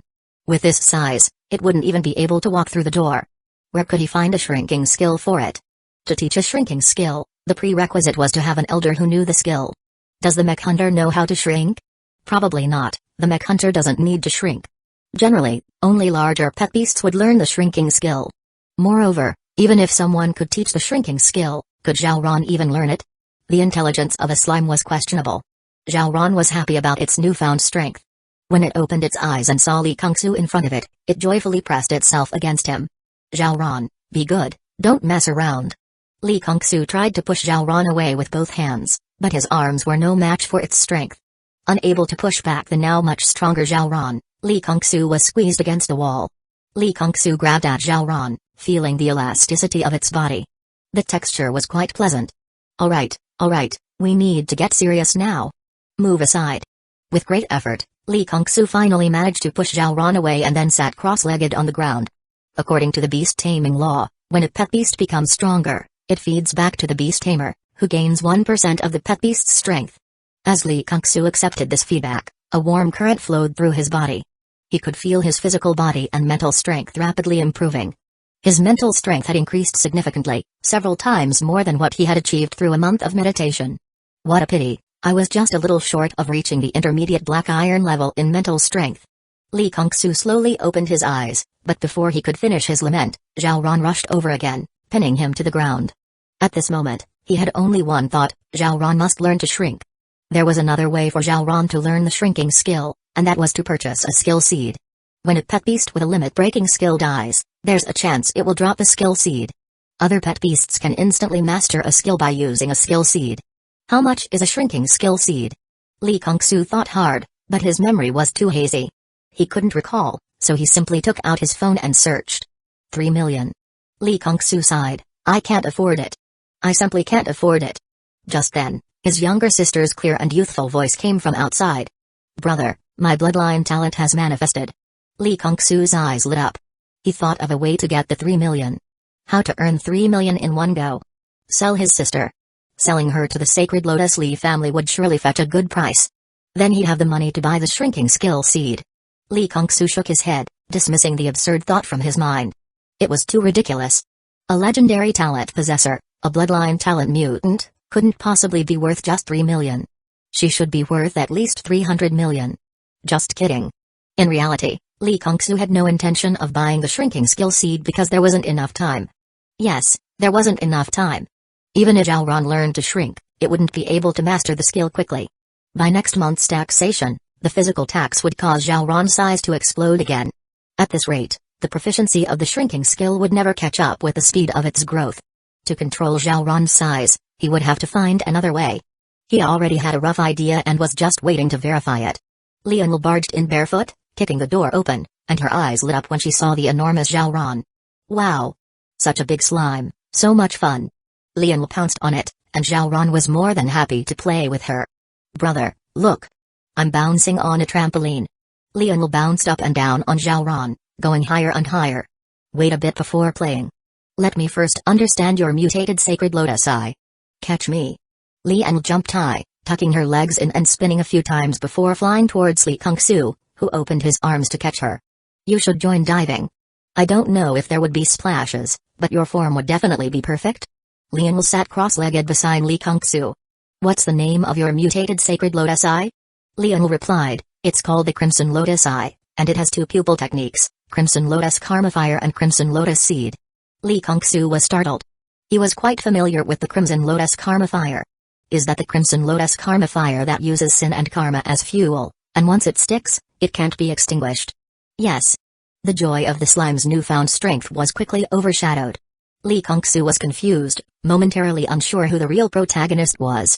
Wasn't it written in novels that the time traveler is the protagonist? Why did Lionel seem more like the one who had traveled through time and was cheating compared to him?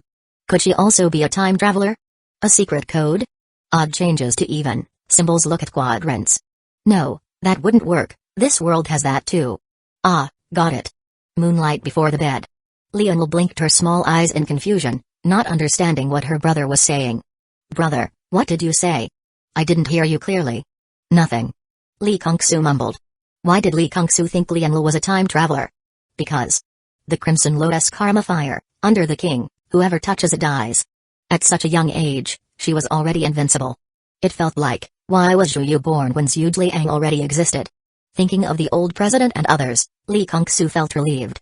Although Lionel was a prodigy, in this world, she was just a small prodigy. There were even more terrifying prodigies out there, and this world was never short of them. For example, Li Shiji from Pupil City, Wu Yuhang from Mountain Capital, Zhu Jiayu from Sea Capital, Zhao Zhengyai from Dragon Capital, Yu Ai from Gold Capital. Each of them was more of a prodigy than Lionel when they were young. And then there was the old president. Each of these people could dominate the world in an era without the 4 gods, becoming invincible emperors for a lifetime. But unfortunately, they encountered the most terrifying prodigy and freak in the history of the god governance world. The old president. Their ambitions could only be realized without provoking the old president. Time travel and foresight from games made me arrogant, forgetting that this era is one where prodigies and monsters roam. A small, fair hand waved in front of Lee Kung-soo. Brother, what's wrong? Lee Kung-soo rubbed Lionel's little head and said softly, I'm just marveling at you, being banned from competitions at such a young age. Lionel asked, banned? Banned from what? Lee Kung-soo replied, the Beast Tamer battle competition. Your Crimson Lotus Karma Fire is too overpowered. If you compete, you're destined to win, making the competition meaningless. Naturally, you have to be banned. Lionel puffed up her little face in anger. That's so unfair. Why should being strong get me banned? Lee Kung-soo smiled and said, your mere presence in the competition is the greatest unfairness. Being slightly stronger than other contestants is one thing, being significantly stronger is another, but being overwhelmingly powerful to the point where even a reigning champion might not be able to defeat you, that's something we can't just ignore. The world is no stranger to prodigies. Many of them master forbidden powers at a young age. To maintain the fairness of the competition and prevent other contestants from being mentally crushed, these forbidden powers are usually banned. However, the prodigies are often compensated with a championship reward afterward. What if I don't use the Crimson Lotus Karma Fire? If you don't use it, then naturally, there's no issue. Lee Kung-soo asked, what is the effect of your second pupil technique? Chapter 28, Crimson Lotus Eye. Refining the sin power of others into Crimson Lotus seeds can greatly enhance the strength of pet beasts. It's somewhat similar to the sacred meal, though not as varied, but it's more economical and practical. Are there any drawbacks? Lee Kung-soo thought there probably were. If there were no drawbacks, this bloodline talent should be considered a legendary level talent. Bloodline talents cannot reach the legendary level, the highest is epic level. Of course, there are exceptions, such as Medusa's Eye. However, the cost of advancing Medusa's Eye to the legendary level is extremely high. It requires killing all other Medusa's Eyes, leaving only one pair in the world.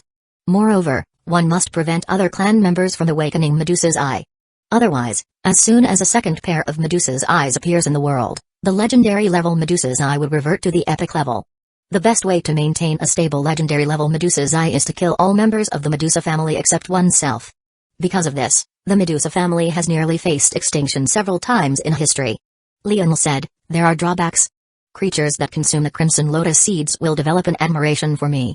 Additionally, after consuming the seeds, they must continue to eat my Crimson Lotus seeds periodically, otherwise, they will spontaneously combust and be burned to death by the Crimson Lotus karma fire. Lee Kung-soo asked, what if your pet beast consumes the Crimson Lotus seeds?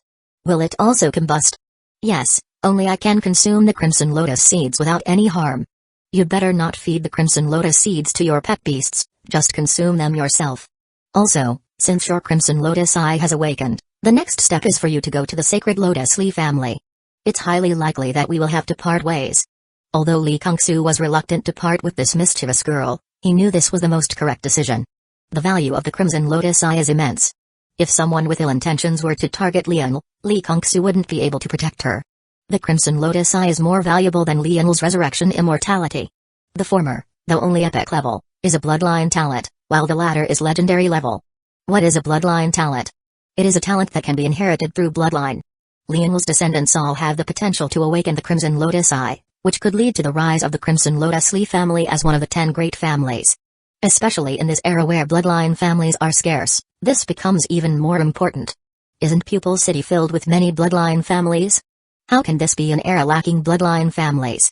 Pupil City has many bloodline families because it has gathered almost all the pupil technique bloodline families from the old era. This was the result of a top-tier expert who loved pupil technique eyes deliberately protecting and collecting them during the Great Cataclysm.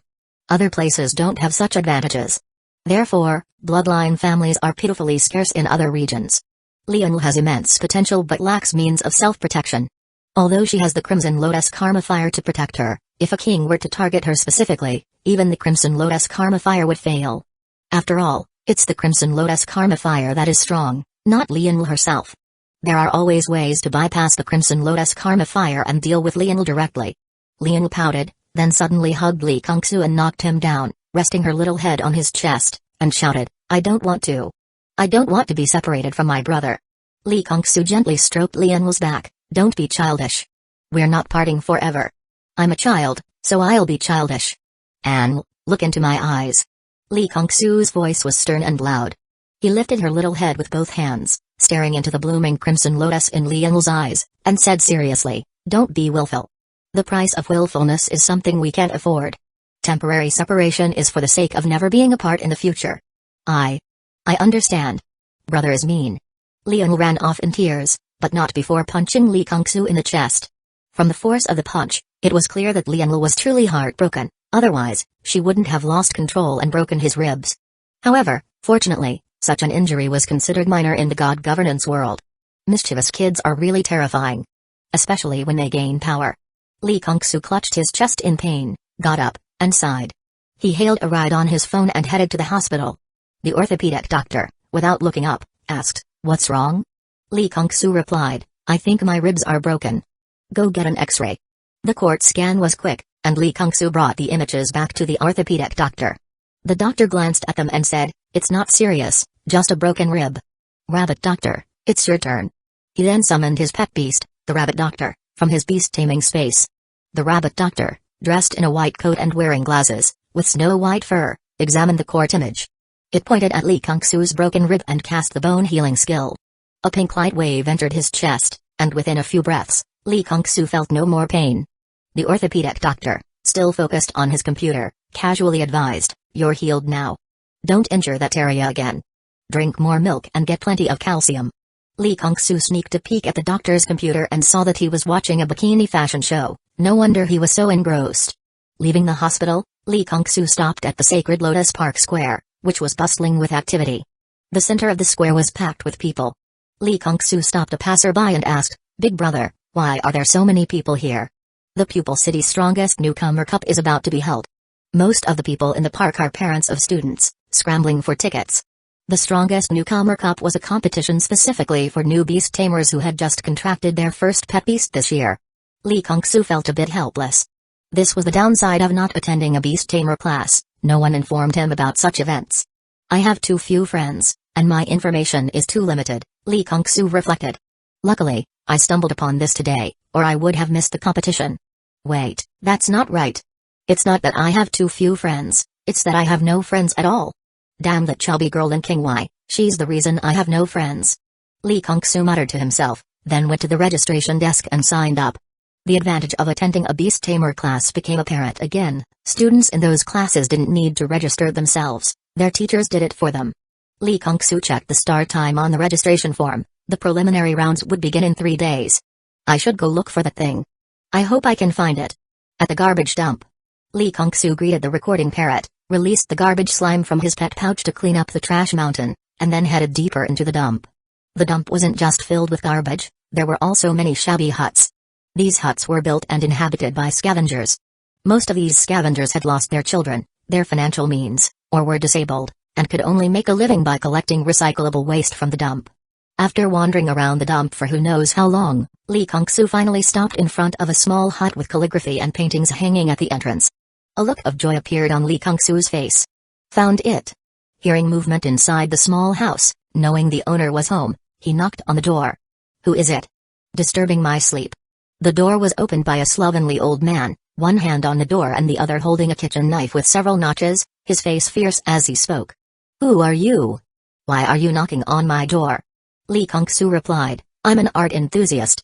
I saw some calligraphy and paintings hanging at your door and thought you might have even better pieces inside. I couldn't resist knocking to take a look. The junkyard had a lot of trash, but not everything was trash. Some treasures were mistaken for garbage, and calligraphy and paintings were among them. Chapter 29, Confusion, Capturing You. It's all mine. The cherished calligraphy and paintings of one's parents, after their passing, often become incomprehensible to their children who lack an appreciation for such art. They might mistake these valuable pieces for worthless junk, selling them off or even throwing them away, only for them to be picked up by scavengers who recognize their worth.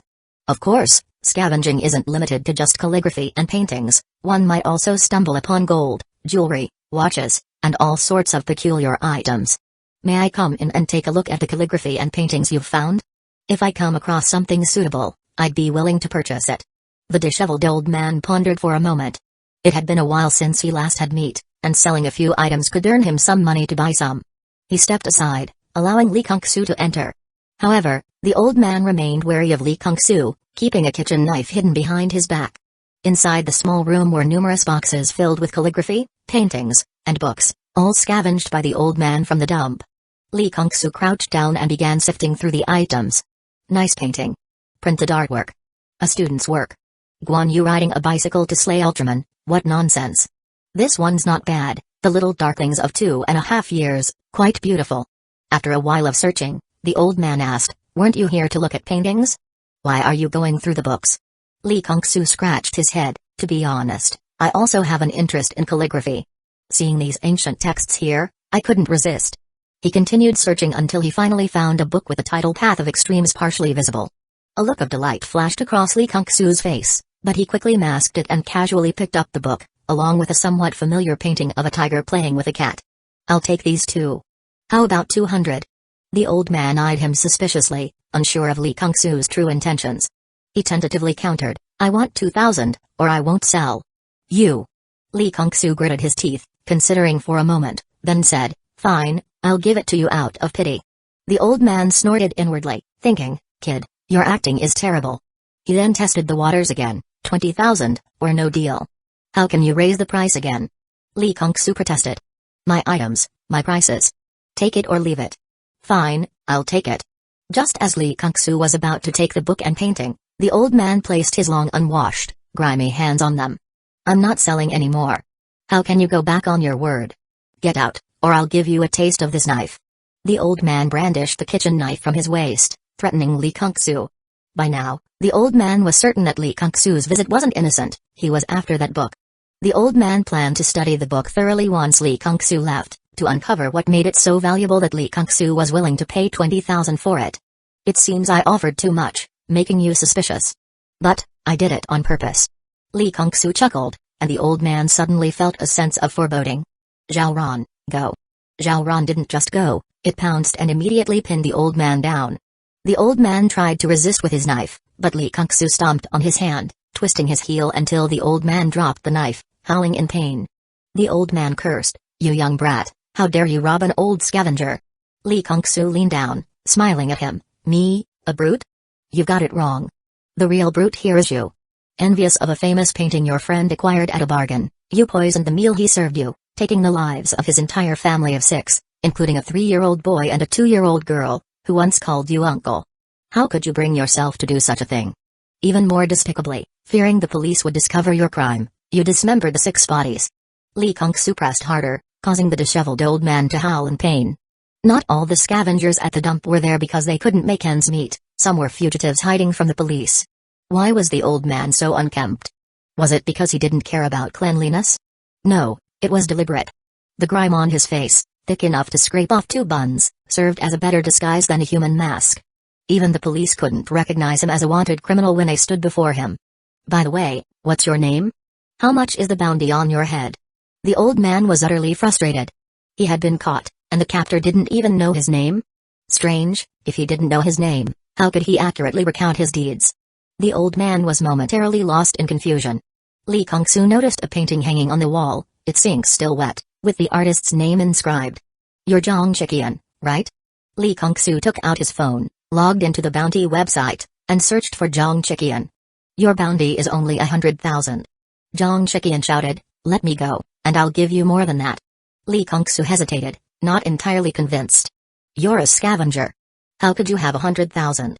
Trust me, my bloodline talent is the gold-seeking eyes." Lee Kung-soo recalled the abilities of the gold-seeking eyes and believed Zhang Shiqian.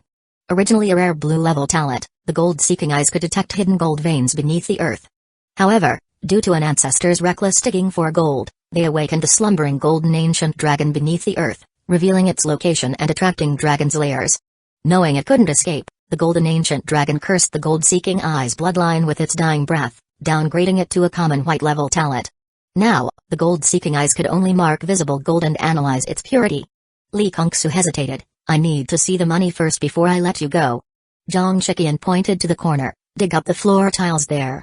Lee Kung-soo complied, unearthing a finely crafted jewelry box filled with gold and silver ornaments, mostly gold.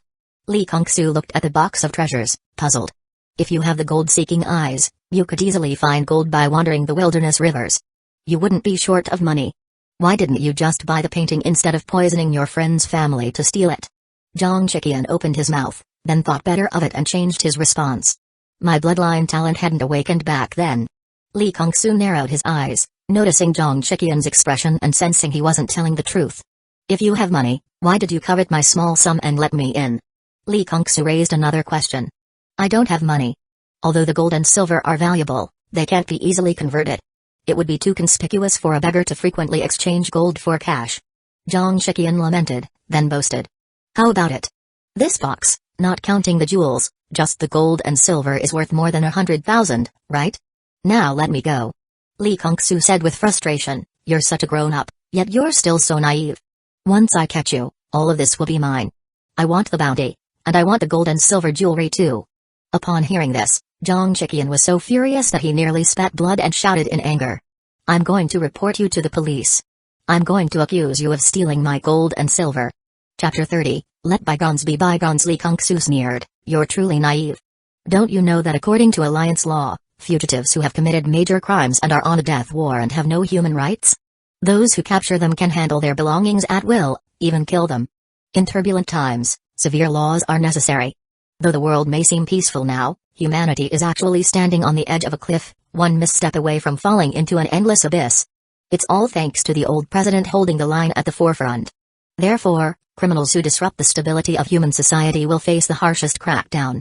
After reporting the incident and sending Zhang Shiqian away, Li Kongsu returned to Zhang Shiqian's small hut. The box of gold and silver jewelry was so full that not even one more gold necklace could fit. Li Kongsu suspected that Zhang Shiqian had collected more gold than this. Li Kongsu dug 3 feet deep and found 3 more boxes buried under the other 3 corners of the house, 2 of which were filled with gold jewelry. Is scavenging really this profitable? I almost want to try it myself. But he was just thinking about it. Without the gold-seeking eyes, he wouldn't have such gains from scavenging. Li Kongsu left no corner unchecked, even dismantling the hut. On the beam, he found a painting. It depicted a raging sea and storm. Nothing special. Wait, Zhang Shiqian hid this painting so carefully. It must be significant. He poisoned his friend to steal a painting. Could it be this one? What's so special about this painting? Li Kongsu examined it several times but found nothing unusual. Could it be painted by a famous artist? I don't see the artist's seal or name. Suddenly, Li Kongsu thought of a possibility. Could it be? He immediately tested his theory, closing his eyes and meditating, recalling the raging sea and storm diagram. When he opened his eyes, he exclaimed in delight, "It is indeed a visualization chart, containing the vast sea meditation method. Even the cheapest visualization chart costs tens of millions. All of Zhang Shiqian's gold, if converted to money, wouldn't be enough to buy one. No wonder Zhang Shiqian killed for this painting." In truth, the greatest gain from Zhang Shiqian wasn't the gold or the visualization chart, but an old book inscribed with the words Path of Extremes. This old book was a martial arts manual, recording the Supreme Fist Art of Warriors, the Supreme Path Divine Fist. This was what Li Kongsu had come for. Before Lian left, Li Kongsu wanted to give her a gift she would love. Noticing her interest in martial arts, he remembered that a Supreme Fist Art manual, the Supreme Path Divine Fist, was hidden in the number 4 garbage dump. In a past life's game, a player had used a serendipity item and, guided by it, found this Supreme Path Divine Fist in Zhang Shiqian's hut. When word spread among other players, it sparked a treasure-hunting frenzy in the garbage dump. At that time, Li Kongsu had also joined in and was quite familiar with the incident. As for how he knew about Zhang Shiqian's criminal history, in the game, Zhang Shiqian discovered that the shabby book the player had bought from his house was the Supreme Path Divine Fist. He then secretly poisoned the player to death and reclaimed the manual. The player didn't know it was Zhang Shiqian who did it, but he had a habit of marking traceable imprints on items that could be dropped, to prevent them from being lost or stolen. Although the player tracked that the Supreme Path Divine Fist had returned to Zhang Shiqian's house, he naturally knew that Zhang Shiqian was the one who poisoned him. Filled with rage but helpless, he realized that while divine taming offered high freedom, it also provided strong protection for NPCs. Otherwise, players could easily eliminate NPCs, disrupting the game's storyline. Thus, the player couldn't kill Zhang Shiqian or steal back the Supreme Path Divine Fist. Unable to swallow his anger, the player offered a hefty bounty, promising 1 million in real currency to anyone who could retrieve the Supreme Path Divine Fist for him. Li Kongsu also joined the hunt, but he was a step behind. By the time he arrived at Zhang Shiqian's cabin, another player had already identified Zhang Shiqian as a wanted criminal based on a newly painted name on the wall. They reported him to the authorities, had him arrested, and reclaimed the Supreme Path Divine Fist. Missing out on 1 million, Li Kongsu was beside himself with regret, wondering how he could have forgotten. As for why Li Kongsu hadn't recalled this earlier, it was partly due to the distant memory and partly because the Supreme Path Divine Fist didn't seem significant in his mind. The wealthy player who offered the 1 million to retrieve the Supreme Path Divine Fist mistakenly believed that the martial artist was a hidden class. He switched to become a martial artist, only to waste a year of his time before switching back to being a beast tamer. In divine taming, the martial artist isn't a hidden class but rather a bottom-tier profession. As for why players didn't dual class as beast tamers and martial artists, it's because dual classing in the game incurs a double experience penalty. Leveling up in divine taming is slow, and the experience required increases exponentially at higher levels. With a double experience penalty, the character would essentially be ruined. Returning with a full haul, Li Kongsu said happily, carrying 4 jewelry boxes, 2 paintings, and a copy of the Supreme Path Divine Fist, he cheerfully returned to the ranch. Back at the ranch, Lian was still sulking by the stream. Li Kongsu didn't bother with her, knowing that a little girl in a huff wouldn't listen to explanations. After putting away his items, he opened a somewhat familiar painting of a tiger playing with a cat and examined it closely. After a while, Li Kongsu suddenly moved, grabbing the edges of the painting and tearing it apart. From the hidden layer of the painting, a thin treasure map fell out. It's just this trickery. Li Kongsu picked up the treasure map, looked at it, and said in utter disappointment. He tore the map into pieces and threw it into the trash, thinking it was another stroke of luck. This treasure map wasn't a real one but a trap designed to lure people to their doom. The location marked on the map was an ancient tomb inhabited only by out-of-control grave ghouls that drained the life force of intruders, with no actual treasure to be found. Someone had deliberately replicated many such paintings with hidden layers to lure people in and feed the grave ghouls. Players who fell for the trap posted the tomb's location on the forum, leaving comments to deceive others into falling for it as well. Come to this ancient tomb. Great rewards, see the treasures I can't even hold. What are you shouting about upstairs? If you bring them here, the treasures will be taken away. Second floor is so selfish. The tomb can only be entered once per person. Isn't it good to let our fellow players get some benefits? Exactly, everyone come quickly. Lee Kong-soo knew all this because he had also fallen for the trap. After escaping, he magnanimously gave likes to the first few comments. Lee Kong-soo took the Supreme Path Divine Fist to comfort his sister. Here, I risked my life to get you the supreme martial art, the Supreme Path Divine Fist. Indeed, it was a life-threatening situation. The other party was over 60 years old and wielded a dangerous kitchen knife, famously known as the tetanus blade. Lionel didn't have time to sulk and anxiously asked, life-threatening? Brother, are you hurt? Let me see. I'm fine. Lionel carefully checked him over and, after confirming that Lee Kong-soo was unharmed, finally set her worries aside. Chapter 31, Pseudo-Fire? Thank you, brother, for the Supreme Fist Heart. I will definitely practice it diligently. Lee Kong-soo asked curiously, why do you believe it's the Supreme Fist Heart? Lionel tilted her head adorably and said, because brother wouldn't lie to me. Lee Kong-soo felt a warmth in his heart and gently ruffled her little head. There's no need to practice too hard. Martial arts are just a means of self-defense, not the right path. The right path is to be a beast tamer. Lee Kong-soo wasn't optimistic about the martial artist profession because, even in his past life, few players managed to excel in it. He gave Lionel the Supreme Path Divine Fist for 3 reasons. First, because she liked it. Second, to make use of her innate talent, Resurrection Immortality. And third, to help her learn to control her strength. If Lionel's strength grew in the future and she still couldn't control it, Lee Kong-soo feared he might be pummeled to death by her little fists. This was the real reason Lee Kong-soo sought the Supreme Path Divine Fist. Lionel tugged at Lee Kong-soo's sleeve and whispered, brother, can I not leave? Lee Kong-soo firmly replied, no. Lionel's eyes dimmed. Lee Kong-soo then added, but you can stay a few more days. 99 days, I said a few days, how about 9 days? No, 3 days, 8 days, 4 days, 7 days, 3 days, Lionel pouted unhappily, shouldn't it go up? Why did it drop back? Lee Kong-soo said, thinking I'd go along with your wishes? Impossible. 3 days at most, no bargaining. Fine. 3 days it is. Lionel reluctantly agreed. Let's go test your Crimson Lotus Eye. Okay. As she spoke, Lionel was about to activate her Crimson Lotus Eye, but Lee Kong-soo quickly covered her eyes and gave her a light knock on the head. What are you doing? Showing off in public? What if someone sees? Lee Kong-soo whispered harshly. If someone sees, I'll send you to the family immediately. No. Lionel clung to Lee Kong-soo's arm, pleading. Let's go to the cellar. Under the influence of the breeding potion, the number of earth slimes had exploded. With so many earth slimes eating dirt together, they had dug out a large cellar beneath the ranch. Jimmy, please guard the cellar entrance. Okay. The mech hunter sat at the entrance, closing his eyes and sensing any movement around him. Lee Kong-soo clapped his hands and said to the working earth slimes, alright, everyone, take a break and go outside. The earth slimes ignored him. Forgot again, I can't command them. Zhao Ran, come out and direct them to leave. Puchy Puchy the yellowish earth slimes, like a swarm of mice, jumped out with their bloated bellies. Earth slimes don't digest dirt quickly. They usually eat a lot of dirt, store it in their bellies, then jump outside and use their mud throw skill to expel the undigested dirt. Lee Kong-soo stuck a wooden stick into the ground and ran far away. Use Crimson Lotus Karma Fire on the stick. Lionel's pupils transformed into burning red lotuses, and the stick was instantly ignited by the Karma Fire. In just a second or two, the stick turned from charcoal to ashes. Lee Kong-soo frowned. He wasn't dissatisfied with the power of the Karma Fire but rather with its lack of intensity. Although the Karma Fire is more effective against living beings rather than inanimate objects like wooden sticks, its power shouldn't be this weak, right? In his previous life, the Crimson Lotus Karma Fire he had seen could vaporize a wooden stick in an instant, leaving no trace of ash. With such power, it would be difficult to claim invincibility below the level of a king. Pseudo Crimson Lotus Karma Fire? Perhaps it's not Pseudo Karma Fire, maybe I overestimated the Crimson Lotus Karma Fire.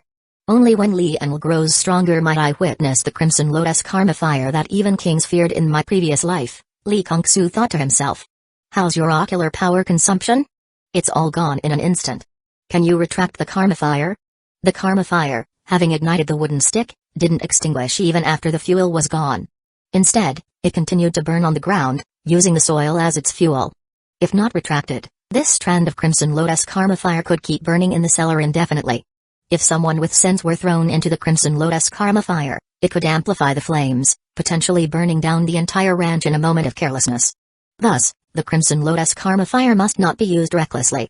There was an example of the consequences of reckless use. In the south, there was an inland sea next to a city of sin. Someone had thrown a Crimson Lotus karma fire into the city, causing the fire to spiral out of control and ignite the entire inland sea, turning the water into a sea of fire that still burns to this day. Yes, but I need to recover my ocular power first. Leon rubbed her slightly sore eyes. How long will it take to recover? A day. Once your ocular power is restored tomorrow, come and retrieve it.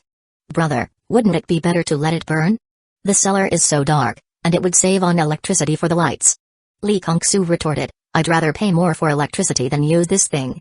It's too fierce, too dangerous. I might end up burning myself. Li Anl stuck out her tongue. Li Kongsu stepped closer to observe the karma fire.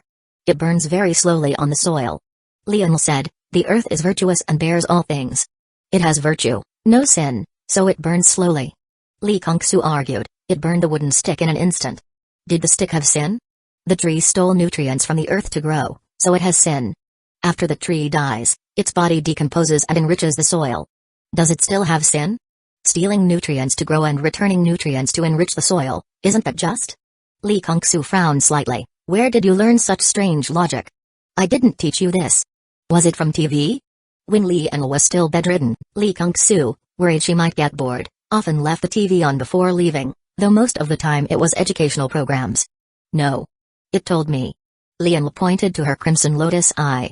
Li Kongsu asked again, what if your Crimson Lotus karma fire is blocked by an enemy's earthen wall? The karma fire burns very slowly on soil. The earth shields the enemy from the fire, committing a grave sin, and should be burned. Li Kongsu opened his mouth but said nothing. So, it's your subjective judgment. If you think they have sin, then they have sin. An idealistic Crimson Lotus karma fire? Li Kongsu then instructed Zhao Ran to order the earth slimes not to enter the cellar today. If an earth slime accidentally carried the karma fire outside, it would be a big mess. In the afternoon, Li Kongsu exchanged some of his gold for money, getting 3 million, and spent 100,000 at a store to buy a mini fruit. The mini fruit can shrink the size of a pet beast for a year, after which the size will return to normal. In his previous life, Li Kongsu had never owned a supersized pet beast and had never used such a thing before. He wasn't sure how effective it would be, so he decided to try one first to test its effects. If the results weren't satisfactory, he planned to buy a few more. Summoning Zhao Ran on the street would have been too conspicuous, so Li Kongsu rented a meditation chamber instead. Chapter 32, Mini Slime Zhao Ran, eat this. Zhao Ran ate the mini fruit, and its size gradually decreased before finally returning to its original form. One was enough, the effect is quite good. Of course, Zhao Ran's size issue couldn't be entirely solved by mini fruits, as that would be too extravagant. Li Kongsu only used it to temporarily address the size problem. He had already found a permanent solution to prevent Zhao Ran from growing too large. He planned to open an online toy store selling winged slimes, which had a good appearance. Naturally, to understand toy pricing, while browsing online toy stores, Li Kongsu came across a slime terrarium, a children's toy. The slime terrarium was similar to an ant farm, with a size that could accommodate about 8 footballs. Inside, there were artificial mountains and grass, along with several mini slimes the size of ping-pong balls hopping around and playing. Li Kongsu noticed that the mini slimes in the slime terrarium had the shrink skill. By taming a mini slime and making it a member of the Soul Kingdom, then vigorously breeding the mini slime clan, by the end of the month, he could collect the skill experience tax. This way, Zhao Ran wouldn't need a skill seed to learn shrink, and its skill proficiency wouldn't be low either. Li Kongsu hugged Zhao Ran, finding it a bit strenuous. Even though its size had decreased, its weight hadn't followed suit. It seems I still need to learn the lightness skill. Lightness, a black iron level skill, reduces body weight. It is generally used by pet beasts that can fly in the sky, making their bodies lighter, reducing stamina consumption, and increasing speed. The clear stream meandered quietly, like a jade ribbon, shimmering with a silvery glow under the sunlight. The gentle water caressed the pebbles, producing a murmuring sound, which echoed clearly and peacefully across the open ranch. Li Kongsu, barefoot, raised a finger, and a water orb swirled above his fingertip. With a flick of his finger, the water orb struck the stream, causing a brief interruption in its flow. Leon asked curiously, "How did you throw the water orb?" "I want to learn that too."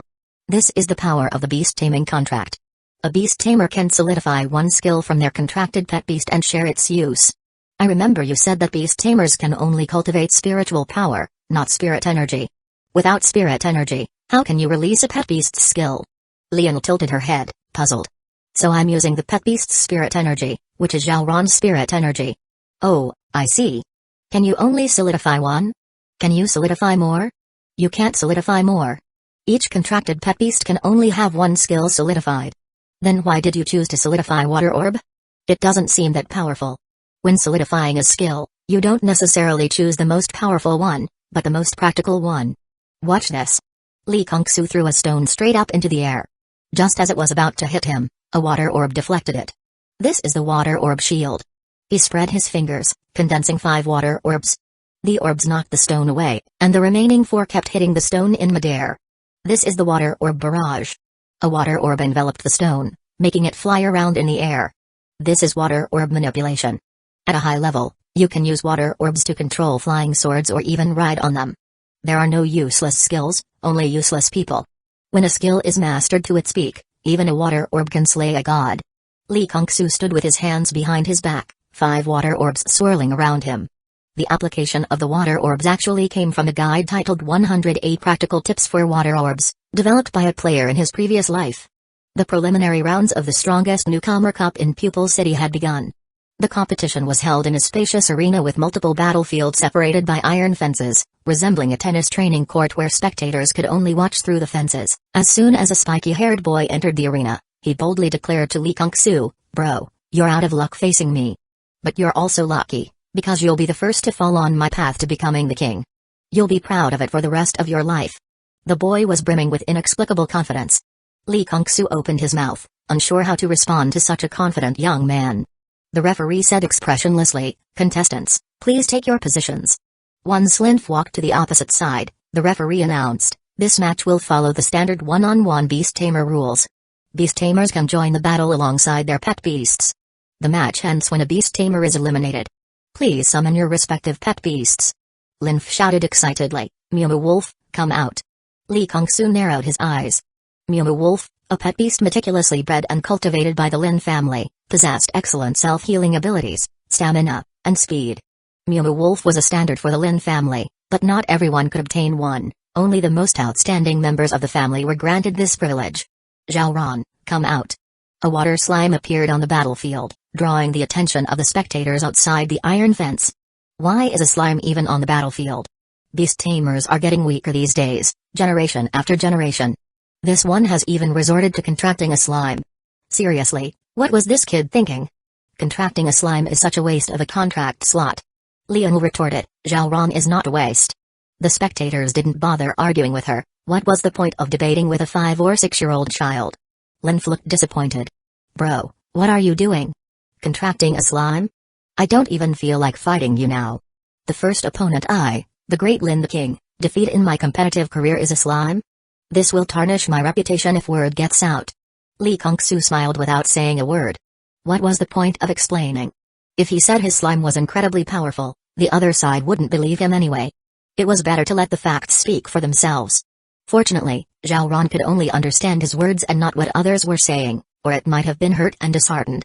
There was a bond between a beast tamer and their contracted pet beast. Even without learning beast language, a beast tamer could understand their pet beast's intentions, and the pet beast could understand the tamer's words. However, others couldn't understand them. The referee was also surprised to see the water slime appear, even forgetting to announce the start of the match. He had seen many bizarre battles, but this one took the cake, a slime on the battlefield? Li Kongsu softly reminded him, "Referee, referee." "Oh, right. Begin the match." The referee snapped out of it and pressed the device on his arm. An invisible white light enveloped the battlefield. The white light shield can block severe or fatal injuries, serving as a protective measure by the Alliance for both competitors and their pet beasts to prevent fatalities. The white light originates from the power of the old president's pet beast, the Undying Light Dragon, whose strength can be projected across various human territories. Chapter 33, the first match. Lin waved his hand dejectedly and said, "Mew Wolf, take care of the opponent." As soon as the words left his mouth, a loud bang erupted beside Linf. When he looked up, Mumu Wolf was nowhere to be seen, and there was no trace of it on the battlefield. Had it gone invisible? But Mumu Wolf hadn't learned any invisibility skills. Hearing the vibration of the iron net behind him, Linf turned his head stiffly, only to see Mumu Wolf lying unconscious beneath the trembling net. Had Mumu Wolf been knocked back and crashed into the net? No, that couldn't be. How could Mumu Wolf be sent flying by a tiny slime? It must be an illusion. Wait, this slime must know illusion magic and dragged me into a hallucination. Linf pinched his thigh and immediately realized it wasn't an illusion. He hadn't been ensnared by any magic. Illusion magic is difficult to learn and master, especially in the early stages. A simple pinch to induce pain would break it. If it wasn't an illusion, then was it real? Had Mumu Wolf been defeated by a single strike from the slime? How was that possible? It was hard to accept this reality. In beast tamer matches, if a pet beast is defeated, the beast tamer loses. But Linf couldn't bring himself to admit defeat. I can't lose. Lin, the king of the future, can't lose his very first match to a worthless slime. Holding on to this belief, Linf drew the curved blade from his waist. Though I don't know what underhanded trick you used to defeat my Mumu Wolf, as long as I'm still standing, the match isn't over. Hearing this, Li Kongsu's face darkened. Underhanded trick? It was clearly your own carelessness. You didn't even watch the match and missed seeing the water orb defeat Mumu Wolf, so now you accuse me of using dirty tactics. Fine, if that's how you want to play, I won't hold back. Li Kongsu said coldly, water orb, take him down. Zhao Ran spat out a water orb. Linf wanted to show off his skills and use the famous forest gate of the Lin family to dodge the orb, but it was too fast. Before he could move out of the way, it struck his face, instantly knocking him down.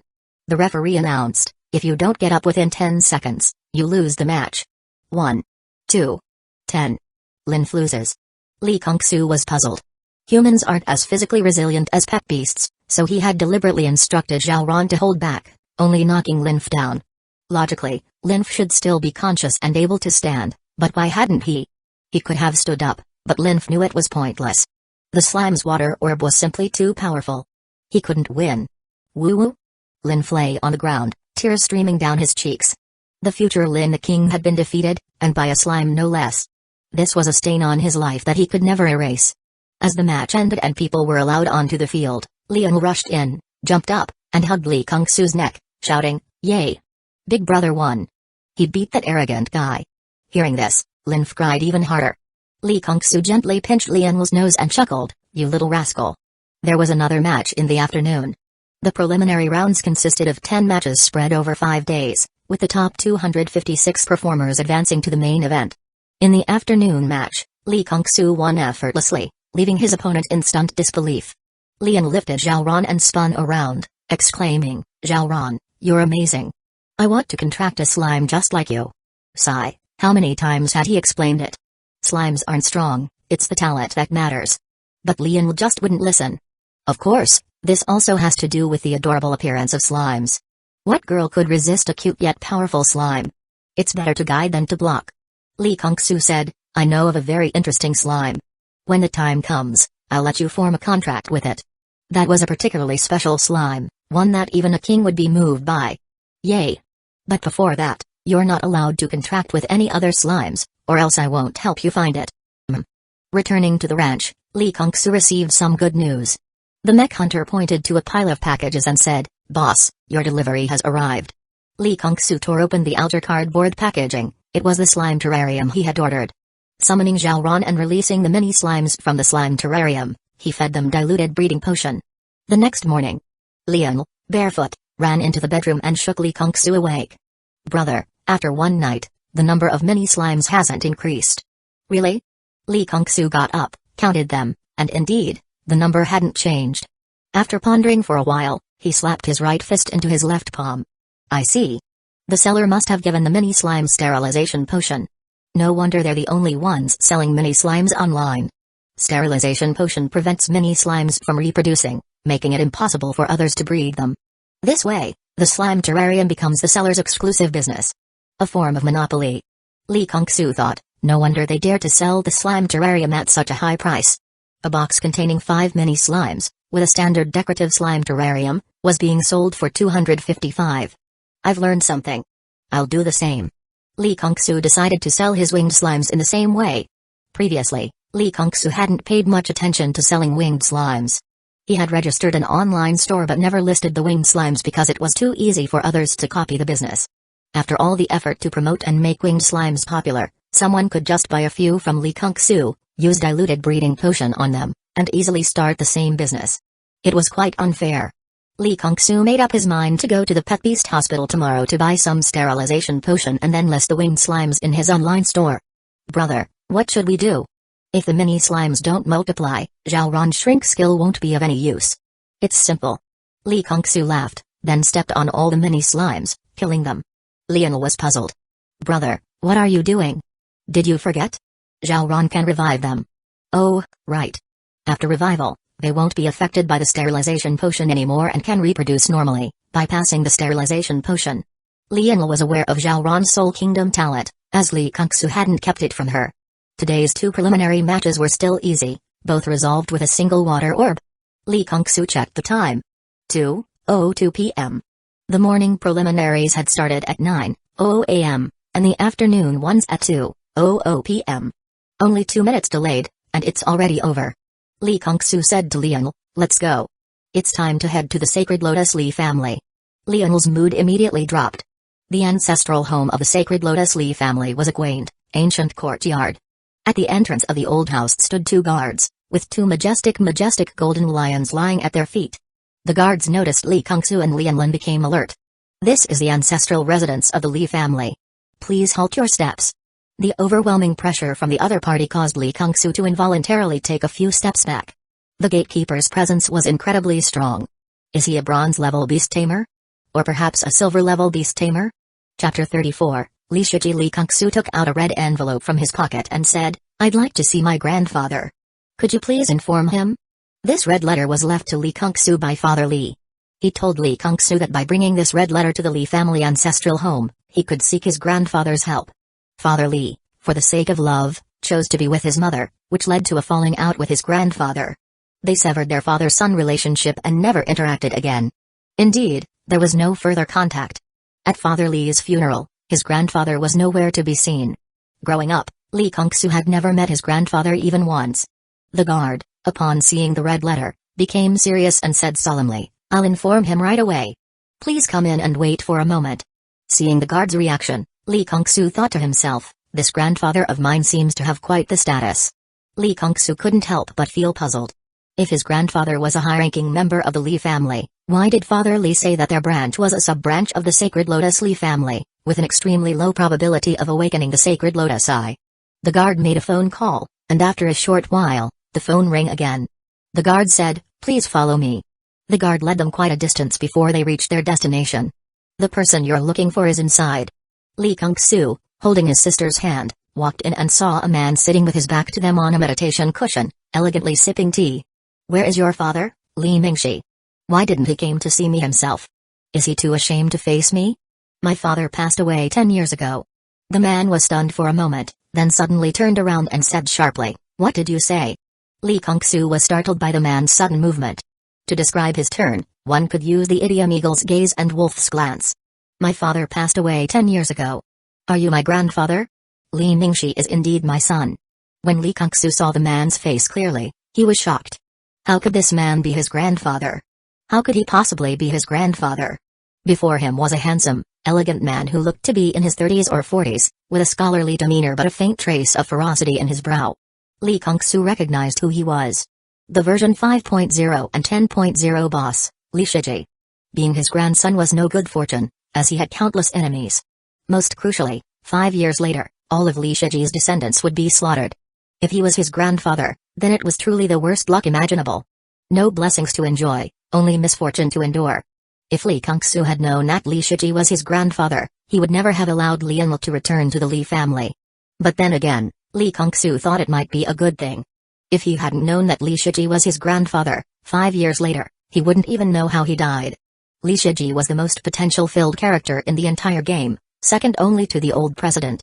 But he would only fully realize his potential after his entire family was wiped out and he turned to darkness. The dark version of Li Shiji was virtually unkillable. Even the strongest old president couldn't handle him, and the outer 4 gods found him a headache. Li Kongsu remembered a scene where the old president commented on the dark version of Li Shiji. Li Shiji is flawless, the best candidate for the next alliance president. What a pity. What brings you here? Li Shiji calmly released the teacup he had crushed into powder, turned around, and spoke in a gentle tone. Li Kongsu hesitated, unsure whether to let Lianl return to the Li family. Returning to the Li family would allow Lianl to openly use the Crimson Lotus Eye, but it would also mean being dragged down by the misfortune of Li Shiji. If he didn't return, he couldn't openly use the Crimson Lotus Eye. Moreover, their visit today had likely caught the attention of certain individuals. Li Kongsu remembered that Li Shiji had a cunning enemy who was always lurking in the shadows, watching Li Shiji's every move.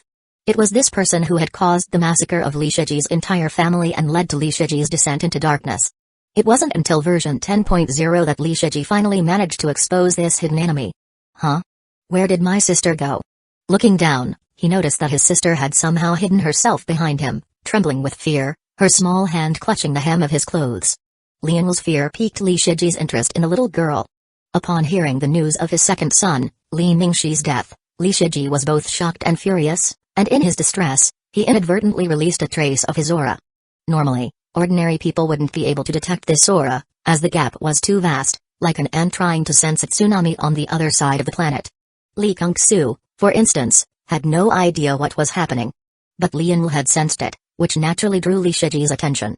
Li Kongsu took her small hand and pulled his sister forward, saying, "My sister, Lianl, has awakened the Sacred Lotus Eye, and it's a mutated Crimson Lotus Eye." Li Shiji's eyes burned with intensity as he looked at Lianl, his tone exceedingly gentle. "Good child, show it to your grandfather." Li Shiji was ecstatic, beyond thrilled.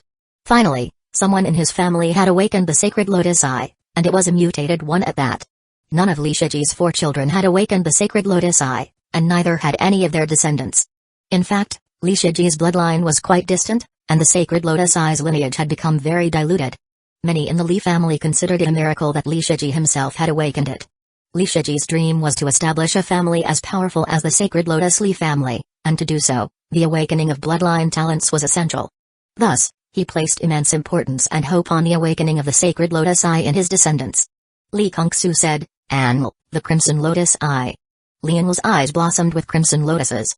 Li Shiji exclaimed excitedly, "Good. Good child. Is your pupil technique the Crimson Lotus Karma Fire and the Crimson Lotus Seed?" Lianl stared at Li Shiji in surprise, wondering how he knew. Did he have mind-reading abilities? She took a cautious step back. Li Kongsu asked, "How did you know?" He remembered that Li Shiji didn't have mind-reading abilities. Was the information wrong? Li Shiji replied, "The Crimson Lotus Eye once appeared in our family." Appeared? Then why did it disappear? Li Shiji sighed, "They brought it upon themselves. They relied on the Crimson Lotus Karma Fire to stir up trouble everywhere. Didn't you say your father, Li Mingxi, died 10 years ago? Is your sister 10 years old?" Li Shiji noticed that Lianl seemed too young, only 3 or 4 years old, while Li Kongsu had mentioned that Li Mingxi had died 10 years ago. There was a contradiction here. If his father had died 10 years ago, how could he have a 3 or 4-year-old sister? Could it be that his sister was even more extraordinary than Nissa, gestating for 6 or 7 years before being born? Li Kongsu said, "Unla's 13 years old this year." On the tea table, the tea pet, the gold-panning toad, secretly opened its eyes. This little girl was 13? Li Kongsu added, "Her awakened talent is rejuvenation." Lianl tilted her head to look at Li Kongsu. This wasn't the story they had agreed upon earlier. Wasn't it supposed to be that she had accidentally eaten some wild berries and that's why she had shrunk? Li Kongsu blinked at Lianl and then slightly shook his head. He meant that she shouldn't reveal her innate ability of resurrection immortality. No one else knew that Lianl possessed resurrection immortality, and it could save her life at a critical moment, especially since staying by Li Shiji's side was too dangerous. Chapter 35, Rejuvenation. The subtle interactions between the siblings naturally caught Li Shiji's attention, but he didn't mind. After all, he couldn't exactly interrogate them.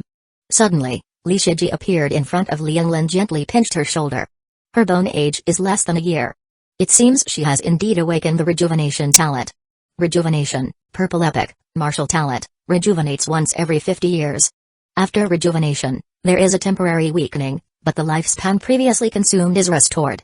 The number of rejuvenations is random, with a maximum of 9 times. Those with this talent can live up to 450 years, far longer than ordinary people. The rejuvenation talent closely matched Lianl's situation. "Please take good care of my sister. She's quite timid. Goodbye, sister. And, goodbye, grandfather." Li Kongsu bid his farewell. Li Shiji frowned, his authority evident even without anger. You're leaving? Not staying? Lian looked at Li Kongsu with hope, wishing her brother would stay with her. Yes. Li Kongsu's reply was straightforward. Stay? Experience Pupil City where every step is a struggle and everyone is an enemy? Old man, do you even realize how many people you've killed in Pupil City? Although Li Shiji only killed those who deserved it, their families didn't see it that way. If the game difficulty could be set to normal mode instead of hell mode, Li Kongsu would prefer to clear it on normal. He wasn't some masochist who insisted on playing on hell mode. Besides, the rewards for clearing normal and hell modes were the same. Moreover, he didn't have Lian's Crimson Lotus Eye. Staying here wouldn't earn him any favor, so it was better to leave. Li Shiji tried to persuade him, the conflict between me and your father won't involve you. Li Shiji genuinely wanted Li Kongsu to stay. He valued family deeply, though it was precisely this attachment that had led to the demise of his entire family. But Li Kongsu left. Staying by Li Shiji's side offered no benefits, only countless drawbacks. To name just one example, consider Father Li, Li Ningshi's own brothers. They were good at nothing but infighting. Their internal strife was even more terrifying than the palace dramas, though this was also a result of Li Shiji's deliberate indulgence. Father Li's brothers were utterly mediocre, especially compared to their father, Li Shiji. Li Shiji had hoped to cultivate an excellent successor through controlled internal conflict. But in the end, it yielded no results. Outsiders still regarded them as incompetent and unworthy of trust. Their infighting only brought chaos to the family, and eventually, they began to see each other as mortal enemies. After Li Kongsu left, Lian settled in. Li Shiji returned alone to the tea room. Shadow Guard. Your subordinate is here. From beneath a suit of Mingguang armor in the tea room, a shadowy figure emerged and knelt behind Li Shiji. Go find out where my second son, Li Ningxi, is. He couldn't possibly be dead. Yes. The shadow guard transformed into a shadow and departed.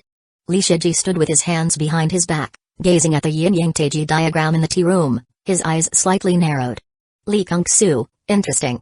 Li Shiji was quite intrigued by his first meeting with his grandson, Li Kongsu. Beneath Li Kongsu's seemingly respectful demeanor lay an air of extreme arrogance and superiority. He is confident, and he is arrogant. His arrogance is the kind that looks down upon all living beings. He resembles me, deep down, he resembles me. Li Shiji was both fascinated and disinterested. As the saying goes, those who learn from me will thrive, those who imitate me will perish. In Li Shiji's eyes, Li Kongsu was one who imitated him. On his way home, Li Kongsu bought some sterilization potion. How much should I price the winged slime? If it's too high, no one will buy it. Let's set it lower to build a reputation. Li Kongsu set the price very low, at 10 yuan, but later realized it wasn't appropriate. If he offered free shipping, he would have to pay 10 yuan for each delivery. Adding and subtracting, it was still 10 yuan, meaning he wasn't making any profit. In fact, he was losing money, as running an online store also had its costs. Li Kongsu then raised the price to 20 yuan. After 2 days of listing, there were no inquiries. On the third day, it was still the same, and Li Kongsu began to feel restless. He spent 3,000 yuan on a small promotion, which gradually brought in some attention. After that, he stopped worrying, as the winged slime was being shipped daily by couriers. The 5-day preliminary rounds ended, and Li Kongsu won all 10 matches, advancing to the main competition. The main competition began. The venue changed from an open battleground to an arena battleground that could accommodate 500 spectators. The stands were packed, mostly with the parents of the competitors. Li Kongsu somehow ended up in the first match of the main competition. Li Kongsu and Chen Beiyan entered the arena. Please summon your respective pet beasts. The majestic white-haired lion and the soft, adorable water slime appeared on the battlefield, causing the audience to burst into laughter. What the hell? A slime has appeared. Is this kid here to make us laugh? Not necessarily. If it made it from the preliminaries to the main competition, this water slime might be something special. Some rational people made correct analyses. The opponent, Chen Beiyan, laughed so hard he couldn't straighten up. He wiped the tears from his eyes and composed himself. Thanks, brother, for the free win. The slime will definitely win. A thunderous roar came from the audience. Everyone turned to see a young man in the front row shouting through a megaphone. The young man was Linf, Li Kongsu's first defeated opponent in the preliminaries. Since his defeat, Linf seemed to have become a loyal supporter of Zhao Ran. He attended every match of Li Kongsu's, cheering loudly. After each match, he would offer water to Li Kongsu and spirit food to Zhao Ran. Li Kongsu naturally declined. As a qualified beast tamer, even though he hadn't even joined a beast tamer class, He wouldn't let his pet beast easily eat something from others. The experience of the Heavenly Eater King was still fresh in his mind. A king-level beast tamer, just by letting his pet beast eat something given by others, not only had his pet beast killed but also himself. And it was a gruesome death. His fat was turned into candles, his skin into a flag, and his skull into a wine jug. To this day, they are still displayed at the Blood God sect headquarters, shown off to newcomers. The referee shouted, "The match begins." Without Li Kongsu's command, Zhao Ran spat out a water orb. The water orb paved the way. Only those who could catch it, block it, or dodge it had the right to continue the fight. In the 10 preliminary matches, Li Kongsu had bad luck. He had wanted to find sparring partners to build combat synergy with Zhao Ran, but the opponents couldn't even handle the water orb that Zhao Ran had held back to 50% of its strength. Fortunately, he had the Mech Hunter and Da Huang to help as sparring partners, otherwise, Zhao Ran would have had no practical combat experience at all. The white-haired lion's talent, danger perception, green, sensed that the seemingly ordinary water orb posed a deadly threat and immediately dodged. Chen Beiyan put away his disdain. The speed and power of the water orb were not to be underestimated. Moreover, winning against a mere slime is nothing to boast about, but losing to one is a different story. It's utterly humiliating to admit. Another water orb shot forth.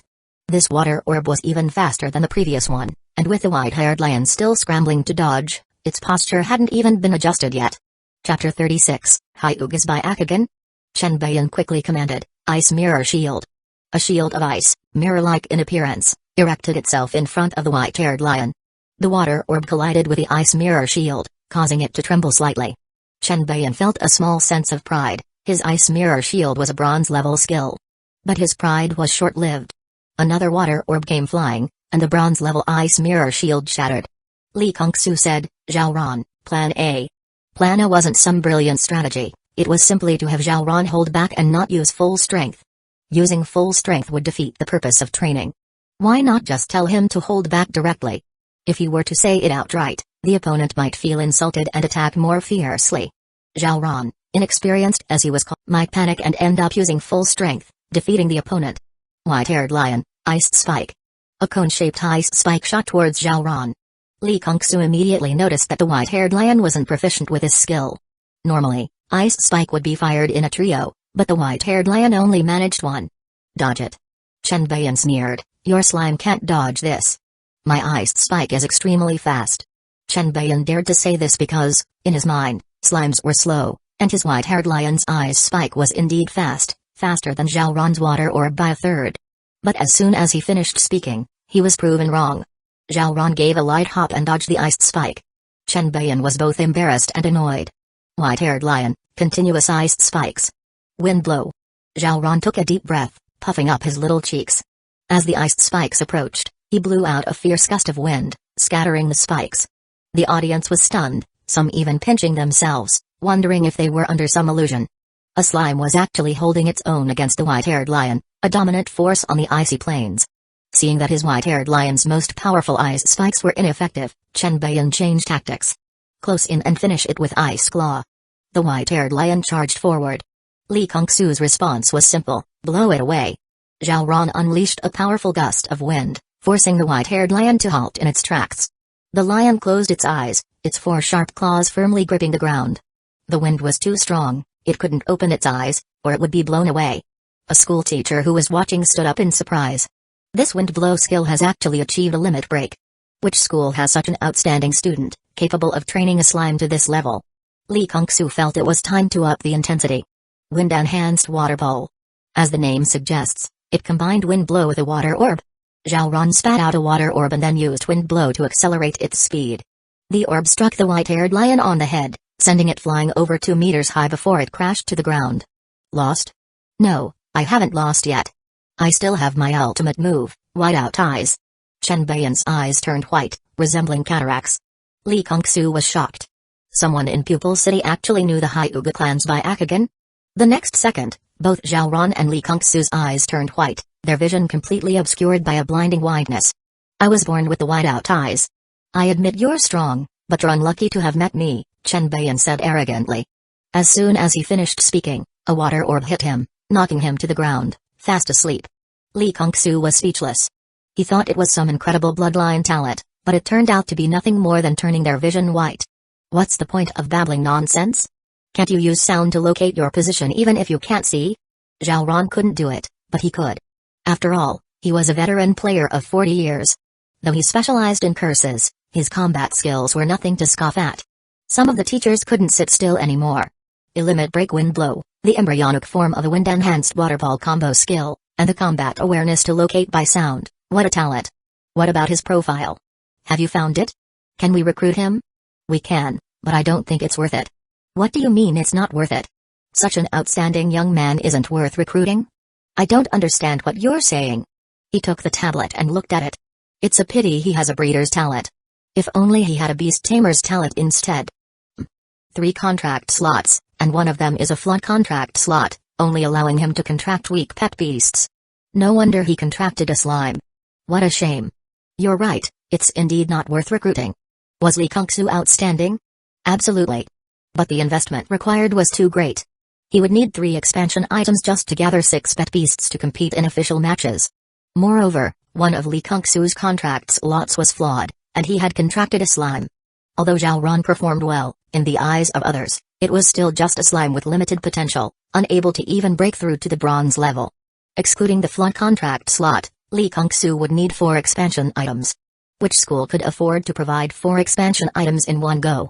After the match, Li Kungsu headed straight to the bookstore and bought a comprehensive guide on bloodline talents. Today's battle had made him realize just how many bizarre bloodline talents were out there. He needed to study them thoroughly to avoid being caught off guard in the future. The following matches went as smoothly as ever, with the difficulty only slightly higher than the preliminaries. Li Kungsu almost felt like he was just fishing in a pond. It wasn't until the quarterfinals that he finally felt the difficulty increase. It wasn't that his opponents were too weak, but rather that Zhao Ran was too strong. Lin Jiuzhen returned home, looking utterly exhausted. Madame Lin asked anxiously, how did it go? What did Master Yin Quan from the Divine Capital say? Master Yin Quan was the most renowned curse-breaking master. If even he couldn't break the curse, it was unlikely anyone else could. The master said the curse is incurable. After saying this, Lin Jiuzhen seemed to have exhausted all his energy and slumped into a chair. How could this be? My daughter is in the prime of her life, yet she has to suffer such a calamity. Suddenly, Madame Lin seemed to grasp at a sliver of hope and shook Lin Jiuzhen vigorously. That young man who told us King Y was cursed by the evil dragon curse, he said he had a way. A mere brat? What could he possibly do that even Master Yin Quan couldn't? Lin Jiuzhen retorted. But what if he really can? Madame Lin sobbed. Besides, that young man is different. We've visited so many curse masters, and only a handful could recognize the evil dragon curse at a glance. Lin Jiuzhen thought about it and realized she was right. He immediately stood up. I'll go visit him. Lin Jiuzhen knew Li Kungsu's address and headed straight to his ranch. Ah Huang, the home guard dog, was sparring with Zhao Ran, who was jumping around, swiftly dodging in midair. A fully enclosed truck slowly drove into the ranch. The mech hunter silently stood up, his right hand quietly reaching for the gun on his back while his left hand gripped the hunting knife at his waist. Li Kungsu paused the sparring session. Ah Huang, hold on. Let's go see what's going on. Lin Jiuzhen jumped down from the driver's seat. Young man, I beg you, please save my daughter. You won't even say you respectfully, which shows you have no sincerity. Since the other party was the father of Lin Qingwei, the main perpetrator who bullied the original host throughout his childhood, Li Kungsu decided to give him a bit of a hard time. Lin Jiuzhen was momentarily stunned but quickly said, young brother, I beg you, please save my daughter. I will surely reward you handsomely. Handsomely? Young brother, please follow me. Lin Jiuzhen said mysteriously. Li Kungsu followed him to the back of the carriage, where Lin Jiuzhen opened the door. Inside the carriage was a small cow. Young brother, if you can save my daughter, I am willing to give you this cow. Is anyone watching? Chapter 37, Ground Milk Cow. Seeing the little cow, Li Kungsu was stunned and slowly said, are you sure? This is a crown milk cow. Indeed, young brother, you have quite the discerning eye. Lin Jiuzhen gave a thumbs up and praised. The crown milk cow, 1 in 10,000 yellow crown dairy cows, produces milk that is the cream of the crop. Long-term consumption can cultivate the aura of a racial monarch. Before the Great Cataclysm, only the royal family could afford it. A royal family that couldn't even afford crown milk didn't deserve to be called a royal family. There is a famous story about the crown milk cow. Once, there were 2 kingdoms, one called the Wind Duke Kingdom and the other the Demon Cow Kingdom. One day, when the Wind Duke Kingdom learned that the king of the Demon Cow Kingdom could no longer afford crown milk, they believed the Demon Cow Kingdom was in decline and decisively sent troops to annihilate it. The value of a crown milk cow is in the hundreds of millions, and it's often priceless. Lin Jiuzhen actually gifted him a crown milk cow. This was no small gesture. Li Kongsu reluctantly tore his gaze away from the crown milk cow and painfully said, I can cure it, but I need to exchange the gift. Could it be that Li Kongsu is insatiable and wants 2 crown milk cows? Where would I even find 2 crown milk cows? Lin Jiuzhen thought Li Kongsu was being greedy and worried. I don't want the crown milk cow. I want a mutated pet beast with the heaven-forsaken, blue, talent and a mutated pet beast with the venom researcher, white, talent. Mutated pet beasts are variants within their species, and their potential is often slightly higher than other pet beasts. What? Lin Jiuzhen exclaimed, never expecting someone to refuse a crown milk cow. If Li Kongsu heard his thoughts, he would definitely roll his eyes. Not refuse? Then what? Do you think my ranch can protect a crown milk cow? The mech hunter is only silver level, at least gold level is required to have the qualifications to protect a crown milk cow. Li Kongsu knew the principle that a common man is innocent, but possessing a treasure is a crime. Lin Jiuzhen said, the 2 pet beasts you mentioned, I can't find them right away. Li Kongsu replied, it's okay, I can wait. What about the curse? It can be resolved in advance. Lin Jiuzhen asked, young brother, what method will you use to lift the curse? I've even sought Master Yin Guan from the Divine Capital, and he couldn't do it. Li Kongsu said, the evil dragon curse indeed cannot be lifted, but it can be transferred. Transferred? To whom? Of course, transferred to me. Aren't you afraid of turning into an evil dragon? Once it's transferred to me, I naturally have countermeasures. By the way, the fact that the curse is transferred to me must be kept secret. Also, I'm only taking on the curse for your daughter. After I die, the curse will return to her. Li Kongsu wasn't bluffing, this was indeed the truth. Prepare these things, and then come find me. Li Kongsu took out a notebook and wrote a long list of items. These are all the things needed to transfer the curse, none can be missing. Lin Jiuzhen looked at it, what were all these? A black cat sculpture from the highest ancient tree in the Lin family's ruined forest's secret realm, a smelting furnace, an enslavement collar, a gold-level crystal core, 3 pounds of spirit restriction iron, the horn of an honesty beast, 5 explosive bombs, 2 bottles of inferior revival water. A whole bunch of strange items that didn't seem related to transferring a curse at all. Lin Jiuzhen asked, are these the things needed to transfer the curse? Li Kongsu declared confidently, of course, not everything inside is genuine. I have to mix in some decoys to throw people off and prevent them from uncovering the true method I use to transfer the curse. While waiting for Lin Jiuzhen to gather the necessary items, the garbage accumulation incident in Pupil City erupted. The sludge monsters living in Pupil City's sewers died en masse overnight. The sewage in the sewers rapidly increased. The garbage treatment plant halted its operations to focus entirely on managing the rising sewage. If garbage isn't processed, it merely piles up in trash bins, causing a stench that only affects the immediate vicinity. If sewage isn't treated, it overflows from manholes, plunging the entire city into a foul odor. Pupil City established an investigation team to uncover the culprit behind the mass deaths of the sludge monsters, but the investigation was destined to be slow. The sewer environment was complex and reeked of foul odors, rendering the most effective scent tracking methods useless. The investigation team leader said, if scent tracking is useless, then switch to other tracking methods.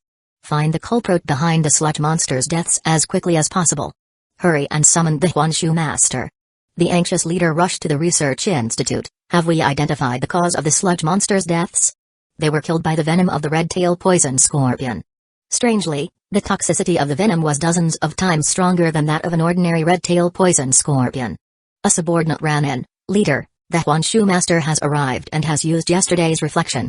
Yesterday's reflection, a gold-level skill, time-based, capable of replaying past events in the form of illusions, the leader quickly asked, what were the results? The subordinate replied promptly, it involved the power of the evil gods. The illusions were blurry and fragmented. The leader immediately realized that relying on yesterday's reflection wouldn't help them find the culprit. Yesterday's reflection, involving time reversal, consumed an enormous amount of energy. If the illusions weren't clear, multiple reversals would be needed, but the Huanshu master simply couldn't manage it. The leader promptly reported to Pupil City's higher-ups. The mayor's secretary then reported to the mayor, the sludge monsters were killed by the venom of the red-tail poison scorpion. The culprit might be the red-tail poison scorpion. The Pupil City mayor said, find it as quickly as possible and eliminate it. It won't be easy to locate in a short time. Scent tracking is ineffective due to the environment, and yesterday's reflection is useless because of the evil god's power. Additionally, the red-tail poison scorpion is extremely adept at hiding. If we can't find the culprit in a short time, we'll have to prepare for a long-term confrontation. The secretary said, but we can't sustain a long-term confrontation. The garbage treatment plant is already operating beyond capacity, and the landfill is nearly full due to previous accumulations. If the sludge monsters continue to die at this rate, garbage will pile up like mountains in the streets and neighborhoods. I overlooked this aspect. Gather the pet beasts from the public capable of cleaning up the garbage to help with the cleanup. At the same time, issue a richly rewarded task to mobilize the beast tamers in the city to track down that damned red-tailed poison scorpion. The secretary said, no matter how rich the reward, not many beast tamers will participate. The sewers are filthy and stinking, so few beast tamers are willing to go down there. Take out my yellow seed gourd as the reward. The pupil city mayor waved his hand grandly, exuding boldness. A staff member said, Pupil City will not forget your contributions. Environmental organization staff arrived at Lee Kung-soo's ranch that very day and took away the thousands of garbage slimes from the ranch. The garbage slime primarily feeds on trash, and even without the digestion talent, it can digest garbage at a decent speed. Lee Kung-soo packed his bag, planning to hunt the corrupted red-tailed poison scorpion in the sewers. Originally, he was cautious and hesitant, as Zhao Ran was still no match for the corrupted red-tailed poison scorpion and couldn't kill it without taking damage. However, the reward offered by the mayor was too enticing, causing a stir throughout the city. It even tempted him. The mayor's reward was more attractive than a crown milk cow. It was the treasure tool, the yellow seed gourd. Chapter 38, The Yellow Seed Gourd. In beast tamer battles, pet beasts are allowed to carry one weapon and one item into the arena. Items have a wide range of uses and can effectively enhance a pet beast's combat power. Items are categorized into 3 levels: regular items, treasure tools, and emperor tools. Emperor tools not only significantly boost a pet beast's strength, but some can even alter a pet beast's destiny. Emperor tools are extremely rare and their numbers are fixed, with only 49 in existence worldwide. Why did the yellow seed gourd cause such a stir in the city? Because the yellow seed gourd is not an ordinary treasure tool, but a fragment of the emperor tool known as the 7-seed gourd. It is far more powerful than regular treasure tools. There are rumors that if one can gather all 7-seed gourds, they can recreate the original 7-seed gourd. Whether this is true or not, Lee Kung-soo didn't know. In his previous life, no one had managed to collect all 7-seed gourds. When Lee Kung-soo arrived in the city, his first priority wasn't to head into the sewers, but to buy a gas mask. If he could avoid suffering through the stench, why not? However, Lee Kung-soo miscalculated one thing: he wasn't the only one who thought of buying a gas mask. A long line had formed outside the store. Lee Kung-soo didn't join the queue because he knew it would be pointless. With so many people buying, he doubted the store had enough gas masks in stock. It was likely that the masks would run out halfway through the line. So, standing in line would only waste time without any benefit. Why didn't Lee Kung-soo buy a gas mask earlier? The game had only been live for a short while, and most players weren't paying attention to this matter. They had no idea that the reward for killing the corrupted red-tailed poison scorpion was the yellow seed gourd. Even if they had known, it wouldn't have mattered, as players at this stage couldn't defeat the corrupted red-tailed poison scorpion. Players only became aware of it because the corrupted red-tailed poison scorpion incident spawned the game's first dungeon. Even if Lee Kung-soo had known the reward was the yellow seed gourd, he wouldn't have bought a gas mask in advance. Think about it: if you killed the corrupted red-tailed poison scorpion, and others found out you had already bought a gas mask, and that your family had acquired a garbage slime capable of cleaning up trash a month ago, and in large quantities, what would they think?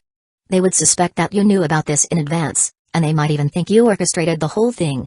Creating a problem and then stepping in to clean it up, all to gain favor with the higher-ups. You, with ulterior motives.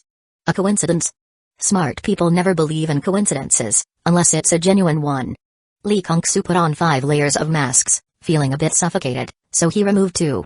Even 3 layers of masks couldn't block the accumulated stench of the sewers. He pulled out a flashlight and began searching the sewers. Along the way, he encountered many other beast tamers, also equipped with flashlights. Lee Kung-soo wasn't particularly worried about others finding the corrupted red-tailed poison scorpion before him, as he had 2 pieces of information that others didn't. First, the corrupted red-tailed poison scorpion was most active in the sewers of the Sacred Lotus District. Second, the corrupted red-tailed poison scorpion possessed a rare skill called mimicry, which allowed it to transform into other pet beasts. The corrupted red-tailed poison scorpion had likely transformed into a sludge monster and was hiding somewhere. However, the corrupted red-tailed poison scorpion had a tail, while other sludge monsters were black or dark purple. The one it transformed into had a reddish-black hue. This wasn't because its mimicry skills were lacking, but rather due to its corrupted state. To achieve perfect mimicry, its mimicry skill would need to undergo several more limit breaks. Li Kongsu searched for 3 days without success, enduring the foul stench all the while. Over those 3 days, the number of people searching gradually dwindled. Firstly, the sewer environment was too harsh, with an overwhelming stench. Secondly, Pupil City was vast, and so were its sewers, leaving too many places to search. Thirdly, after such an extensive search by so many people, there was still not a single trace of the corrupted red-tailed poison scorpion, leading some to suspect it might have escaped the city. Fourthly, rumors spread online claiming that obtaining the yellow seed gourd would be useless. Do you really think the mayor is so kind as to just give you a treasure tool for free? Don't dream. Even if you get it, you won't be able to use it. The yellow seed gourd you obtain is in seed form. You need to plant it to use it, but what you use to plant it varies from person to person. Some might succeed with ordinary soil, while others might need 9 heavens heavy water. The reason the mayor used it as a reward is that even he couldn't grow it. Moreover, the yellow seed gourd in seed form cannot be held for long. You can only keep it for a year. After that, you either throw it away or give it to someone else, or it will devour your fortune. Hearing these rumors, many people's desire to obtain the yellow seed gourd greatly diminished. On the 4th day, Li Kongsu's flashlight illuminated a sludge monster, black and red in color. In the dim sewer environment, it was hard to distinguish it from other sludge monsters at first glance. Even if one noticed the color difference, they would likely assume it was a variant sludge monster. Mutated pet beasts are very valuable, but it depends on the type of beast. For example, slimes and sludge monsters, even if mutated, are not worth much. Moreover, sludge monsters are prohibited from being bought or sold. Pet beasts that are prohibited from trade are either worthless or extremely valuable, and sludge monsters clearly fall into the former category. Li Kongsu pretended to continue walking, then suddenly activated the powerful launcher he had commissioned from the mech hunter. A spirit restriction nail shot out from his sleeve and pierced into the sludge monster that the corrupted red-tailed poison scorpion was mimicking. Mimicry can disguise a beast as another, but it has a flaw: it also mimics the weaknesses of the beast it's imitating. The sludge monster's weakness is its low defense, which allowed the spirit restriction nail to easily pierce the corrupted red-tailed poison scorpion. The spirit restriction nail limits spirit energy, and with its spirit energy restricted, the corrupted red-tailed poison scorpion's strength was greatly reduced. The moment he activated the launcher, Li Kongsu summoned Zhaoran, Little Soft. Zhaoran immediately spat out several water orbs, directly dispelling the corrupted red-tailed poison scorpion's sludge monster mimicry and revealing its true form. The corrupted red-tailed poison scorpion wasn't idle either. It immediately released its poison scorpion needles. Mud throw. Zhaoran hurled mud, blocking most of the incoming poison scorpion needles, but some still flew through.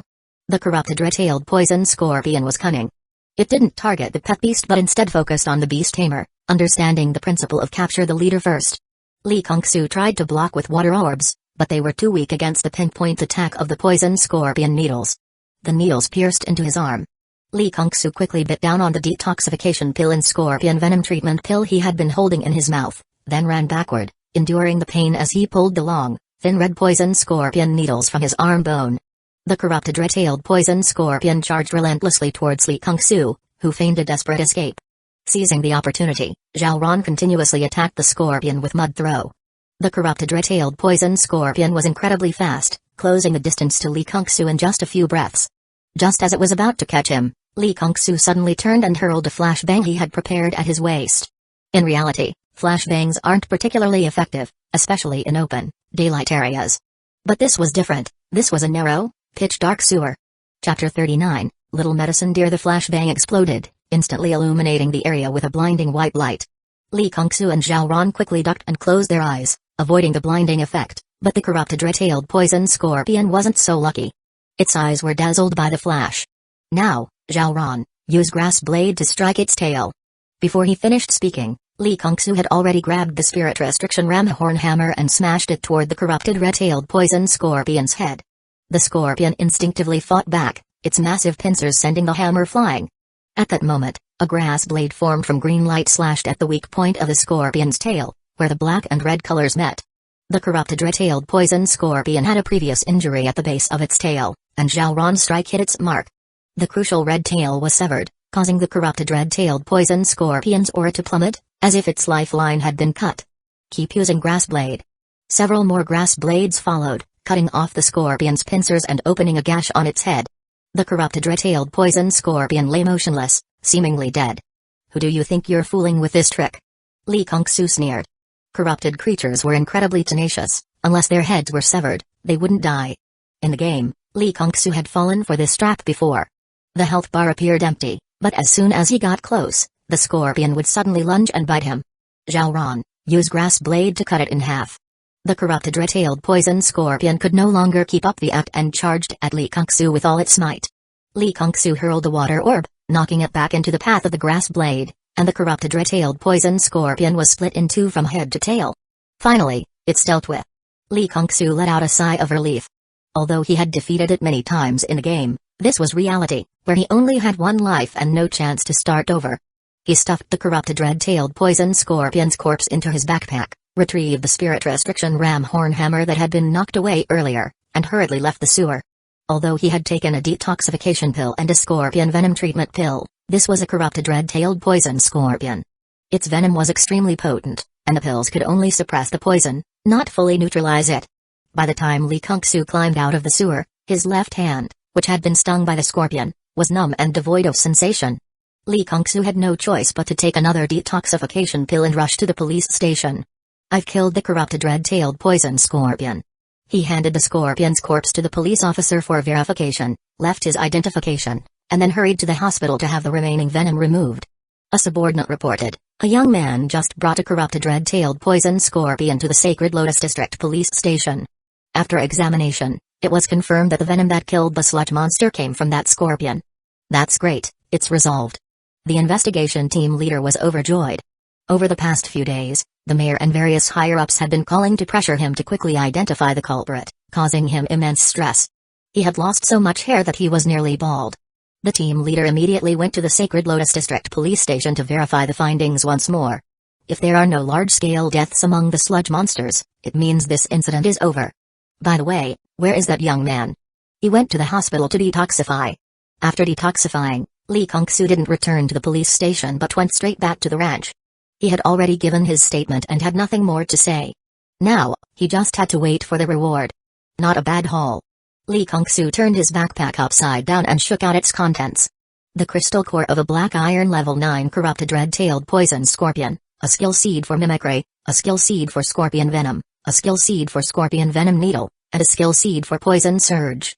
Both mimicry and poison surge are gold level skills. Scorpion venom is a black iron level skill, and scorpion venom needle is a bronze level skill. 3 poison-based skills can be kept to train the next pet beast, but what about mimicry? Mimicry would suit Zhao Ran quite well, but Li Kongsu decided to sell it. Because there was a better option. In the false ancient ice field secret realm, there was a type of slime called the mimicry slime, which could transform into the appearance of various pet beasts. Once tamed, mimicry could be learned through taxation. Li Kongsu waited for a long time but didn't receive the reward for defeating the corrupted red-tailed poison scorpion. Instead, he received a reward for lending out the garbage slime. A cash reward of 3 million. It seemed like a lot of money, but in reality, it wasn't much. Buying 2 or 3 beast tamer resources would deplete it quickly. The game Divine Taming was notoriously pay to win. But lending out the garbage slime and receiving such a reward still left Li Kongsu quite satisfied. What made Li Kongsu even happier than the reward was that an environmental organization wanted to rent his garbage slime. Renting out the garbage slime meant he could earn money effortlessly. The environmental organization had taken a liking to the garbage slime. Although it wasn't as fast at cleaning up trash as the sludge monster, it was much cleaner and easier to handle. When the sludge monster died, its body would turn into rotten sludge, which was extremely foul-smelling. If not manually disposed of, the stench would grow worse, filling the entire street with the smell of rotten eggs. It would also produce large amounts of flammable and explosive toxic methane, posing a danger to the city. The garbage slime was different. When it died, it would only leave behind a clump of toxic trash slime gel. Aside from being a bit sticky, it had no major drawbacks and could even be sold as a poison-based resource. The rotten sludge from the sludge monster was also a poison-based resource, but poison-specialized beast tamers were reluctant to use it. Those who tried it knew why. Pet beasts that used rotten sludge would be tainted with an unbearable stench that couldn't be removed. Who could tolerate a poison-based pet beast turning into a foul-smelling one? Unless the beast tamer themselves had a nose problem. The quarterfinals began. Li Kongsu's opponent was an acquaintance, Chen Lu. As soon as they met, Chen Lu praised him. "You're amazing. You defeated so many opponents with just a water slime." Li Kongsu, who hadn't yet summoned Zhao Ran, asked in confusion. How did you know my pet beast is a water slime? Chen-Lu stuck out her tongue. Of course, I watched your match videos. Match videos? You didn't know? You're really popular. You defeated so many people with just a water slime. But I'm strong too, don't underestimate me. Chen-Lu raised her small fist and said softly. A dual purple talent holder, who would dare underestimate her? Come out, my little dear. With fur as tender as fresh grass, large antlers, and a graceful figure, the little medicine deer happily circled around Chen-Lu. It's actually a little medicine deer, Li Kongsu was somewhat surprised. The little medicine deer was a unique pet beast from the Medicine King Valley in mountain capital, rarely seen outside. The little medicine deer was as rare as a pure blood dragon, and its final evolution form, the Medicine King Cauldron deer, was comparable in strength and potential to a pure blood dragon. Its value is exceptionally high. The antlers on its head, when consumed, can cure all diseases and neutralize all poisons, including some incurable diseases and deadly toxins with no known antidotes. Its research value is also remarkably high. The antlers are often sold by the gram, but they are generally scarce in the market. Even in the black market, where almost anything can be bought, the antlers of the little medicine deer are a rare sight.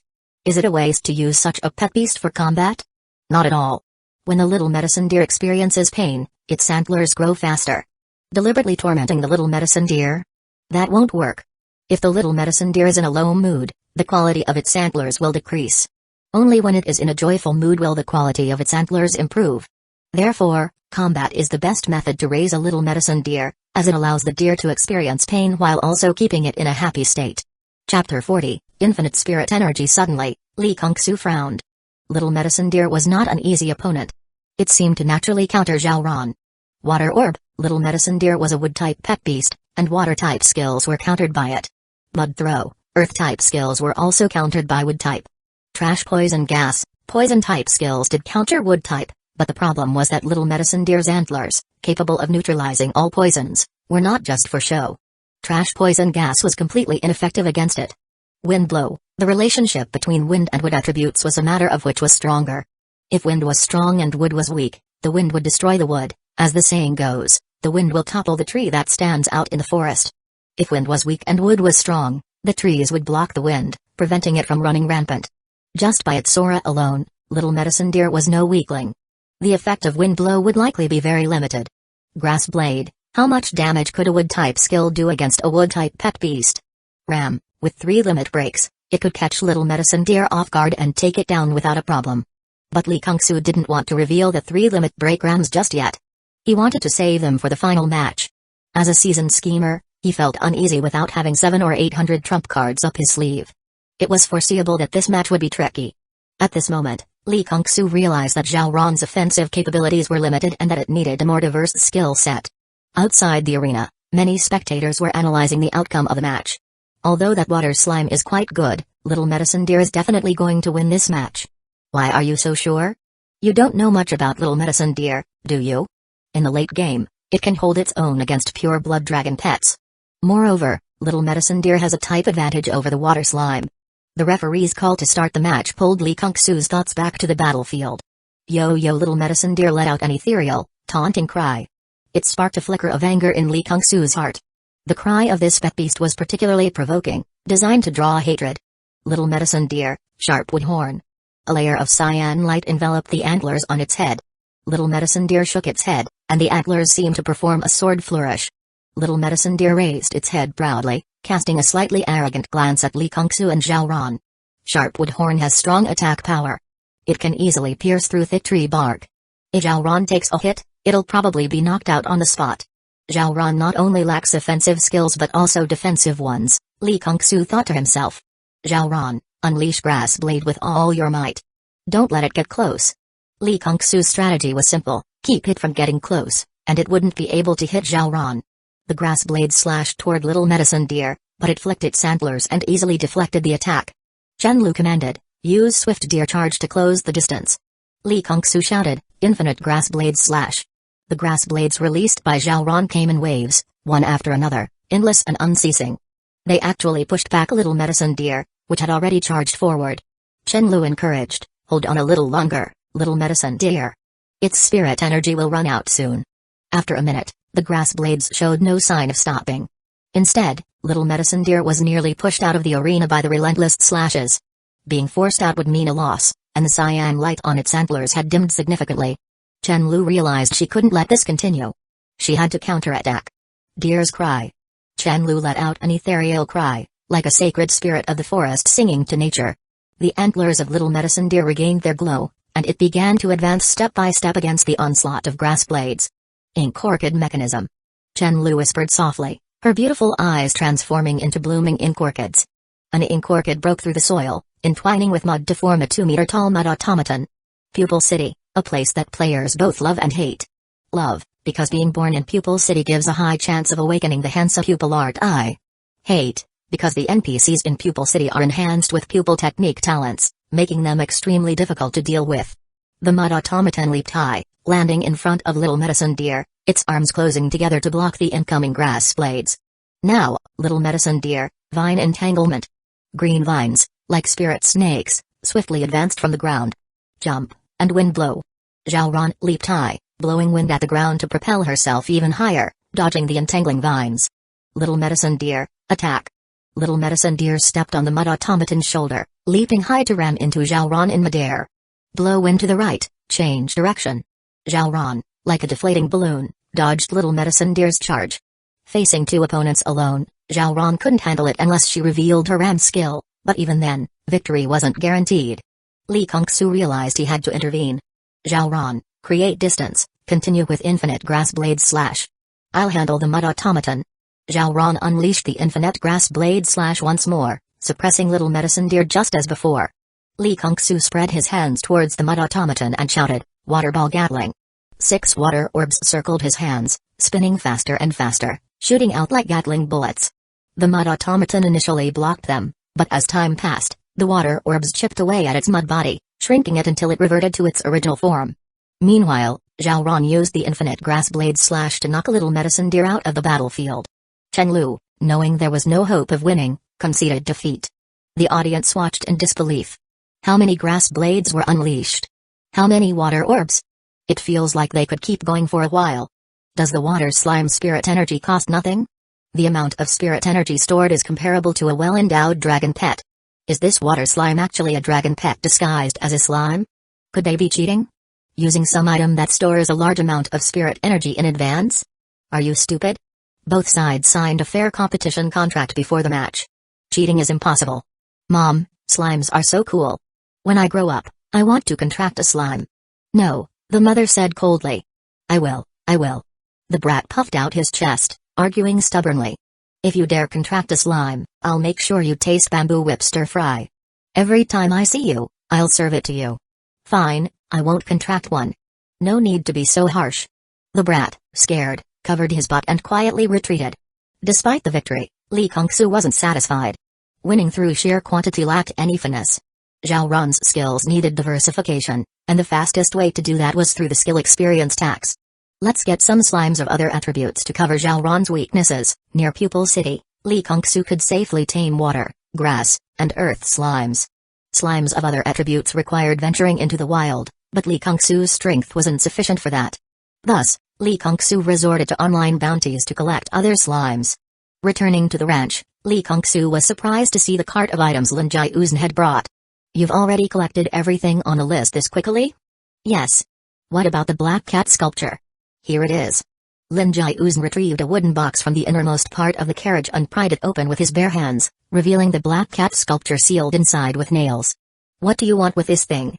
I've heard from my family that this black cat sculpture is quite sinister. Whoever takes it will be cursed, and the longer they keep it, the worse their luck becomes. In the end, it can even lead to death.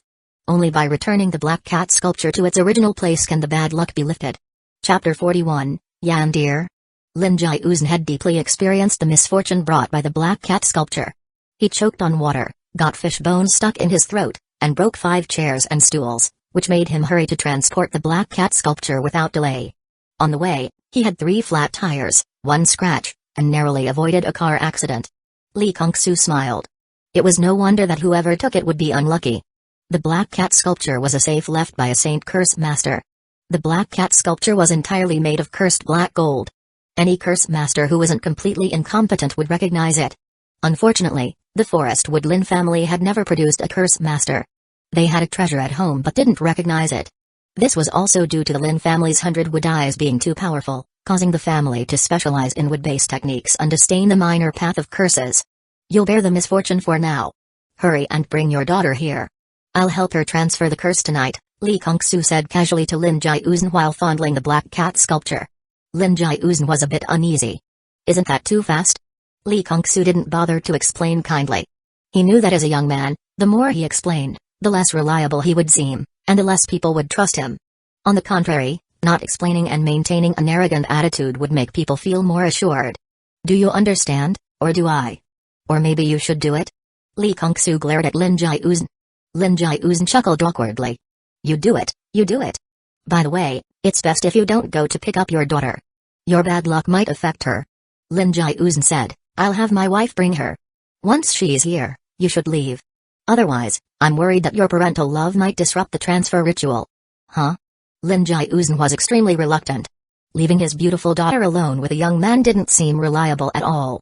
Moreover, the curse transfer ritual involves many of my secrets, and I won't let you watch.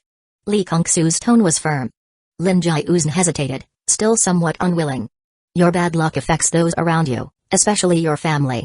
You don't want your daughter's curse transfer to fail, do you? This sentence was very effective. As night fell, the boundless sky was enveloped in darkness. Under the black curtain, a wooden house on the quiet grassland was brightly lit. The enslavement collar was placed around Lin Qingwai's neck, which was as white as jade.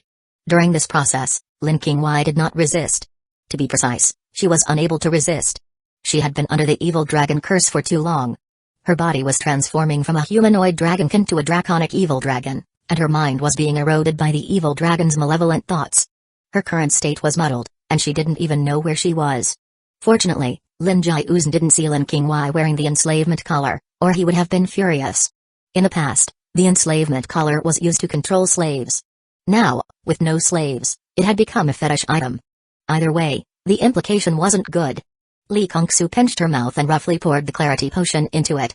Her turbid eyes gradually cleared, and Lin Qingwai regained consciousness, only to see Li Kongsu grinding the horn of the honesty beast. He poured the powdered horn into water and stirred it, creating a bowl of honesty water that would make people tell the truth.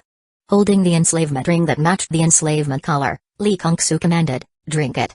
Under the control of the enslavement collar, Lin Qingwai drank the honesty water.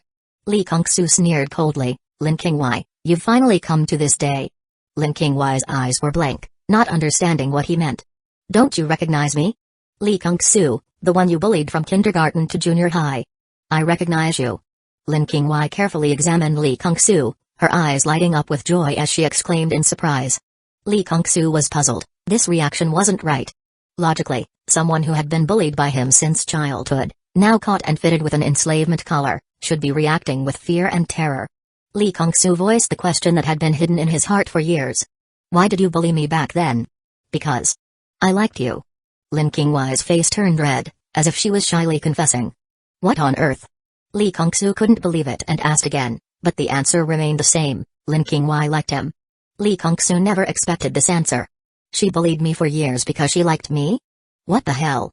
Could she be lying? He glanced at the unicorn horn. It was indeed the horn of the honesty beast, no mistake there. If you liked me, why did you bully me and hit me? I wanted to get your attention. Lin Qingwai fidgeted shyly. Then why did you drive away my new friends? I wanted to have you all to myself. If you liked me, why didn't you say it?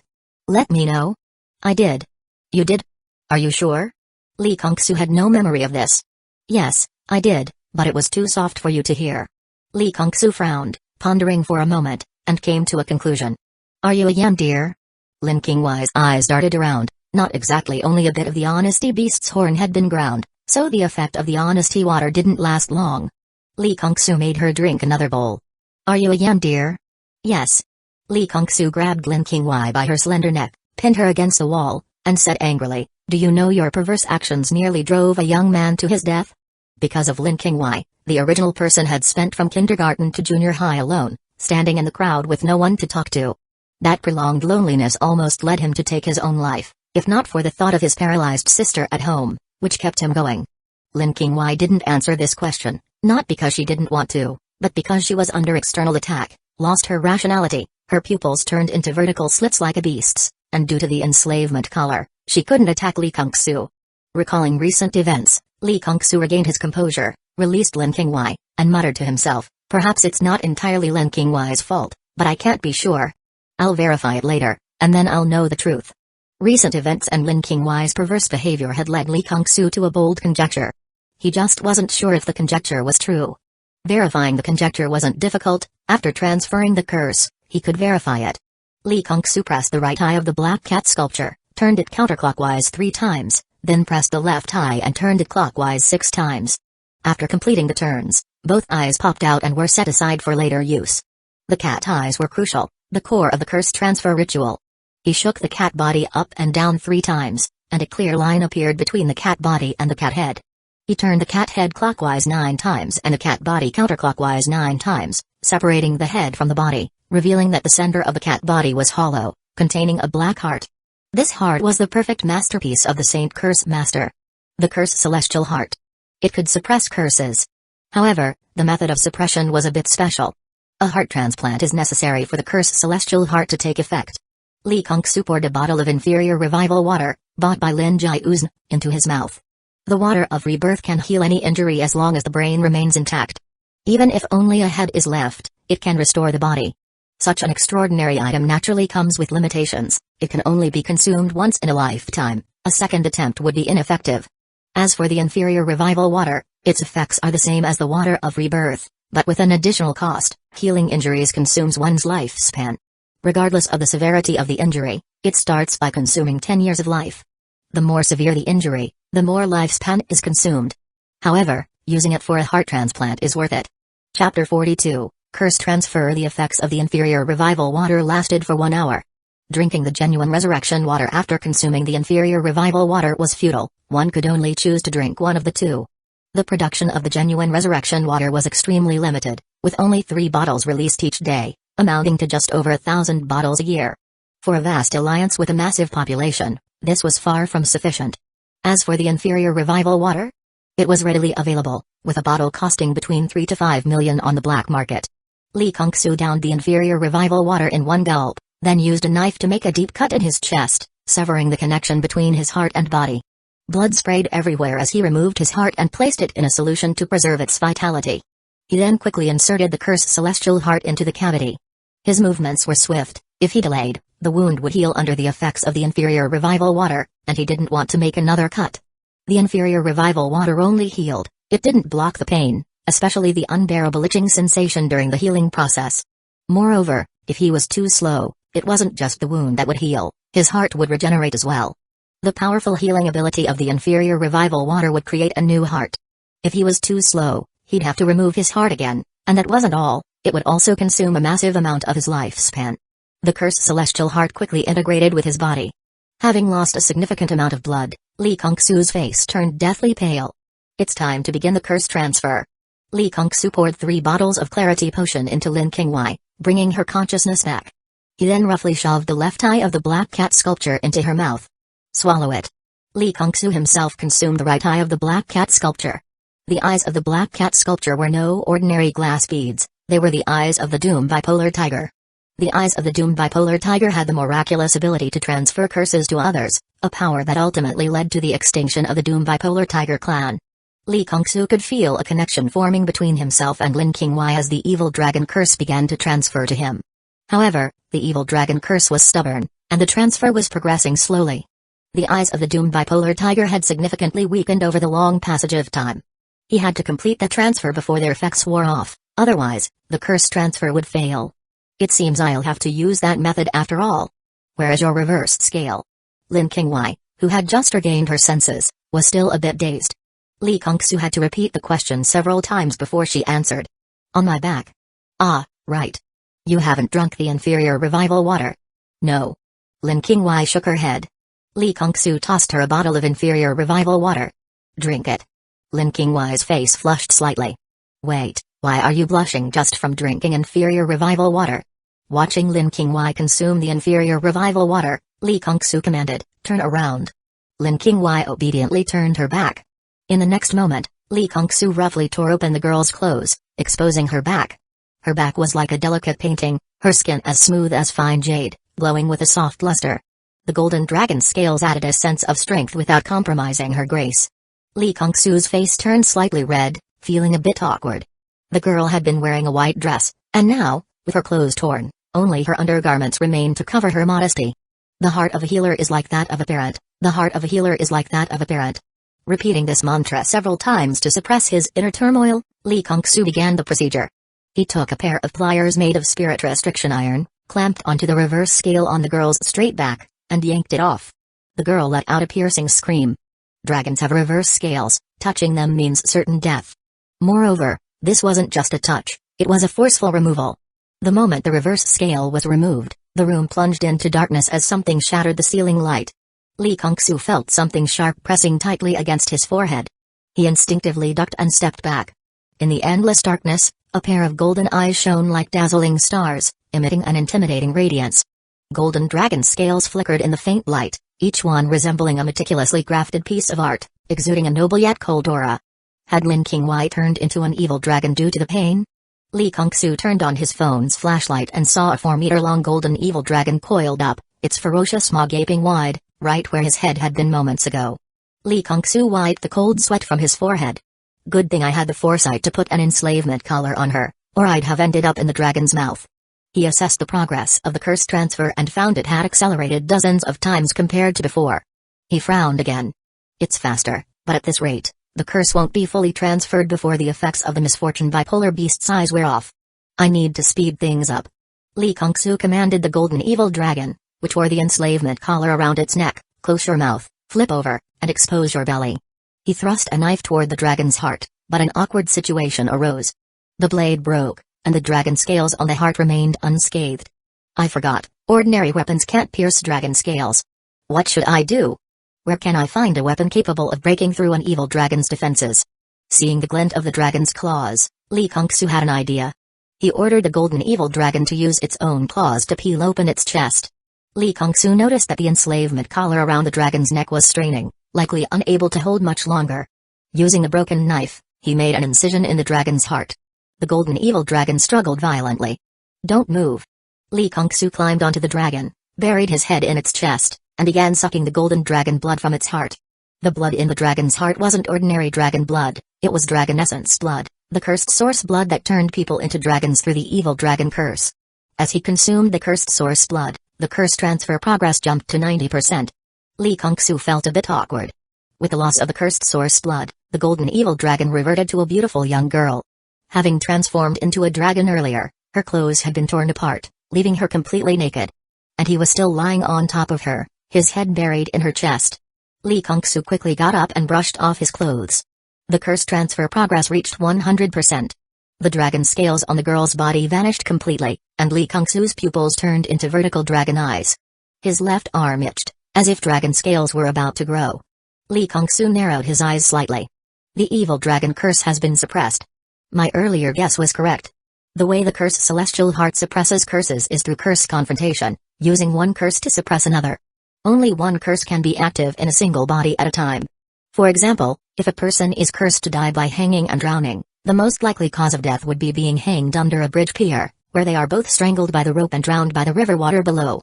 However, with a cursed celestial heart, the person will only die from one curse, either by hanging or by drowning, but not both simultaneously. Isn't it the same as being cursed to death? No, it's different. Before death, either the hanging curse completely suppresses the drowning curse, causing the hanging curse to take effect, or the drowning curse completely suppresses the hanging curse, causing the drowning curse to take effect. If one curse never fully suppresses the other, then neither curse will ever take effect. This is the principle of how the cursed celestial heart suppresses curses. Using one curse to suppress another. Chapter 43, The Peach Blossom Calamity Curse. At this moment, just as the evil dragon curse was transferred, it was immediately suppressed. This indicated that Lee Kung-soo had already been cursed before the evil dragon curse was transferred.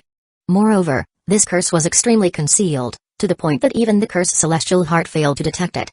If it weren't for the intervention of the evil dragon curse, which triggered the cursed celestial heart's rule of one curse taking effect, it would have remained undetected. Using the power of the evil dragon curse, Lee Kung-soo sensed the hidden curse within his body. He saw a sky full of peach blossoms fluttering, and just as they were about to land, they were either torn apart, cut in half, burned, or drowned. It's indeed the Peach Blossom Calamity curse. This curse uses excessive favor from women as a killing mechanism. Once it erupts, the victim is likely to meet a tragic end at the hands of multiple women. The greatest advantage of this curse is its concealment, making it difficult for outsiders to detect. Without prior precautions, even a king could fall victim to this curse. Li Kongsu had vaguely sensed something was amiss. To avoid trouble, he had offended Shi Jintang and decisively transferred schools, leaving number 17 high school. However, when faced with similar issues at number 18 girls' school, he knew that the principal, Miru Ayu, who had a severe aversion to men, was an even bigger problem than Shi Jintang, the vice principal of number 17 high school. Yet, he chose not to leave. Looking back, it still didn't make sense. Then there was the recent Strongest Newcomer Cup, where he only encountered 2 male opponents, Linf and Chen Bayan, while the rest were all female. Was that reasonable? Not at all. And there was Lin Qingwei, who had been infatuated with him since kindergarten, often bullying him due to her inability to express her feelings properly. All these unusual signs made Li Kongsu, once the top curse master in the game, suspicious. Moreover, Li Kongsu was familiar with the Peach Blossom Calamity curse. In the game, relying on the immortality of players, he had visited every NPC curse master he could find to duel and exchange knowledge about curses. Among the many curse masters, one with the alias Rotten Peach Blossom left a deep impression on Li Kongsu. After being cursed by him with the Peach Blossom Calamity, Li Kongsu would frequently encounter Miru Ayu, whose Medusa's Eye was a natural counter to players, petrifying them and banning their accounts for 7 days. Who could have cast the Peach Blossom Calamity curse on me? Lin Qingwei has been clinging to me since kindergarten, which means I was already cursed with the Peach Blossom Calamity back then. Enemies of my parents? Probably not. Since they had already killed my parents, there was no need to go through the trouble of using the Peach Blossom Calamity curse to kill me. A simple stab would have sufficed to end me. The Peach Blossom Calamity curse is an advanced curse, and only a Grand Curse Master is qualified to cast it. Moreover, casting it is particularly troublesome. Especially since the cost of casting the Peach Blossom Calamity curse is enormous. Enemies of my grandfather, Li Shiji? Probably not. Li Shiji was a ruthless man with an extremely strong sense of vengeance. He was so ruthless that even the higher-ups of Pupil City unanimously agreed that the position of Pupil City mayor should not be entrusted to such a man. Therefore, as long as Li Shiji was alive, his enemies would not dare to harm his family. The lifelong enemy of my grandfather, Li Shiji, who lurks in the shadows? Probably not. That person is also a ruthless individual with immense patience. He doesn't act often, but when he does, it's always shocking. The only time he acted, he wiped out Li Shiji's entire family. Therefore, he wouldn't make such a move that could alert Li Shiji, giving him even the slightest hint that someone was plotting against his descendants. My father's close brothers? They were indeed suspects. Firstly, they had the means to hire a great curse master, and secondly, they had a motive to cast the curse. The struggle for family inheritance. Li Kongsu knew how insane they could get in their fight for the family fortune, even to the point of inviting wolves into their home, giving Li Shiji's lifelong enemy the chance to wipe out his entire family.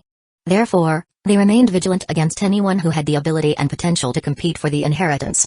Moreover, the Peach Blossom Calamity curse could kill without drawing attention, perfectly meeting their needs, harming themselves without arousing Li Shiji's suspicion. Was it them? He wasn't sure, it was just speculation. Li Kongsu touched his heart. Why overthink it?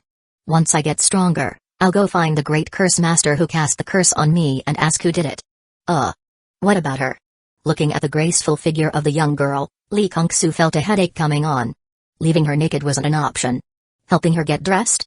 She wouldn't be able to explain it when she woke up. Not helping? She still wouldn't be able to explain it. Caught in a dilemma, Li Kongsu finally covered her with a blanket, out of sight, out of mind. Lin Qingwei, though she liked him, had a peculiar way of showing it, bullying him for over a decade. Those memories were still fresh in his mind, and Li Kongsu didn't like her one bit. Actually, it's not her fault, it's the Peach Blossom Calamity curse at work. Rationally, he understood this, but emotionally, he still held a grudge against Lin Qingwei. Just then, Lin Qingwei woke up. The moment her beautiful eyes opened, Li Kongsu's killing intent surged. Looking at her slender neck, he had the urge to twist it. Killing Lin Qingwei now would be all too easy for Li Kongsu. The evil dragon curse had endowed him with the immense strength of a malevolent dragon. Should he kill her? Or should he kill her? After a long contemplation, Li Kongsu finally restrained his restless hands. If he killed her, Lin Jiuzhen would surely come after him with everything he had. The Lin family would also cause him trouble. unless Li Kongsu was willing to seek refuge under Li Shiji's protection. Not to mention the potential downsides of being under Li Shiji's wing, whether he could even obtain his protection was another question. Li Shiji was a man who valued family ties, but he was also selfless, willing to sacrifice his own for the greater good, and so righteous it was almost sinister. Moreover, the situation between Li Kongsu and Lin Qingwei hadn't reached the point where one of them had to die. What suddenly stirred Li Kongsu's killing intent was Lin Qingwei's eyes. Lin Qingwei's 100 Wood Eyes bloodline talent had awakened. This wasn't the reason for his killing intent, the real reason was that the character in her eyes wasn't wood but dragon. Lin Qingwei's bloodline talent had mutated. The 100 Wood Eyes had mutated into 100 Dragon Eyes. This was terrifying. The 100 Wood Eyes of the Forest Woodland family were never just about controlling plants, such a simple ability wouldn't rank as the fourth recognized bloodline talent in Pupil City. The true power of the 100 Wood Eyes was to control the ecology of trees. The 1,000 Forest Eyes could control the ecology of a grove. The 10,000 Forest Eyes could control the ecology of a forest. So, what was the ability of Lin Qingwei's 100 Dragon Eyes? To control the ecology of dragons? Regardless of what the 100 Dragon Eyes could do, the Lin family's emphasis on mutated bloodline talents alone made Li Kongsu wary. If it were someone else who had awakened the 100 Dragon Eyes, Li Kongsu wouldn't have cared. He had the unique divinity endowment and his past life scamming experience. No matter how strong their talent was, as long as he didn't die prematurely, he was certain to surpass them. But it just so happened that Lin Qingwei, who had a Yindir crush on him, was the one who awakened. Li Kongsu strongly suspected that once Lin Qingwei gained prominence within the Lin family, she would use the family's resources to imprison him. Such a scenario was entirely possible. After all, no one could predict the thoughts of a Yindir. Chapter 44, 100 Dragon Eyes. Moreover, there was the influence of the Peach Blossom Calamity. In his youth, in his previous life, he had admired and yearned for the Yindir girlfriends in Japanese anime, until he heard a story called the Japanese Love Soup Incident. A Yindir girl chopped off her boyfriend's head and ate a part of his body every day, fantasizing about merging with him. When the police arrived, she asked them to wait until she finished eating. Whether it was true or not remains uncertain. But a Yindir could indeed do such a thing. This was the reason why Li Kongsu harbored murderous intent. A Yindir wasn't scary, nor was having abilities or a background. What was truly terrifying was a Yindir with both abilities and a background.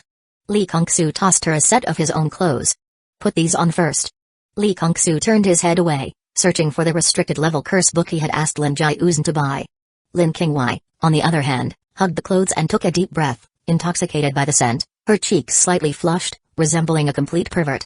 After Lin Qingwei put on the clothes, Li Kongsu lowered his head and flipped through the curse book, saying, "Go look in the mirror in the bathroom." Lin Qingwei was puzzled but obediently ran off to find a mirror. "What is this?" Lin Qingwei looked at the eyes in the mirror, somewhat bewildered. Li Kongsu said, "Congratulations, you've awakened the mutated bloodline talent, 100 Dragon Eyes." Lin Qingwei turned her head and asked, "You know about this talent?" Li Kongsu rolled his eyes. "How would I know what your mutated talent is? I just came up with the name 100 Dragon Eyes on the spot." "The name you came up with is beautiful. From now on, it will be called 100 Dragon Eyes." Lin Qingwei suddenly realized and asked, "You seemed to want to kill me earlier. Was it because I awakened this?" "Yes." Li Kongsu answered without hesitation. Lin Qingwei wasn't angry, instead, she felt a slight regret. She had fantasized about dying at Li Kongsu's hands and had even secretly looked forward to it. "Come here, let some blood into this bowl."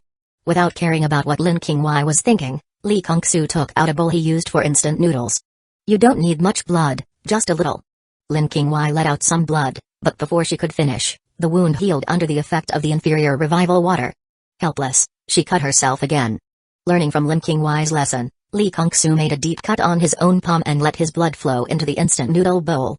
He mixed the blood together. Her blood and his blood became one. Lin Qingwei looked at the bottom of the bowl, her cheeks flushing again. Next, Li Kongsu took a file and scraped some cursed black gold powder from a black cat statue, mixing it into the blood. Then, he took a brush, dipped it into the mixed blood, and copied a contract from the restricted level curse book onto a blank contract document. "What is this for?" "A cursed slave contract." "What does a cursed slave contract do?" "Once you sign it, you become my cursed slave." "Huh?" "By becoming a cursed slave, I can control your life and death, and I can transfer any curses I can't bear onto you, making you suffer them for me." Lin Qingwei's mind was spinning. Was this something that could be said so openly? A cursed slave was essentially a tool used in battles between curse masters. However, there were restrictions on contracting a cursed slave. Before signing the contract, the contractor must fully understand the cursed slave contract. It cannot be coerced or lured, it must be a willing agreement. Lee Kong-soo said in a slightly enticing tone, by becoming my cursed slave, I can fully trust you. Will you sign it? I can fully trust you. These words struck a chord in the heart of the Indir, and Lin Qingwei signed without hesitation.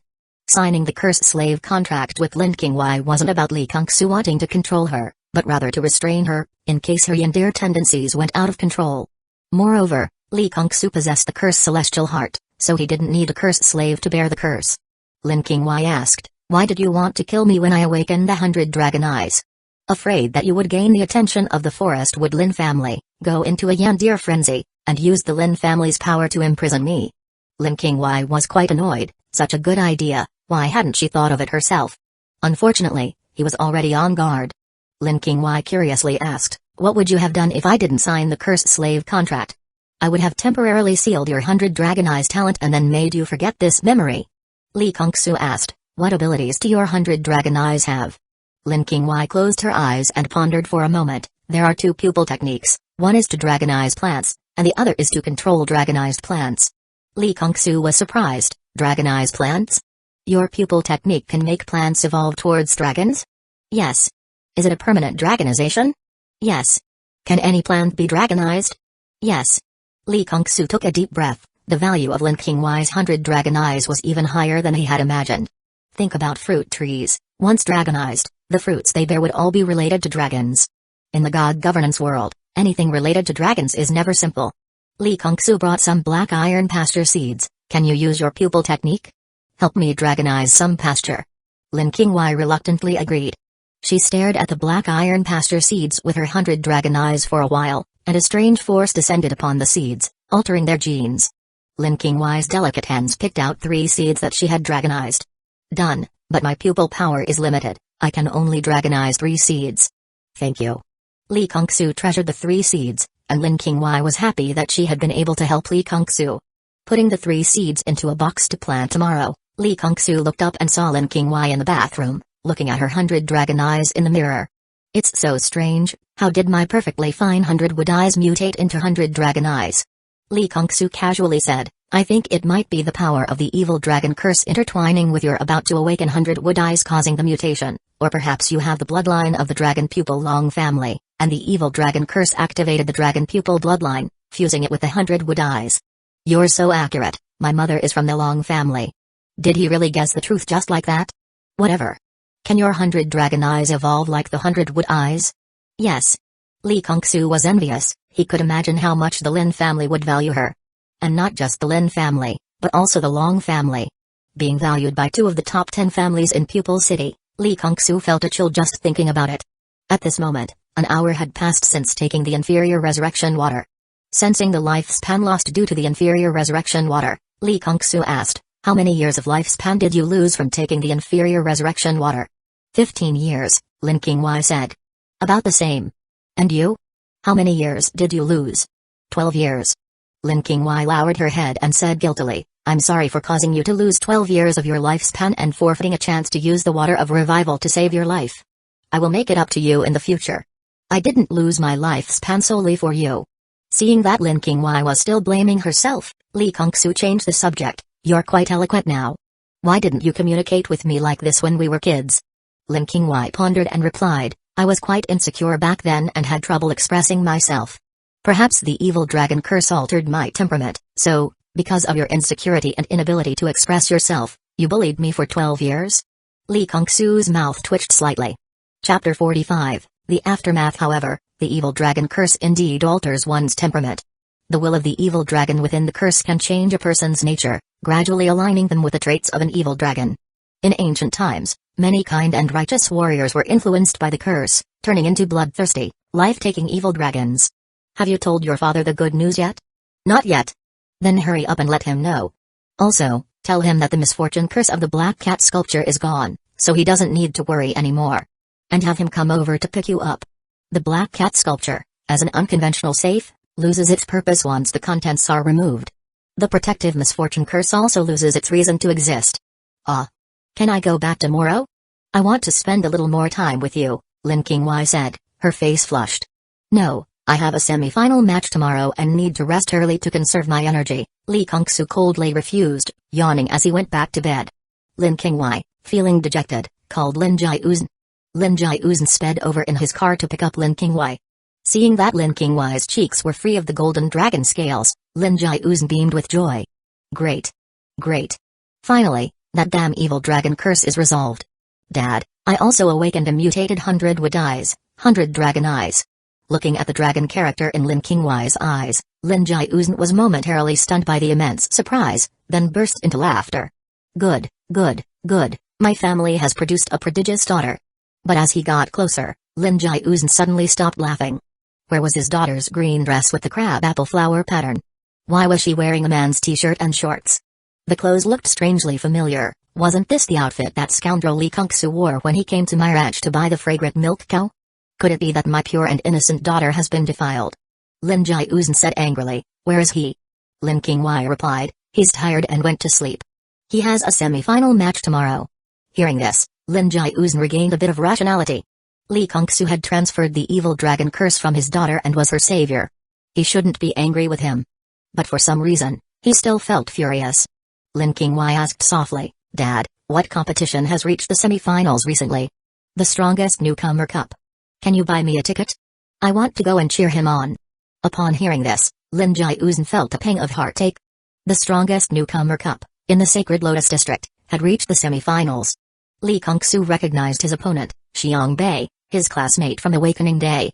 Lee Kung-soo, go for it. Lee Kung-soo looked toward the source of the voice. It was Lin Qingwei. How did she get here? Beside her was her father, Lin Jiuzhen. Lin Jiuzhen was helpless. He didn't want to come, but his daughter insisted on watching, and he couldn't refuse. In the past, his daughter was very introverted and didn't talk much. Now that she was finally getting better and becoming more outgoing, he couldn't discourage her. So, he paid a high price to buy 2 tickets from scalpers. Why did he come along? Who knows what the relationship between his daughter, who had changed clothes, and Lee Kung-soo was. He needed to keep a close eye on them. Go for it. My lifelong rival, you can definitely defeat him. Another cheer rang out, loud enough to be heard across half the arena. Lee Kung-soo didn't need to look back to know it was Lin. Hey, Zhaof, why are you cheering for Lee Kung-soo too? Lin Jiuzhen's seat was 3 rows behind Lin, quite close. Lin, holding a loudspeaker, turned his head and said, it's third uncle. Lee Kung-soo is the one who defeated my lifelong rival, so of course I have to cheer him on and boost his morale. Lin Jiuzhen ran a ranch selling milk, specifically providing fresh, high-quality milk to the Lin family. Many in the Lin family were familiar with him. Lin Jiuzhen murmured, it seems Lee Kung-soo is quite impressive after all. Huh? Why did Lee Kung-soo summon a water slime? Is it a pet beast using a transformation skill to disguise itself? A spectator nearby explained, it's not a disguise. His pet beast is indeed a water slime. He made it to the top 4 with a water slime. Are the beast tamers this year that weak? Lin Jiuzhen wondered. My child isn't weak, okay? It's just that his water slime is too strong. This spectator's child had been defeated by Lee Kung-soo in the preliminaries.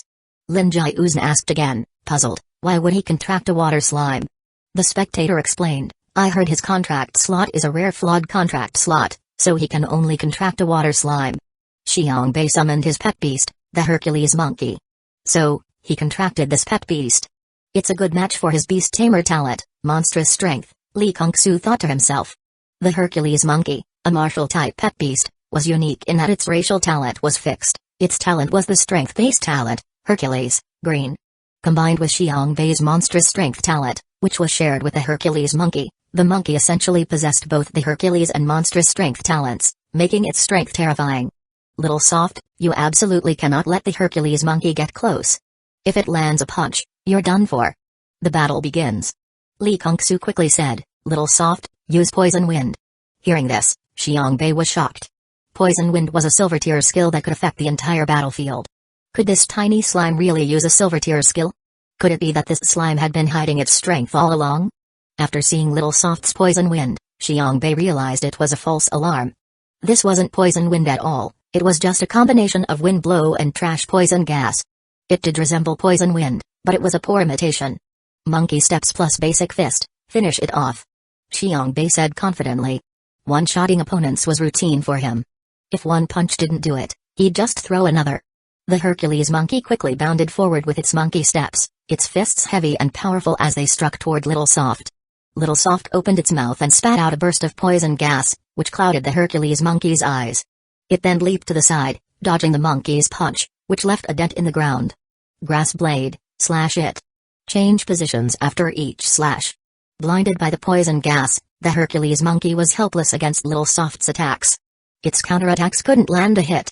Xiangbei was momentarily at a loss. While it was satisfying to crush opponents with sheer strength, it also meant he had neglected his pet beast's accumulation of combat experience. Xiangbei's previous battles had been too smooth, so now that he suddenly encountered a problem that couldn't be solved with brute force, his bewildered mind couldn't come up with a strategy in time. I haven't lost yet. Xiangbei rolled up his sleeves, revealing the black-tier weapon, adamantine bracers, on his arms.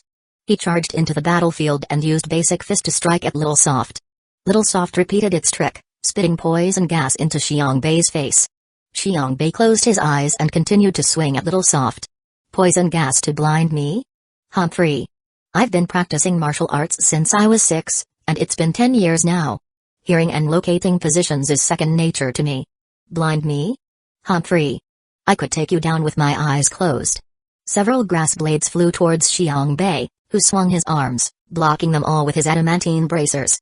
Xiangbei stomped his foot and leaped into the air, performing a few backflips before bringing his right arm down heavily, seemingly about to strike Zhao Ran. In an instant, a foot flew in to block Xiangbei's blow. This foot belonged to Li Kungsu. Shall we have a go? Li Kungsu chuckled lightly, calmly retracting his right foot. Damn, that hurt. His right foot, hidden in his pants, trembled slightly. Chapter 46, Poison. Xiangbei stared at his blocked arm, momentarily stunned, then instantly became excited. Great. Xiangbei retracted his waist and bent his elbow, assuming the stance of the Basic Fist, his fist aimed directly at Li Kungsu. Li Kungsu's gaze remained calm, his feet together in a defensive posture as steady as Mount Tai. Xiangbei charged forward, his fist transforming into a bolt of lightning, fiercely striking toward Li Kungsu. Li Kungsu stood firm, unmoving, holding the center line, his horse stance solid, using his palm to deflect Xiangbei's punch. After a while, Xiangbei's frustration grew. Fighting Li Kungsu was neither satisfying nor enjoyable. His moves were slippery, constantly dissipating Xiangbei's force, like punching a slippery bar of soap. This was the defensive fist, a technique invented by a player based on Taikai. This fist technique had little offensive power, focusing instead on defense and survival. It also came with a complementary footwork technique called escape steps. Many bosses in the game didn't follow martial ethics. If they couldn't defeat the player's pet beast, they would attack the beast tamer directly. Therefore, experienced players generally learned a few self-defense techniques. Li Kungsu was also having a tough time. Although he had the evil dragon power from the evil dragon curse, it had only been a day since he acquired it. Meanwhile, Xiangbei was bolstered by his super strength talent, giving him immense strength. After 2 minutes, the roles of attacker and defender reversed. Xiangbei felt that Li Kungsu's strength was increasing. Xiangbei's heart sank. Could it be that Li Kungsu had been holding back earlier? Li Kungsu hadn't been holding back, nor had his strength increased. It was Xiangbei's strength that had weakened. If there had been a mirror to reflect his face, Xiangbei would have immediately realized he was poisoned, seeing the purple hue on his face. Zhao Ran's trash poison gas had spread throughout the arena. Xiangbei had only noticed the gas irritating his eyes but had forgotten that inhaling it could also poison him. Until, with a thud, the Hercules monkey staggered and fell. Seeing the monkey's purple face, Xiangbei finally understood. The Hercules monkey had been poisoned, and he was likely poisoned as well. Xiangbei looked at Li Kungsu, his voice hoarse. Why aren't you poisoned? Li Kungsu smiled, revealing his white teeth and the detoxification pill clamped between them. I prepared a detoxification pill. No wonder. Referee, I concede. Xiangbei knew that continuing the fight would only lead to defeat, so he decisively surrendered. The battle ended, and Li Kungsu let out a sigh of relief. Finally, it was over. He was in so much pain. His limbs were trembling. He estimated his muscles would be swollen and sore tonight. Next time, I'm not stepping into the ring myself.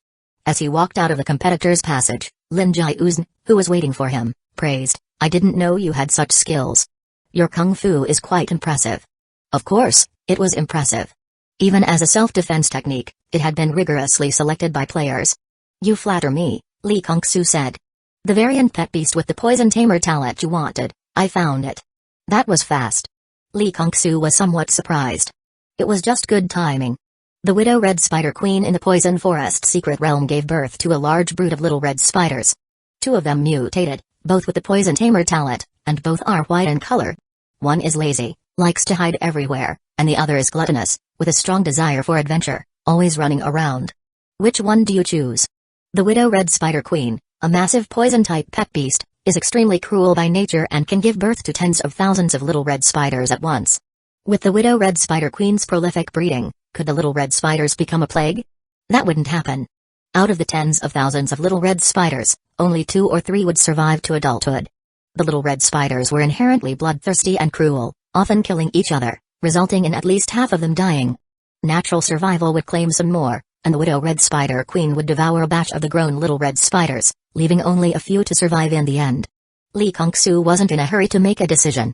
He inquired in detail, are the 2 variant little red spiders cruel? Let me check. Lin Jiuzhen made a phone call to gather information and then said to Li Kongsu, compared to the behavior of the little red spiders, they can't be considered cruel. Hearing this, Li Kongsu had a clear idea in his mind. These variant little red spiders were worth considering.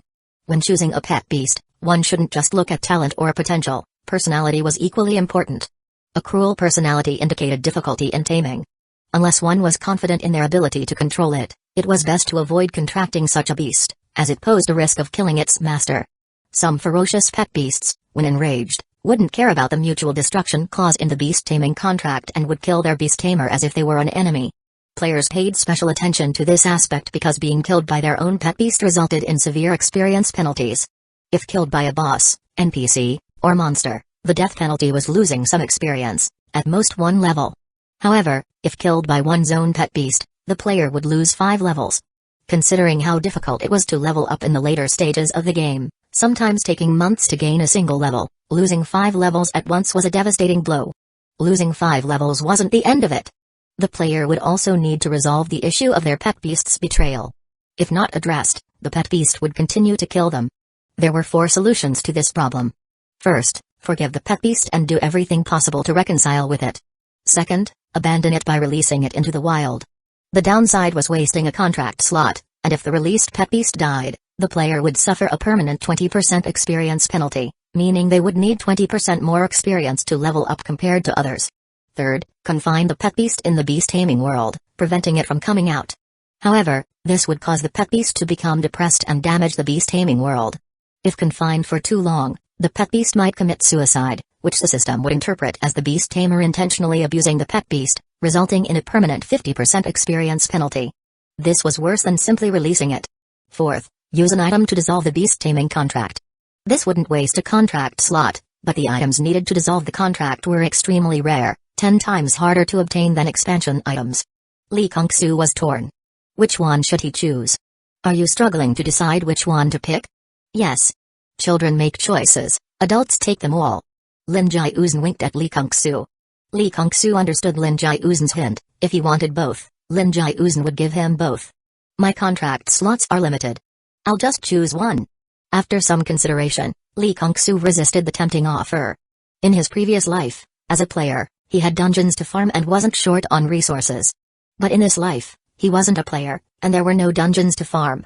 Resources were bound to be limited, and the limited poison-type resources would only be enough to cultivate one excellent poison-type pet beast. Moreover, his contract slots were indeed limited. I'll choose the first variant little red spider, the one that's more lazy. That's not a wise choice. When selecting a pet beast, it's best to avoid lazy ones. It's better to choose one that's diligent or disciplined, Lin Jiuzhen reminded him.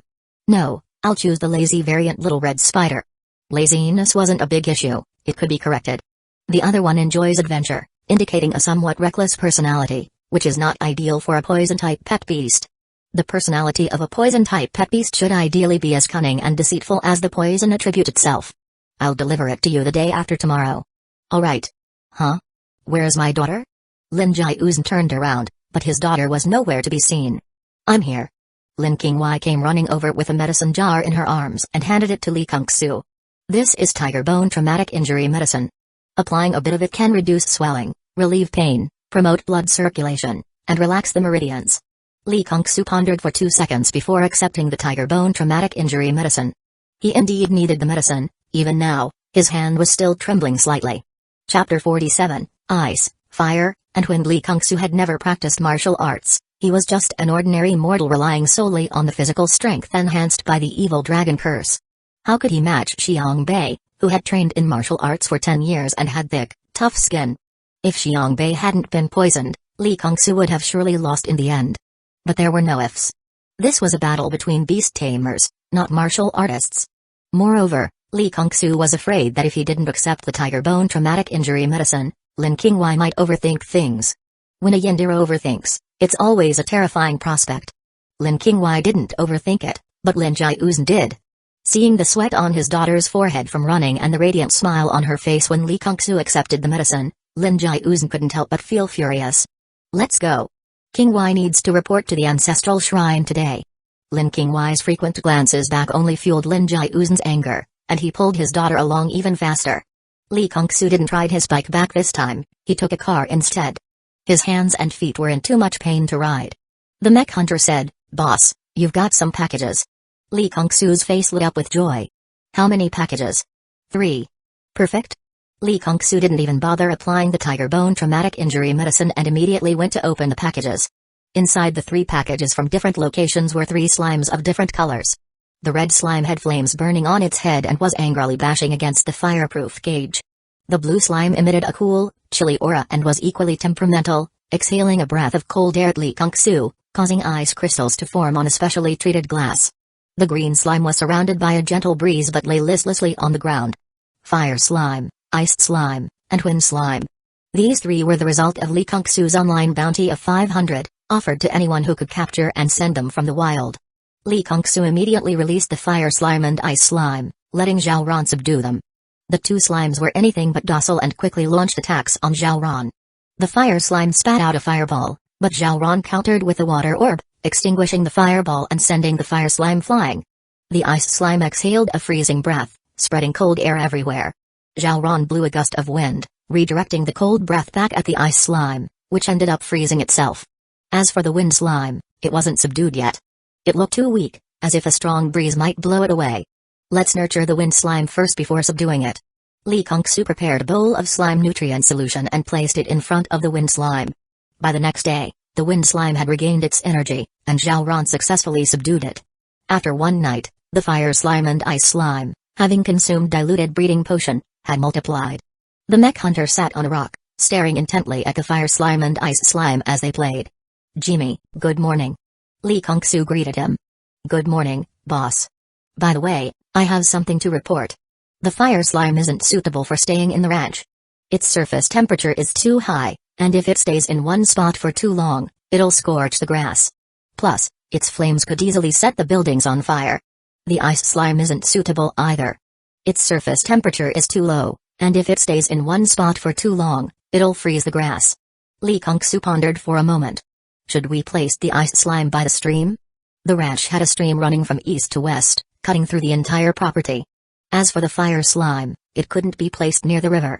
Areas with active water-type spiritual energy would make the fire slime extremely uncomfortable, and submerging it in water for more than 10 minutes would drown it. Mech Hunter shook his head. "No, I tried it last night. The ice slime would lower the temperature of the stream, making it uncomfortable for the water slimes that originally lived by the stream.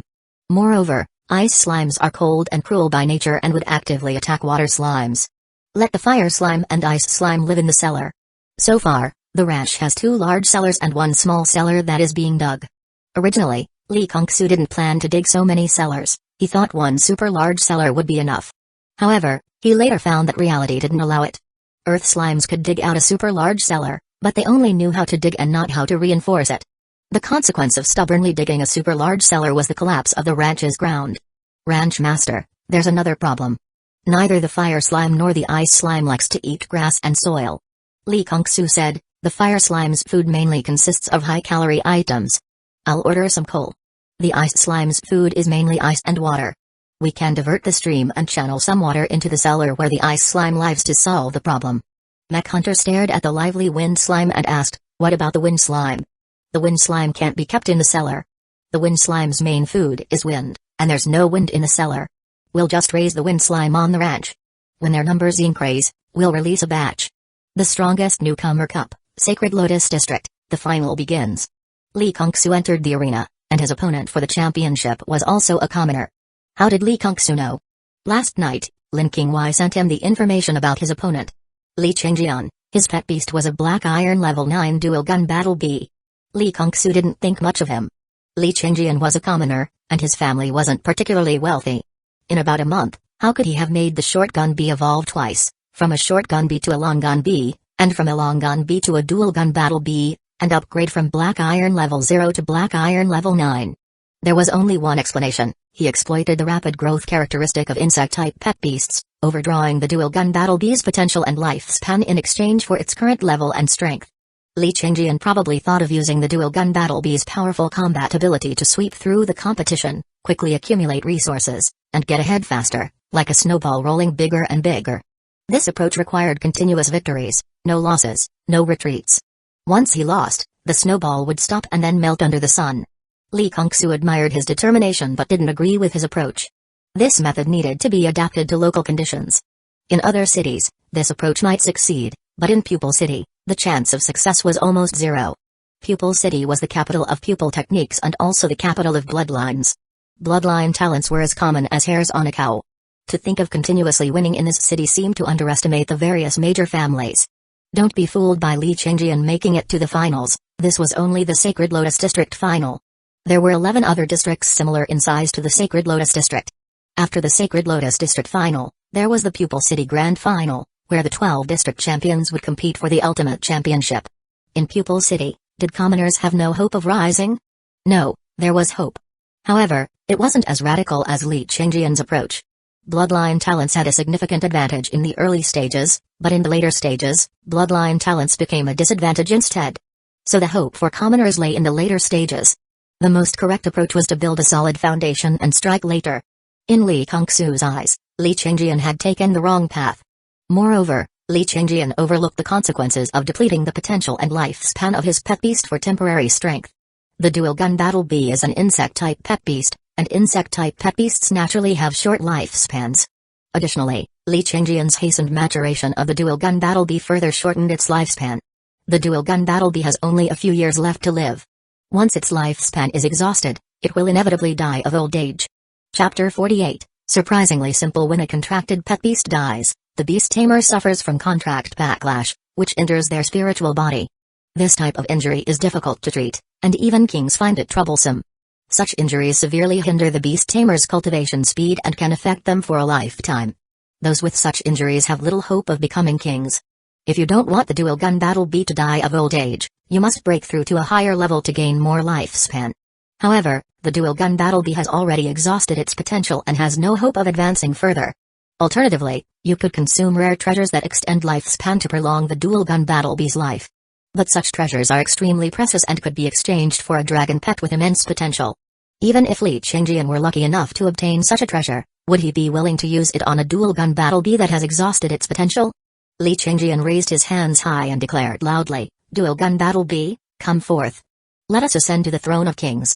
The dual gun battle bee resembled a western knight wielding two lances. Its entire body was encased in steel armor, radiating a metallic sheen as if forged from the hardest material, making it indestructible. Its transparent wing membranes vibrated rapidly, producing a soft yet powerful sound with each flap, stirring up tiny dust particles in the air. The towering dual gun battle bee faced off against the diminutive water slime, like an adult confronting a child. The adult wielded two red flowers staffs, while the child held a lollipop. It looks like the dual gun battle bee is going to win. The water slime isn't bad either. In many previous matches, it seemed like it was about to lose, but it turned the tables and won. I admit the water slime is impressive, but I still think it's going to lose. This time, the opponent is different, both in level and presence. It completely overwhelms the water slime. The audience debated who would win, with the majority favoring the dual gun battle bee. The referee announced loudly, "The battle begins." Li Changjian wasn't in a hurry to attack. Instead, he expressed his gratitude. "Thank you for sending me to the champion's throne. You're way too confident." Lee Kung-soo felt somewhat helpless. Why did his opponents always underestimate him and Little Soft? Little Soft, bootleg poison wind. Little Soft puffed up its mouth and blew out trash poison gas, which spread rapidly, filling the surroundings. "It's useless. Dual gun battle bee, summon a strong wind." A strong wind rose behind the dual gun battle bee, blowing the poison gas back. Cough. Li Kung-Su had a detoxification pill in his mouth, which could neutralize the poison but not the stench. The rotten egg smell of the trash poison gas made him gag. Using poison and underhanded tactics will never be respectable. Still, I must thank you. Your dirty tricks helped eliminate Xiang Bei, who posed the greatest threat to me. Poison and underhanded tactics aren't respectable? Kid, you haven't been through the harsh realities of life. Countless heroes, nobles, and even monstrous geniuses have fallen victim to such tactics. You can despise poison, but you must never underestimate it. Little soft, use water orb to wet its wings. Don't even think about it. Dual gun battle B, use armor-piercing gun to destroy its water orb. The water orb shot out like a cannonball, but the dual gun battle B deftly struck it down with its lances, forming an impenetrable defense. Infinite water orbs. Infinite? Stop boasting. Dual gun battle B, use fortification to drain its spirit energy. Fortification, normal type, bronze level skill, stand still without moving. Having the consumption of skills and stamina during this period, Li Changjian appeared to underestimate the water slime, but in reality, he took it very seriously. He had stayed up all night watching videos of the water slime and was well aware that this particular water slime was extraordinary, possessing an immense reserve of spirit energy. He had seen the video of Li Kung-Su unleashing the water ball Gatling to obliterate the mud automaton and was deeply wary, fearing a pincer attack from both Li Kung-Su and the water slime. He planned to deplete the water slime's spirit energy. After all, the dual gun battle B's talent was stamina abundance, green, so it had no shortage of stamina. Moreover, trading stamina for spirit energy was a very profitable deal. Li Kung-Su, with his wealth of experience, naturally saw through Li Changjian's intentions. However, he did not intervene. Instead, he instructed Zhao Ran to go all out, cooperating with the dual gun battle B to drain Zhao Ran's water-type spiritual energy. The victory is already decided. I didn't expect it to be this easy, Li Kung-Su thought to himself. When he learned that the opponent's pet beast was a Black Iron level 9 dual gun battle B, he had assumed that today's final would be a fierce battle, with Zhao Ran narrowly losing to the opponent. After all, Zhao Ran was at a disadvantage compared to the dual gun battle B, lacking the raw strength to compete. But he hadn't expected to overestimate the opponent's strategy. With such a powerful pet beast, the opponent still adopted such a conservative approach. He couldn't be blamed for seizing the opportunity to win. Zhao Ran went all out for 5 minutes, completely exhausting its water-type spiritual energy. Now, dual gun battle B, strong wind, winged advance. A strong wind rose from behind, and the dual gun battle B flapped its wings, charging forward at high speed. Zhao Ran, dodge quickly.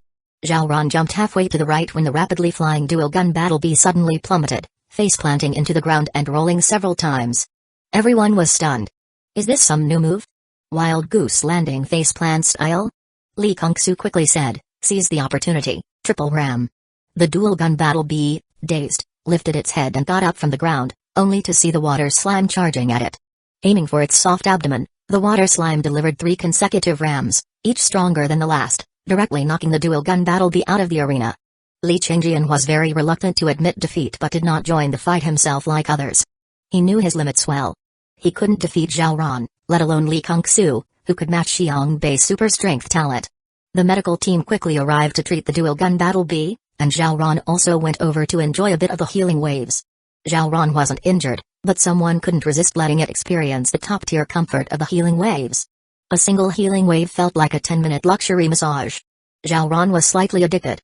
Li Changjian asked, "How is my dual gun battle B?" The doctor replied, "It's fine now, completely healed." "Does the dual gun battle B have any physical issues? Why did it fall during the battle?" The doctor pondered and said, "I think it was likely due to poisoning that caused the fall." Poisoning? How could the dual gun battle B be poisoned? Could someone have used underhanded tactics, poisoning the dual gun battle B before the match? Li Changjian's teacher suspected that Li Changjian had been treated unfairly, with the opponent poisoning the dual gun battle B before the match, and urgently pressed for answers. Immediately, Li Changjian's gaze also turned sharp.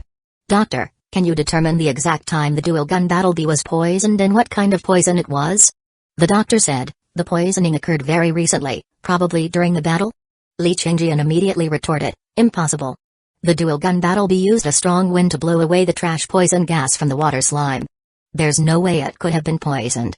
The doctor pointed at Zhao Ran and countered, "But the poison it has is indeed trash poison gas." Li Changjian's teacher asked, "Doctor, is it possible that someone poisoned the dual gun battle B with trash poison gas before the match even started?" Li Kung-Su, who was standing nearby holding Zhao Ran as it basked in the healing waves, couldn't help but feel exasperated upon hearing this. Someone? Why not just say my name directly?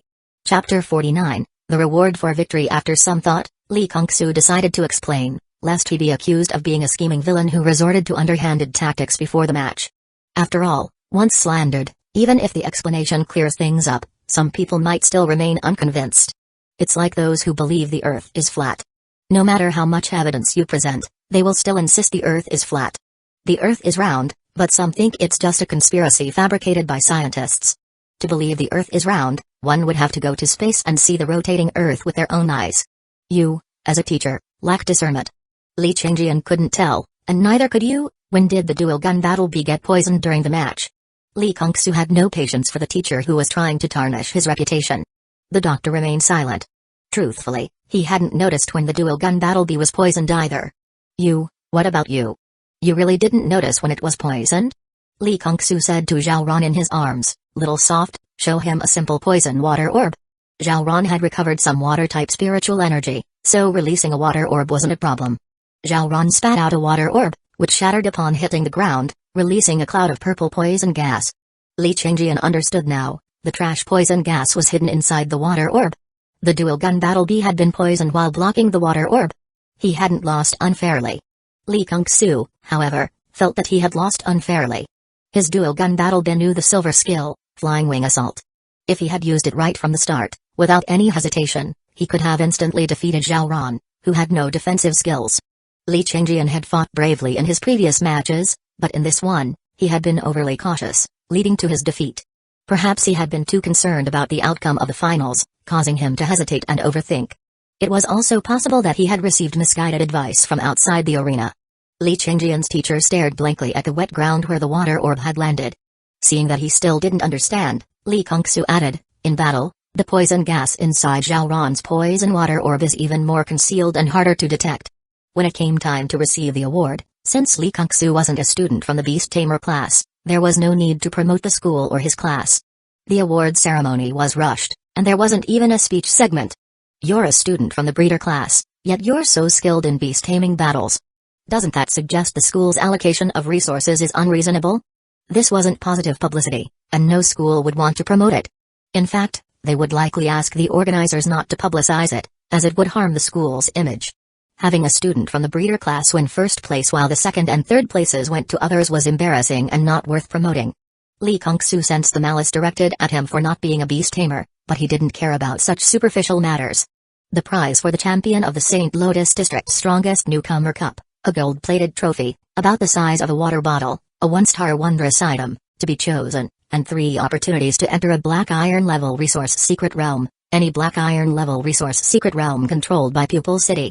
The prize for the second place, a silver-plated trophy and 2 opportunities to enter a Black Iron level resource secret realm. The prize for the third place, a pure copper trophy and 1 opportunity to enter a Black Iron level resource secret realm. There were 2 third-place winners, the 2 who lost in the semi-finals. Li Kongsu was happy to receive the trophy, but then he remembered something and immediately felt less joyful. Was the prize for the champion really more substantial than the second-place prize? On the surface, the champion's reward seems more substantial, but in reality, the second-place prize is even richer. If Li Kongsu wins the championship, he will only receive the organizer's reward.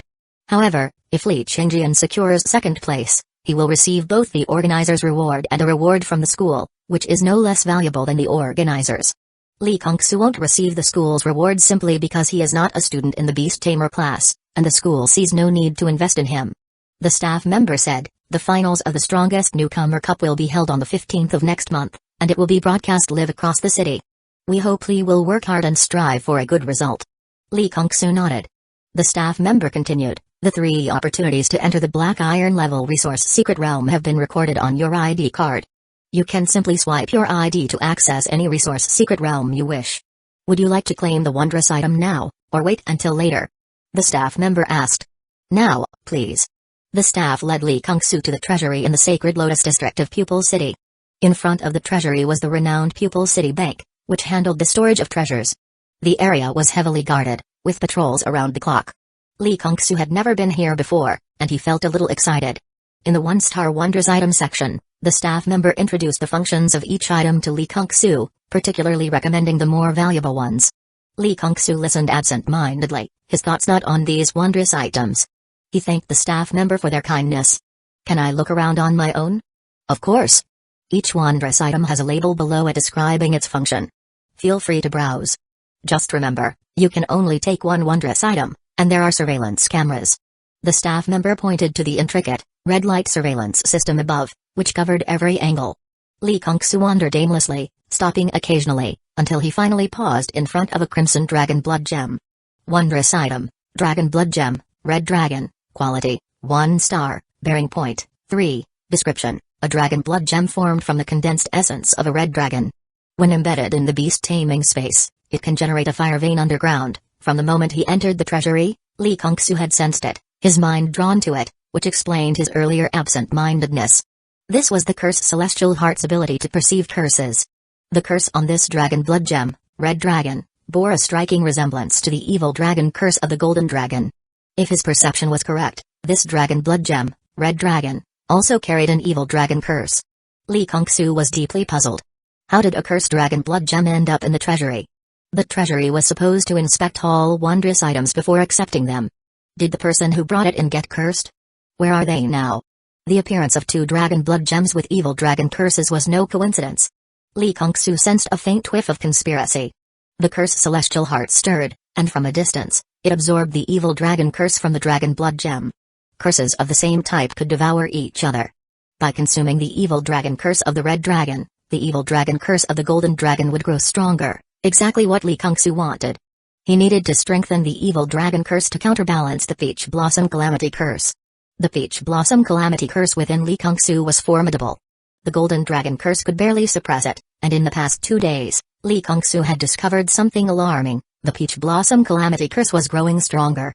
Whenever a woman appeared near Lee Kung-soo, the peach blossom calamity curse would grow slightly. Although the growth was minimal, the curse was undeniably becoming more powerful.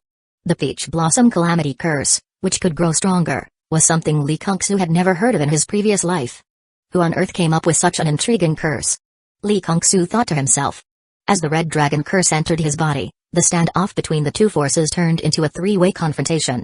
The red dragon curse was quite weak, bullied relentlessly by the other two, to the point where no red dragon scales formed on Lee Kung-soo's body. The golden dragon curse was the most aggressive, often taking a bite out of it. Lee Kung-soo never touched the dragon blood gem, red dragon, from start to finish. He stayed briefly and then immediately walked away, partly because he was wary of getting involved in some conspiracy, and partly because his goal had never been the gem in the first place. 9th row to the right, 5th column, top shelf. Chapter 50, Interrogating Zhu Saifeng. It was a pearl shell with a 1-star quality and 3 bearing points, capable of producing a large number of pearls, provided that the beast taming space had a water domain. Therefore, to use it, one would also need to bear a wondrous item that could derive a water domain. This wasn't the wondrous item he was looking for. Not the right side, but the left. The 9th row on the left, 5th column, top layer. A dark brown, square block of soil. Lee Kung-soo was secretly pleased. He had found it. He calmly picked it up, though his hands trembled slightly with nervousness. It's a bit heavier than other medicinal soil blocks. It must be the one. Wondrous item, medicinal soil block, quality, 1 star, bearing points, 1, description. When embedded in the beast taming space, it can derive soil suitable for growing medicinal herbs. The larger the medicinal soil block, the higher its quality. This particular block was of poor quality, not even the size of a fist. The relationship between the quality of a wondrous item and its bearing points, 1 star, 1 to 3 bearing points, 2 star, 4 to 6 bearing points, 3 star, 7 to 9 bearing points, 9 star, 25 to 27 bearing points. For every 3 bearing points a wondrous item exceeds, its quality increases by 1 star with 1 bearing point, poor among 1-star wondrous items, 1 star with 2 bearing points, average among 1-star wondrous items, 1 star with 3 bearing points, top tier among 1-star wondrous items. This medicinal soil block, with 1 star and 1 bearing point, was among the poor ones. Generally, only beast tamers with limited bearing points would choose it. Lee Kung-soo chose it not to bear it, but for the wondrous item hidden within it, the foundation dice. This wondrous item was extraordinary, considered a treasure among wondrous items, a divine artifact among weapons, and an emperor tool among tools. It was a 9-star wondrous item, however, it only required 1 bearing point, with 1 restriction. Before embedding it, the beast tamer must not have embedded any other wondrous items, otherwise, it couldn't be embedded. Its function was to reduce the bearing points required for other wondrous items. For example, if Lee Kung-Soo had already embedded the foundation dice and wanted to embed a dragon blood gem, Red Dragon, that required 2 bearing points, the foundation dice could roll a number between 1 and 6. If it rolled a 2, then 2 to 2 equals 0. Thus, embedding the dragon blood gem, Red Dragon, would consume no bearing points. The foundation dice could reduce up to 6 bearing points at most and at least 1 bearing point. The higher the quality of the wondrous item, the higher the number rolled, and vice versa. Having the foundation dice meant saving a lot of bearing points, allowing the embedding of more wondrous items. There was also a bug-like feature with the foundation dice, it always rolled at least 1 point.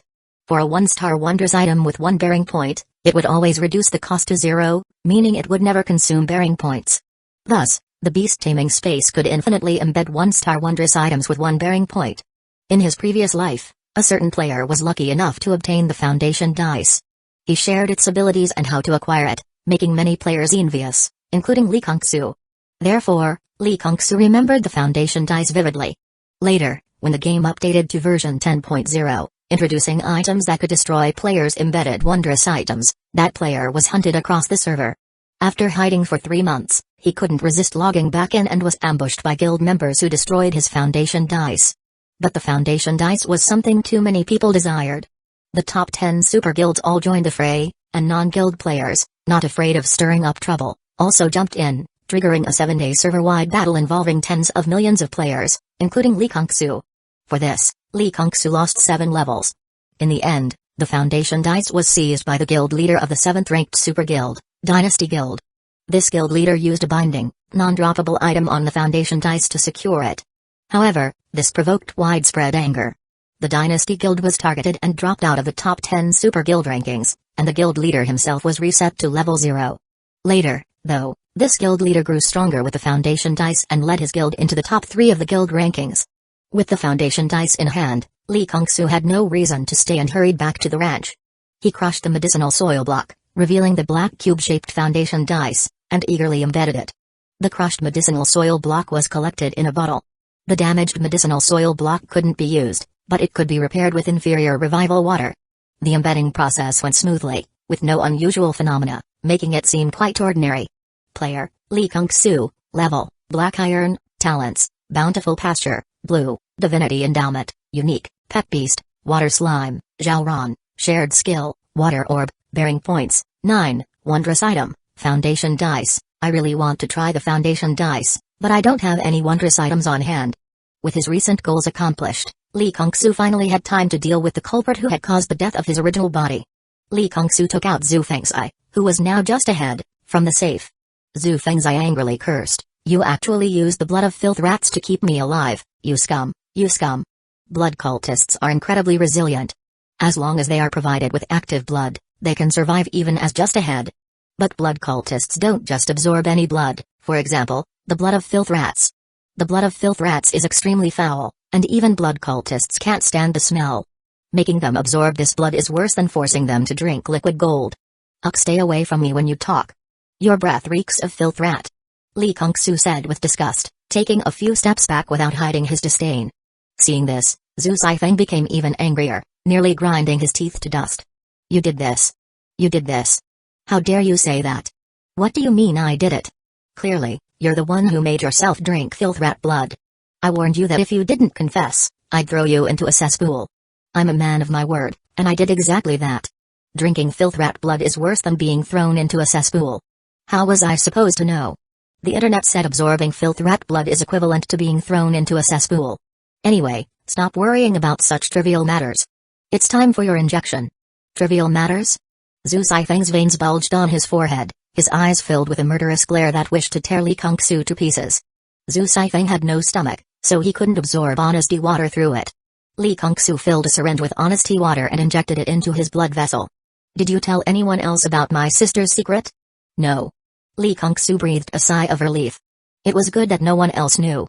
He had been worried that others might find out, which would lead to endless trouble. How did you discover my sister's secret? Your neighbor is a sleeper agent of the Blood God sect, and I am his superior. Once, while meeting with him, I mistakenly entered your house instead of his, and then I sensed the power of the blood god and the other 3 deities within your sister. How did you harm me? I controlled your blood to stop your heart. It's strange, I clearly confirmed that you were dead before I left. How did you come back to life? Should I explain that I traveled through time and was resurrected, revealing my greatest secret? Moreover, blood cultists can be resurrected after death. After a blood cultist dies, they will be resurrected in the divine kingdom of the Scarlet Blood God, though it takes over 20 years. Even without the resurrection in the divine kingdom of the Scarlet Blood God, Lee Kung-soo wouldn't say anything. The principle that villains die from talking too much is something he has seen plenty of in TV shows and novels.